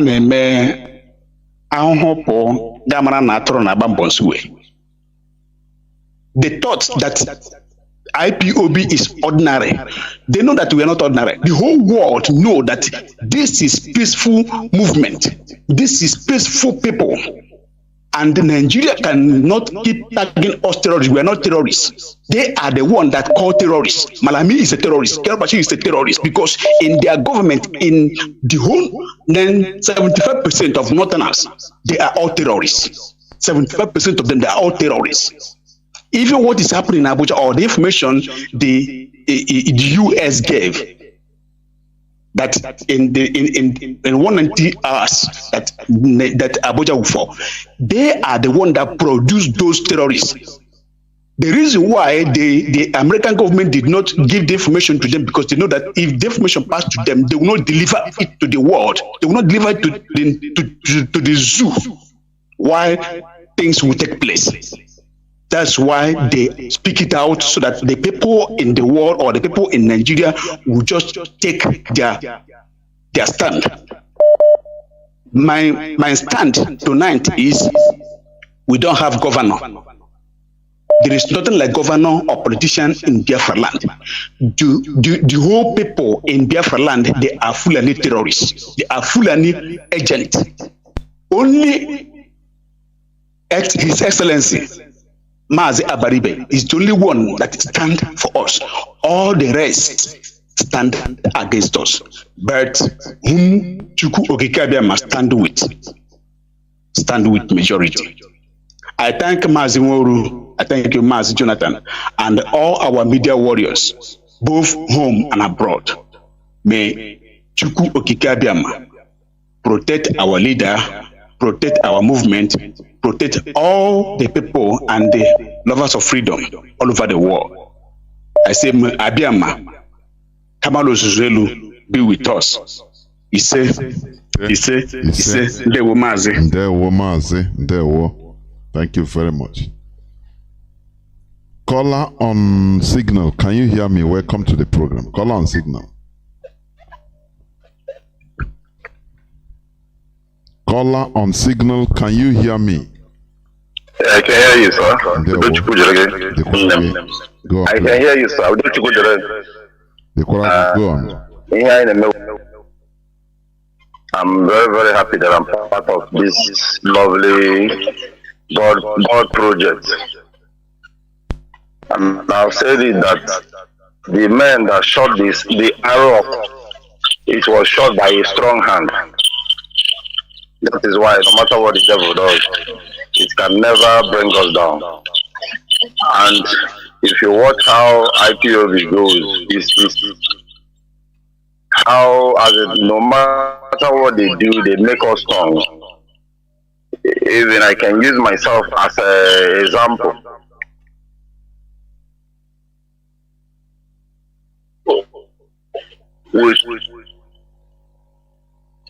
This very period that we are now, not everything that I come across in Facebook that I share.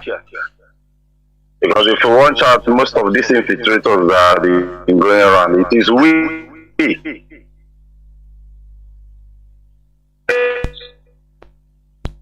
Ignorant that to you is carry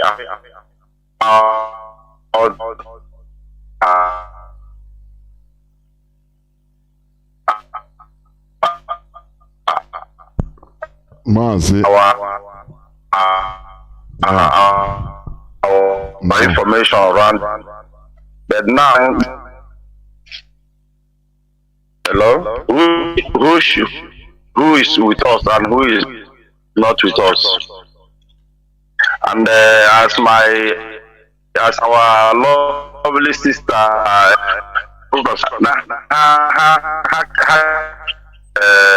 that made all this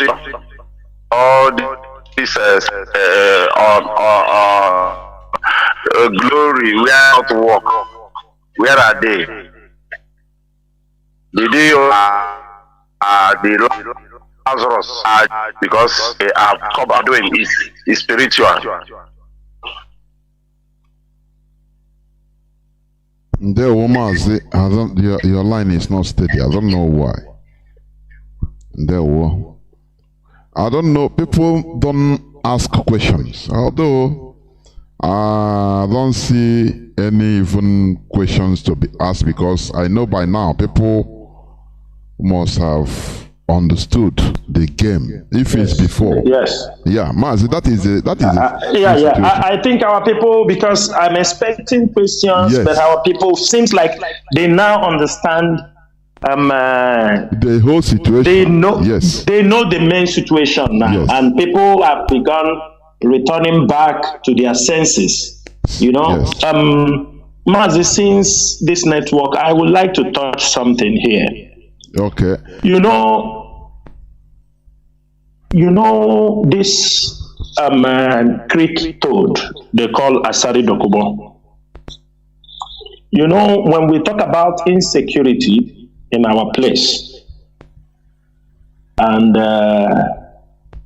some of our people that ran to him, they say they form a government. I hope they are seeing, or if they are not seeing, or they don't want to talk. Because I heard the DJ Reza, the BBC customer service officer, which is Uchemefo, I heard him the same day Malami was talking about that our issue is a national security, assassination, and the criminality. You know, when they send signal, you will find out all their agents. They come on social media trying to, portray that point, trying to tell the people about. Because the moment Malami said that, you see him, he came out from where he was. He started talking about trying to. And I asked myself, this is somebody who joined with Asari Dokubo. They formed de facto government.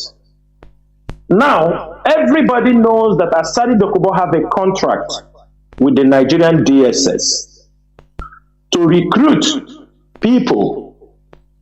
And you know, when the British or the UK was talking about security alert, they mentioned Iguacha also as one of the places on high alert. Now, what people don't understand, when Asari Dokubo signed a contract with the Nigerian DSS, because he is working with them, he's the one recruiting for them people. He signed it, and they shift many Islamists, also Muslim Islamists, down to him. We saw the video when he matched them. Many of them are, and they are using them for assassination, attacking IPOB members, but it's not going very well. Now, what they did, most of the infiltrators, you know one thing our people don't understand, there are many people who were attacking, talking on Facebook. You think they are even IPOB. They are not IPOB. These were Nigerian agents. These were people, mainly APC, because they use the APC members. They put them to go to attack. They were all working. You see, since we defeated them, you remember one time I came on, I said we have defeated them. I know the time we defeated them. And from that time, they will continue going down. They never rise up again. Because we have cut up that wire. Now, I want every IPOB member in Biafra land, in Iguacha, in Akwa Ibom, all these places, I want you to be very, very careful.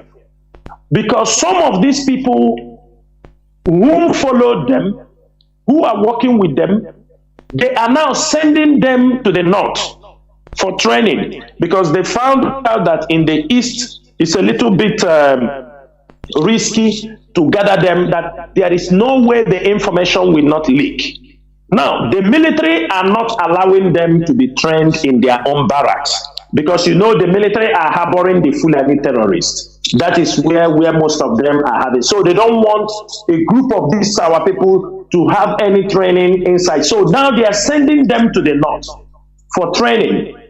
And their mission, let me make it very clear, every IPOB member should be very, very careful. Principal officers.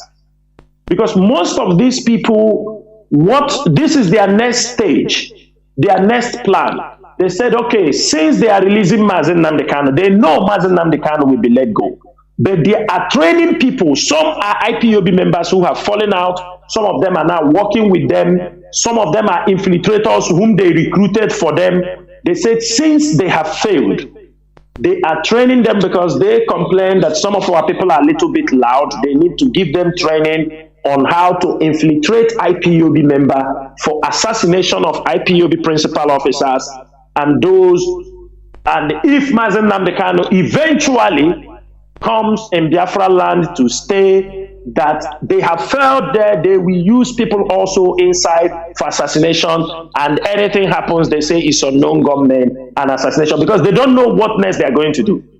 They want to make sure, they feel they could not penetrate inside IPOB well enough. Don't be surprised a new person, a new agent provocateur may come up.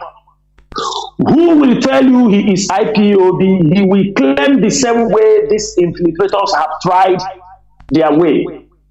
Because these infiltrators, they have tried to manage them in 1 year. They have spent huge amount of money. When we call about infiltrators, proxies, or this agent provocateur, people think sometimes the way you work with government is that government will come and approach you. No. They don't come to you. They have their contact person who do the job for them. Who will contact you? And you see these DOS people, they sold Mazi Nnamdi Kanu. They will never tell you they are working for government. They will tell you, what do you want? Okay, we will support you. They give you the money. You go and carry out. You start. Imagine Biafrans to listen that somebody like this stupid guy they call Pastor Jack, who used to be on this radio talking, coming and do is the one Bridget and Father Megwa gave commander in Biafra land. And they expose our people to danger because he want to make money to go to marry. We know, we have every data. Wherever, you know, when they come, they talk. Now, Asari Dokubo is recruiting heavily. Money is paying. They have the finance. They are not giving up. But I want us to tell them that we are IPOB. We will frustrate every plan. And I want the families in Andoni, our families in Igbocha, parents, you people are talking about the death of your children that Asari took away, they killed. You are closing mouth talking. Raise your voice. Why IPOB is not taking your case up is because most of you are talking from the back because you have cajoled IPOB. You have talked evil against IPOB. Now you send your children to this man, this Islamic agent in our land. Most of your children are in the mortuary, and you are asking him, what happened to these children? He told you that it is pirates. They went for pirates and they were killed. And you believe him? Where are the chiefs in Adoni? Where are the chiefs in Okreka?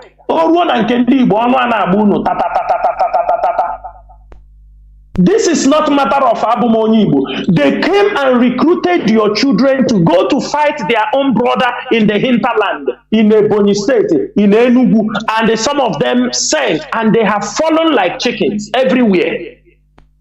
They brought the body, the ones they can bring, the ones they could not bring, they gone. He's telling you they died in pirates' mission. They went for pirates. And you believe. This is the problem we are facing. Had it been, it is Nnamdi Kanu or IPOB did it, all of you will come out and be talking. All of you knew General Playboy. Many of you know.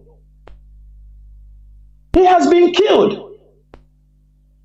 Asari have set him up. They have killed him. And many other people.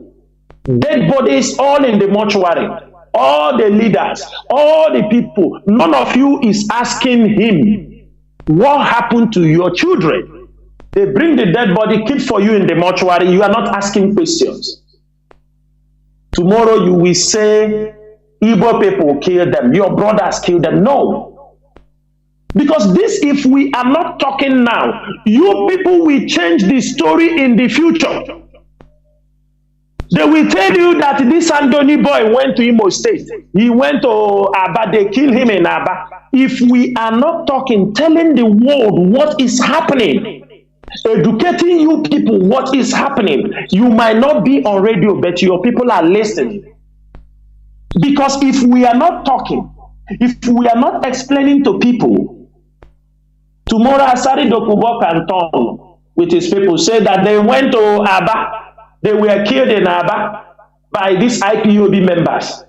You start to have grudges against IPOB. You start to have grudges against ESN. These were all the people they gathered. People have to know the DSS is doing a clandestine operation. They have the money back. They're being sponsored. They have means, money to make sure they destabilize and kill IPOB member. It is in the hands of the DSS. They have it. Oil money, our own money, coming from our own natural resources. That's what they are using for counter attacks against us, killing our people, adopting our youth. But one thing is very clear. How many people will you kill? How many will you kill? We are over 70 million people.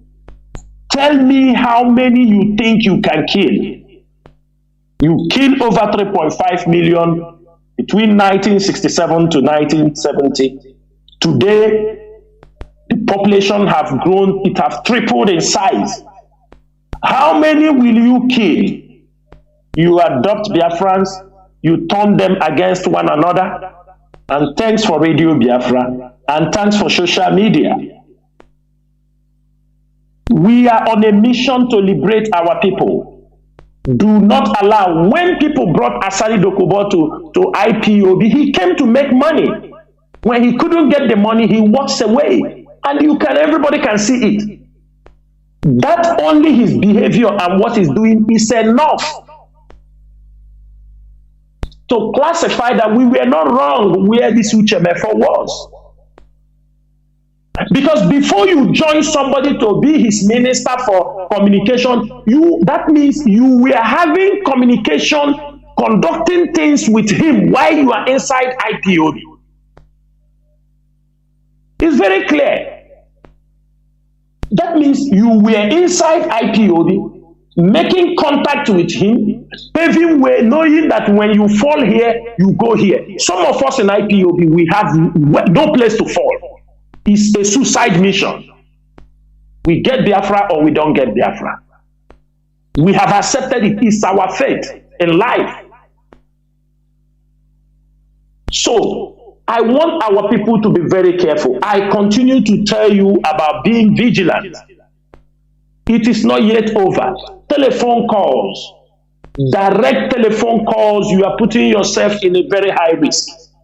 Direct telephone calls are very, very, if you are using it to talk to people, unless your normal personal businesses, do not use your direct line to discuss anything about IPOB, about IPOB leadership, about ESN, anything you know, do not.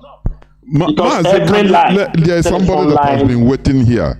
Let him make the last call, before you continue, please. Okay, Mazi. Okay. Caller on WhatsApp, you are the last caller. Please go on. Yeah, the last but not the least. Of course. Ndewo. Mazi Nworu, ndewo. Mazi Jonathan. Ndewo, Mazi. Ndewo. I just want to remind Biafrans all over the world, maybe as our brother Chinasa Nworu said, that in time to come, they will start telling them that train station pass here, he didn't pass here. I could remember when we used to wear Boy Scouts uniform and enter that train in loco. The railway station we call local records. We will take it to Maiduguri for excursion. We have Maiduguri Express, we have Kano Express, we have Jos Express, and we have the local train we call Adamma, and we have the goose train. We have the goose train. And I want still to let our people to know, those trains those days made us to know in many places. Places like Mboko, Ntinga, Mpa that you just mentioned, Isukwatom, Ovim, Otampa, yes, Otampa and Ovim, and the Mpa and Uzuakoli, yeah. Otampa, yes. Yeah, so he made us to know many places. Igumale, Otonko, Otrupo, that is true, my brother. Yes. You know, it passed through Goody. Yes, Goody. Yes. To reach Maiduguri. So I want to still let our people, whoever that is calling himself a Nigerian, a Biafran that is taking himself as a Nigerian, you are not a Nigerian. You have never gained anything from that country.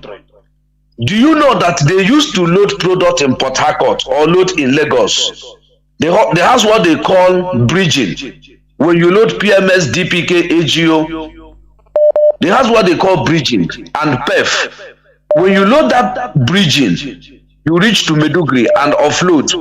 When you come back with your returning ticket and stamp the PEF in Maiduguri depot. When you stamp that PEF, you come back, you drop your returning way bill and take the copy. The federal government of Nigeria will pay you for that transport. By then, it's almost 750,000 naira, close to 1 million naira. They will pay you. All the whole independent marketer in the east, from Enugu, reach Port Harcourt. How many marketer in that east called Biafran, they are paying that PEF? If your product did not located, your allocation did not go to north, they pay them that product for them to still sell that product with the price that they are selling it, the pump price. And when these people came to place like Maiduguri, reach Baga, where they call Bagat, when they reach Baga, they will take it from Baga to Chad. From that station Baga, you go run. Then when they call where they call Fluka, Gamborungala, they would Gamborungala. Yes, I know. Goza. We go to Goza, where the Mopo used to do their training. They used to take it where this former Liberian leader follow on. Yes. They will take it there and Stella. Yes, all this border that Mazi Chinasa, that Mazi Jonathan said that is porous. It's porous because when you carry that product from east to Enugu, you will get no less than 100 checkpoints. Then after you left Enugu going, you will not see any checkpoint till you reach where they call Lake Chad. You reach that Chad. Lake Chad Basin. Do you know that area? Yes.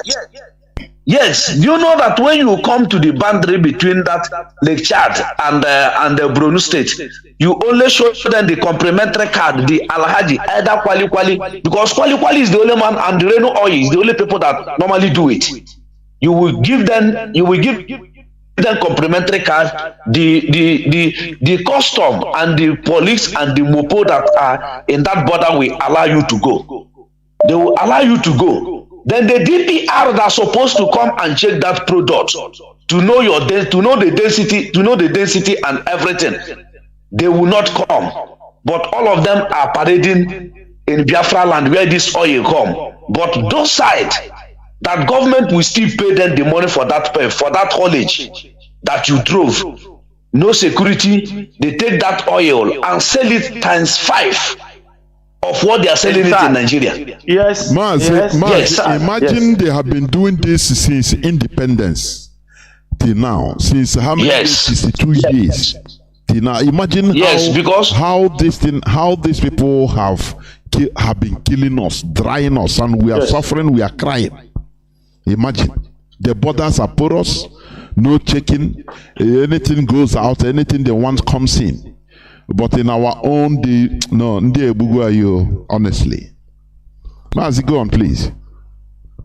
So, and this their product, they normally load it Saturdays. If they didn't finish Saturday, do you know that PPMC will be forced to come and work on Sunday to finish that product? Do you know that they will use one ticket? They will use one ticket and load like 5 trucks. One ticket and load 5 trucks. Those trucks that are entering inside, they will use one number, one plate number, duplicate it and give it to 5 to 10 trucks. They will use it and load the product, and nobody will talk, and those products will go out. Imagine. But if any marketer, if any of our marketer, they will search you, the custom will come, the police will come, the bomb detector will come, they will ask you to put fire arrestor. You will put fire arrestor. They will ask you to show your spare tire. You will show your spare tire. But if it's their own truck, enter there, those truck will go direct and load. They say it's bridging, order from above. We keep on hearing order from above. For 20-something years I've been there, we keep on hearing order from above. You cannot stop their truck. You cannot stop their truck. The next morning, they will pull you out from that point, that very place you are, and stop to do what? To inspect that truck. They will pull you out from that place. They will now put you where you will be staying with the bed. Only bed will be talking to you. You will be there and rust, and you will force yourself to resign from that work. That is what they are doing against our people. And our people should know this. That's why when I come and see people talking about one Nigeria, it make me to cry, because they don't know what is going on. And all the whole depot chief they are calling are from North, are Fulani men. They build their mosques inside PPMC. Do you know what? There's no church there. Inside PPMC, in Port Harcourt Refinery. Everything I'm telling you, the evidence is here. They build the mosque inside PPMC Refinery. And the constitution of that PPMC is that the son of the soil will be the chief security of PPMC. But a Fulani man is the chief security of that place. Supposed to be an Eleme man and Okrika man. Supposed to be the chief security. Because Eleme and Okrika share the PPMC and the refinery. Share the refinery and the PPMC. All of them, as I'm saying it now, all of them know what I'm saying, and they are hearing this voice, because I have said it in many Biafran but this is our larger radio that I have to speak in, because all the Nigerian politicians are listening to what we are saying now, and all of them know, and they keep quiet, and they took this red way out from this our road, and none of them talk till today. So our people should know what to do now.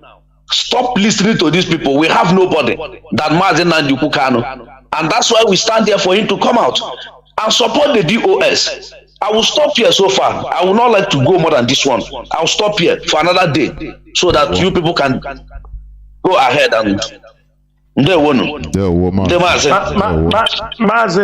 thank you so much. You know this insight. We expect and encourage people to come on Radio Biafra. Yes. There are information people are holding. Yes. It's not going to, this is an eye opener. People, it's not only about buying and selling. Mazi, our people don't even want to research on things that are happening around them. They are being carried away. Mazi, the issue, one of the issues is also this. People that are experiencing this on daily basis, they will keep quiet. Does it mean that they don't share information? I don't know. What is happening? What is really? What is happening? Our people. Mazi, do you know? One day on this program, I think somebody asked.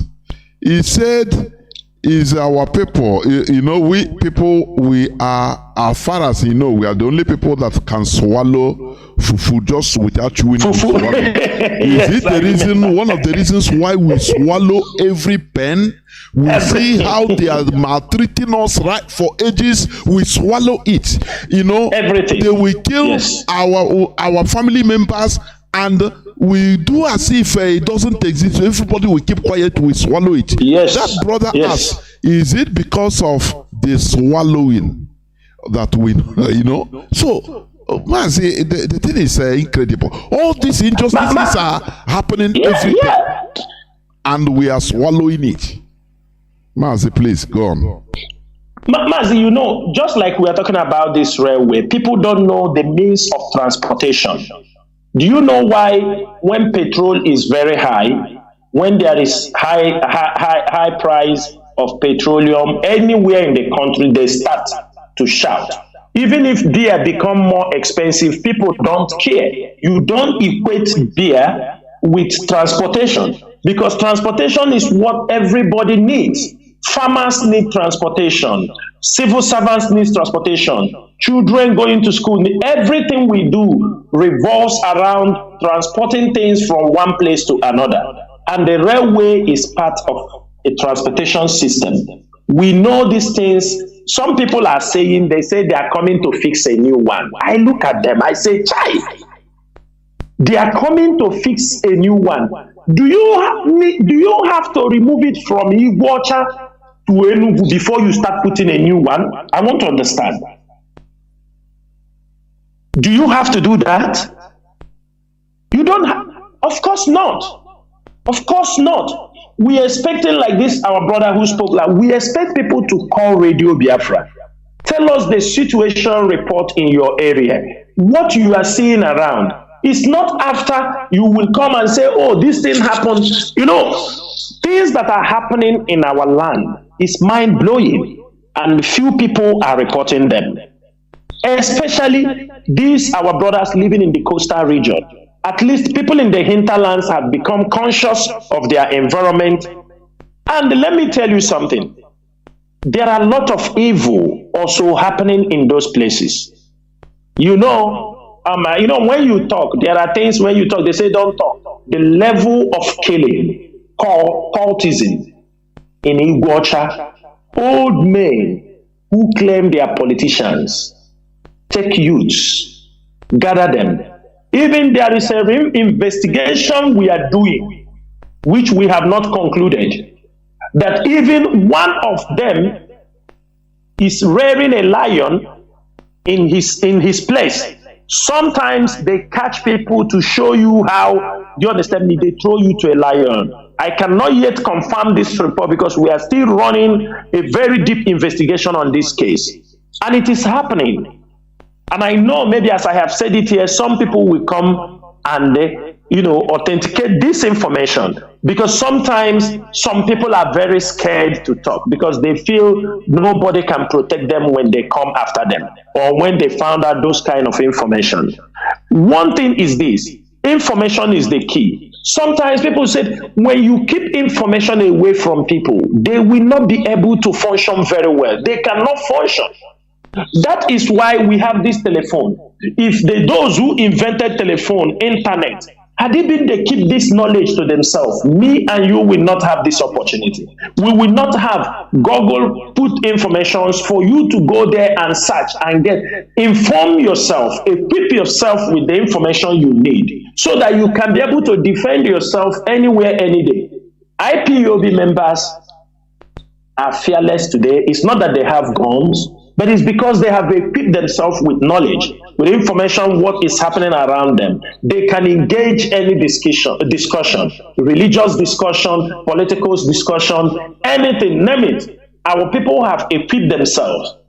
Mazi, all these things we are talking, still, for example, our leader talk about for us to returning back to our who we are.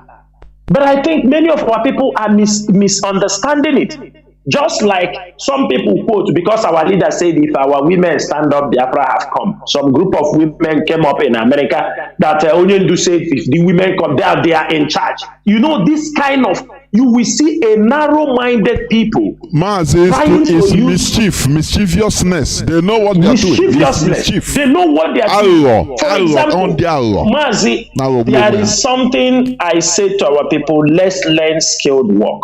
There is something going in Biafra land right now. We must continue to educate our people. Every youth, instead to go and they learn yourself a skilled work, find a skilled work.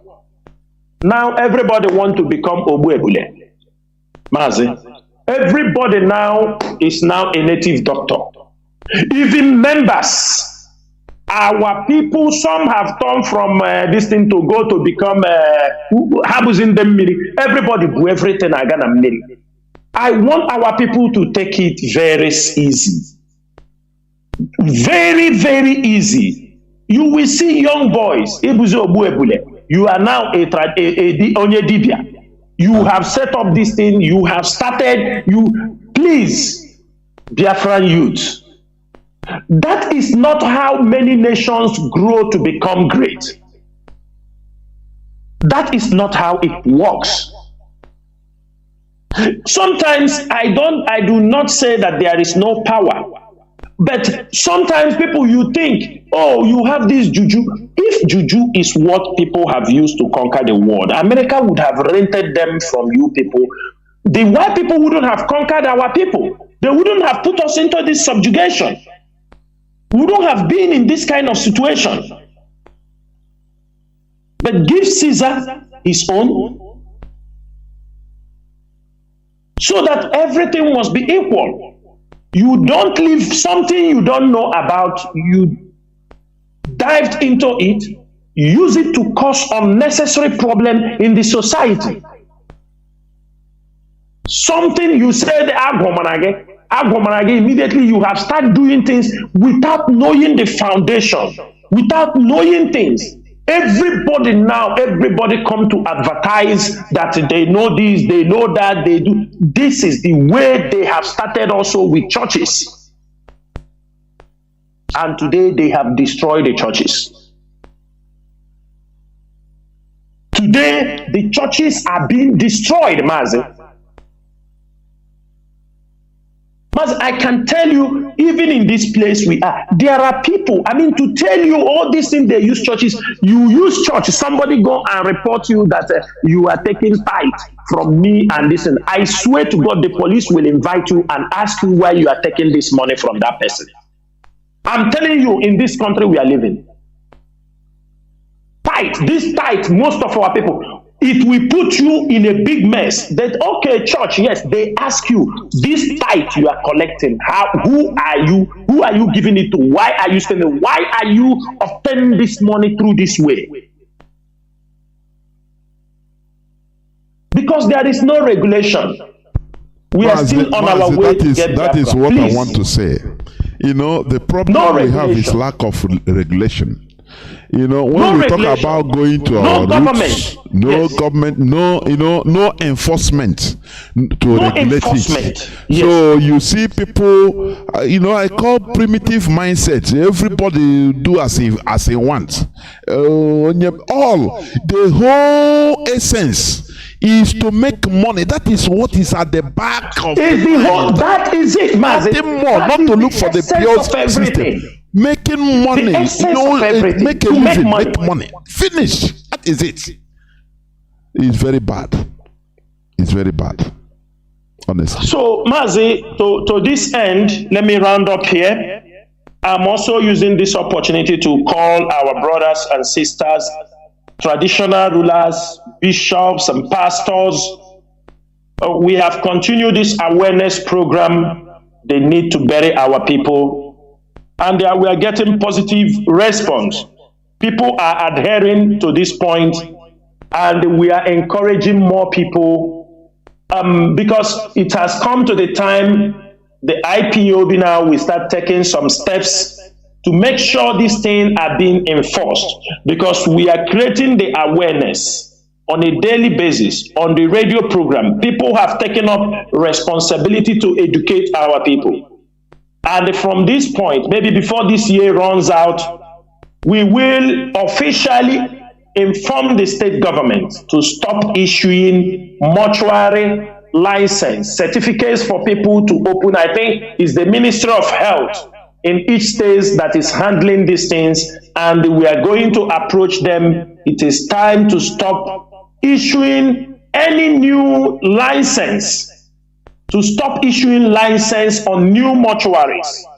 We don't want more mortuaries in Biafra land. The ones we have, we want to see how they will bury the people in their mortuaries, and we need to shut down. The mortuaries in our land is not a factory. It does not produce anything. The land is there for our people to bury their dead ones and not to be kept in mortuary. And we are using this opportunity because we found out that it is the governors that approve the certificates for these mortuaries. And we are saying it is enough of issuing licenses for mortuary establishment or building of mortuaries in our place. There is no better place to keep the dead person than putting him in the ground. There is no mortuary bigger than that. And there is no better place for the dead than the ground. We are using this opportunity and they ask, because first IPOB, we will approach people in a civil manner. We will approach them. But sometimes their stupidity won't allow them to adhere to that simple instruction. What we are saying is this: let there be enforcement and let there be implementation of certain things to help, because we know the leaders, the governors, they don't care about the people at the rural areas. They don't care about the people who are not around them. A small state, Mazi, a small state. Imagine like Abia State. Small Abia State. The governor can be there for 8 years. He don't even care. He don't even see his town. They don't care, but they have the resources for 8 years. A small state. There is no governor that cannot cover the whole of his state. I mean, within 1 year. And have a pure physical assessment of how the state look like. They can only come when they are doing campaign, and after that, they won't return. They will find any means to go to see some people. After that, they don't return. And these things are things that are affecting our people locally. Because they themselves, the rich people, have made the burial of a dead person to become very expensive, very complicated, because you want to live up to expectation. But we are saying it is time to come down from our high horses and make sure that our dead people are buried. Loved ones, try to bury your loved ones as soon as possible they passed away. Because it is very, very painful that you get stories of people being in the mortuary for 1 year, for 2 years, for 3 years. You ask him, they say, and I will make this thing. If your pastor, because if we don't step into this level, I don't think the churches, there will be a change. Let me tell you one thing. Your pastor coming to pray for your loved one when he died, he's not sending him to heaven. It's not doing anything for you. It's the same prayer. If your loved one is a sinner, if your loved one is going to hell, like as they used to preach, the pastor have nothing to do for him or her. So when some pastors insist, if you don't pay this, you don't pay that, you can contact IPOB, contact Radio Biafra, call us and tell us that your pastor say he won't bury your mother because they refuse to pay this or that. We will find another pastor. IPOB have many religious pastors, church pastors. We have all kind of pastors in IPOB. We will send them. He will come and conduct the burial service for your family. It does not make any difference.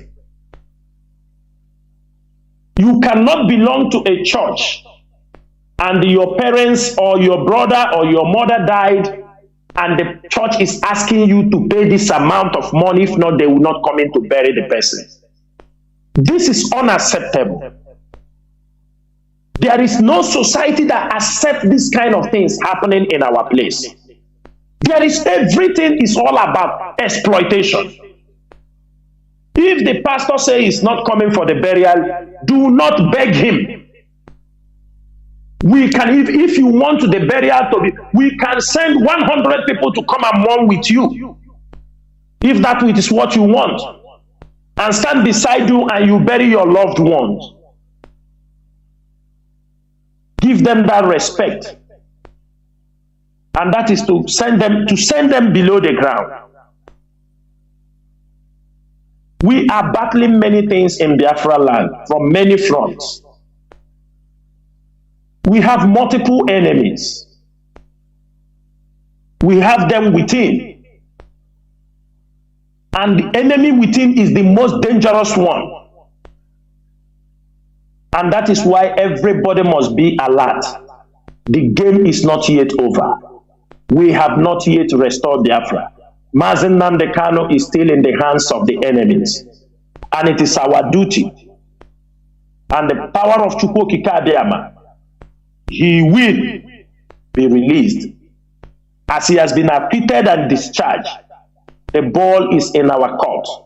If you are an IPOB member, in any country you found yourself, our leader normally say these things.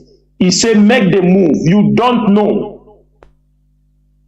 Make moves. Try to build relation. Bring the knowledge of what is happening here in your country where you are residing, if you have that possibility. I know some countries is very difficult, but make a move and let us stop being emotional.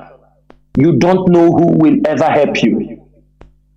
In this quest for the restoration of Biafra, you don't know those who will come to your help, to your rescue. Many countries are waiting to see the next step IPOB will take. And we cannot afford to miss them, or we cannot afford to make any mistake. Because we are being guided. We are also guided by the experience we have. We are not the type of leaders that if Biafra comes, we don't need to run to anywhere before we select our leaders, like what we are seeing.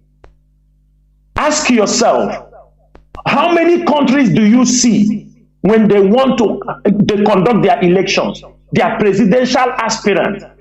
All of them will be moving in crowd to go to see America, to go to London to see them. How many countries do you see making this kind of move? All of us living in different countries. Have you seen India want to handle their election? They travel all the way to Britain for Britain to come and look at what they are going to do. Have you seen Indian presidential aspirants? You see them going, traveling, or Pakistani? Or have you seen, which European country have you seen? They will travel to America. You look at somebody, look at this, our brothers, Emeki Hedio had them, Chidoka, all of them moving like fools. We are going to State Department to do what? What are you going to do? To give you people power. You're going to take power to be in Nigeria. You are making yourself the public enemy. Tomorrow now, you people start calling us. You are exposing yourself to danger. This is the time every move anybody make, you have to be very careful. Is it the same PDP that have destroyed our land, put us in this perpetual poverty? Who? All of you, what have we benefited? What, which fight are you going to fight? They took away the governorship aspirant from you. You did nothing. You back away like a baby. Now you are marching in State Department. What do you want to achieve? You want to go back as a governor? These things are very shameful. Very, very shameful. These people do not care about you. All our cries, all the killings, as they went there, what they went there to talk about how they will take power. He will not complain and narrate what is happening in his state. The number of people being killed. They go to State House and they are behaving like children. Wear suits, oversized Orthodox suit, walking around in other people's government house. Looking for what? Is that not shameful? That not very shameful of them? And these are the people you want to come and hand over Biafra land again. My message to every one of them: Biafra land is very sensitive.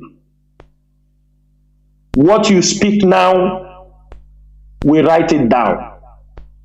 We are in a very critical stage. Whether you're a politician, whether you are a military, whether you are a police, everybody, a businessman, we are taking careful record of your utterances, of your moves, because we are in the final stage for the restoration of Biafra. Whatever you do now may jeopardize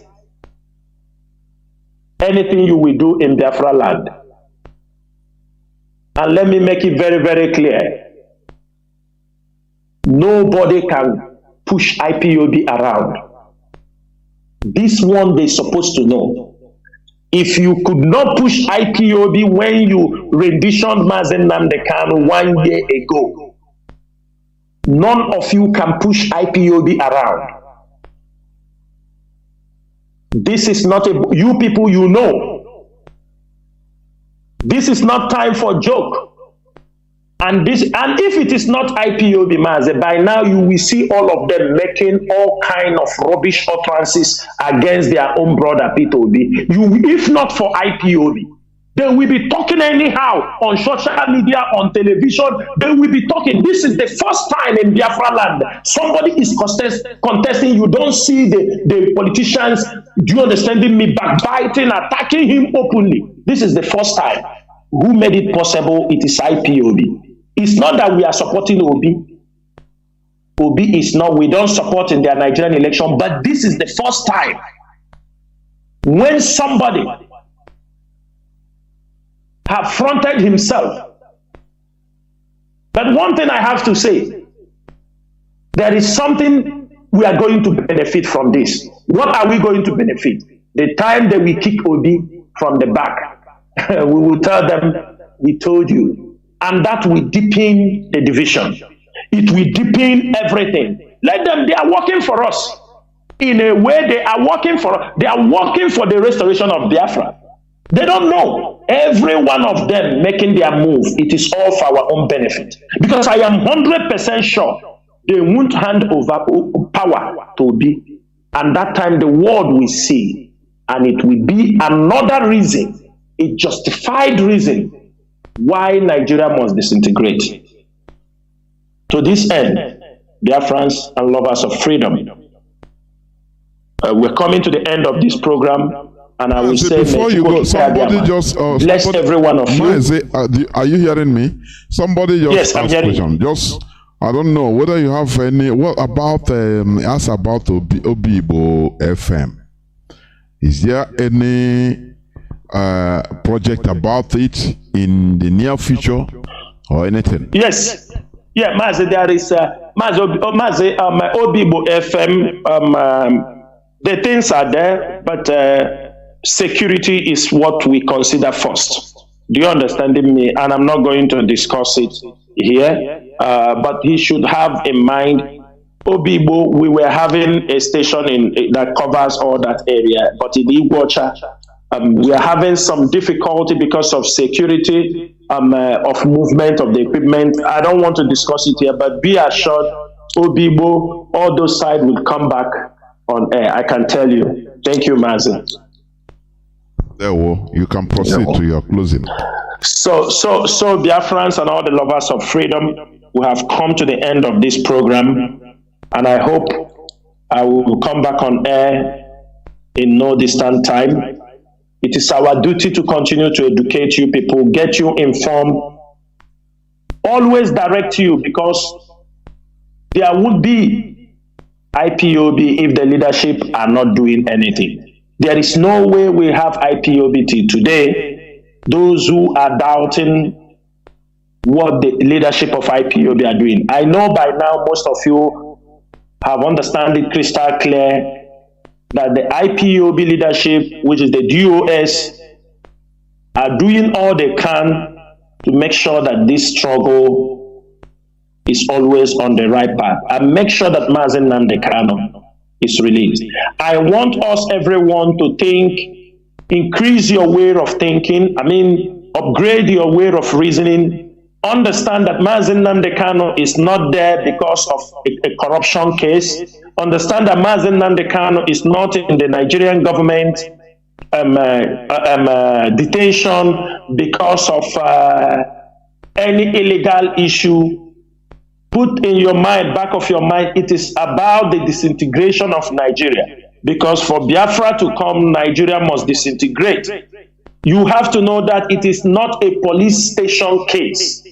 It is a high-profile case, a case of independence, a case of division, a case of having a total sovereign of your own. It is not as easy as some of you talk when you are in the beer parlor. It is not as easy as some of you want to use it as an entertainment program.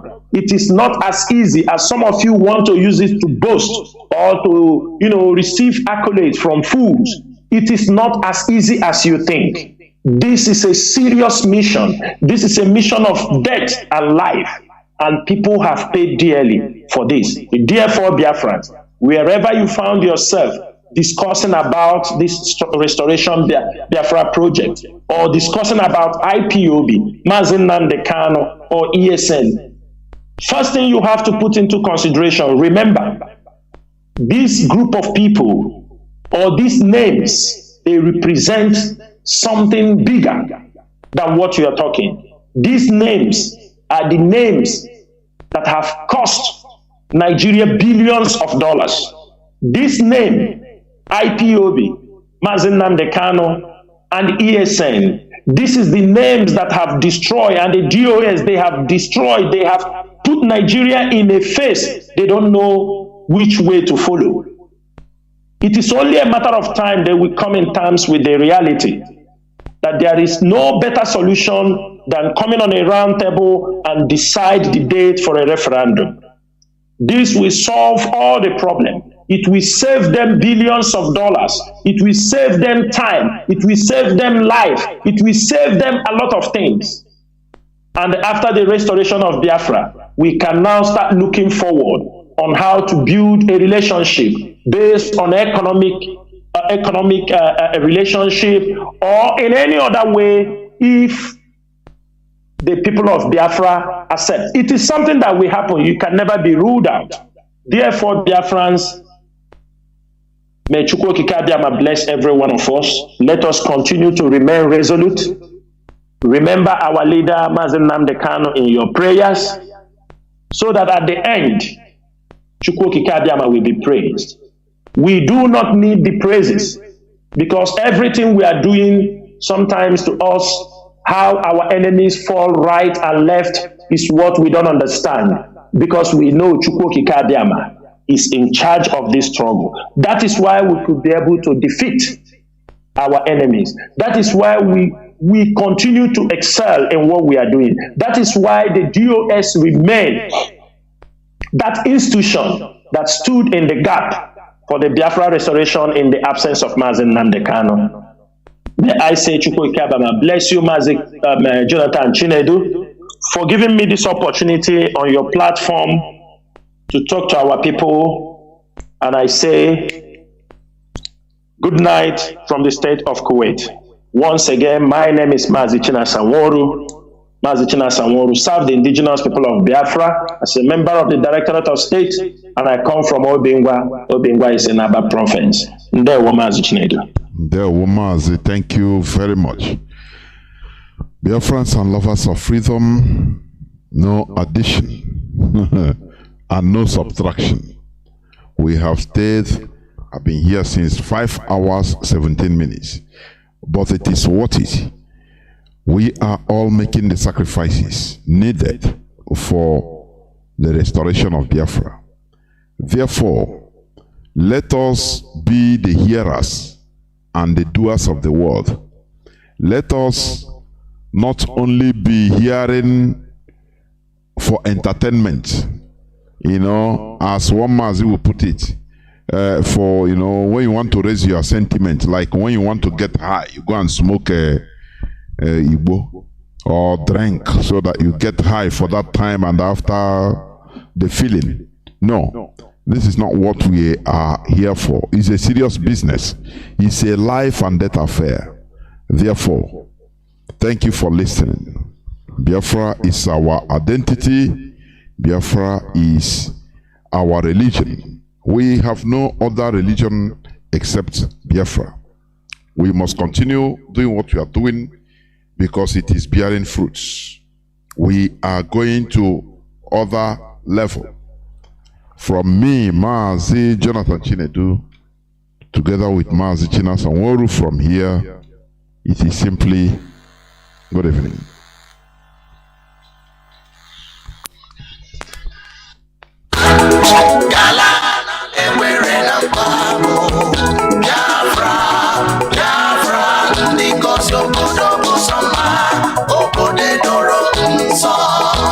The land of the rising sun is a home of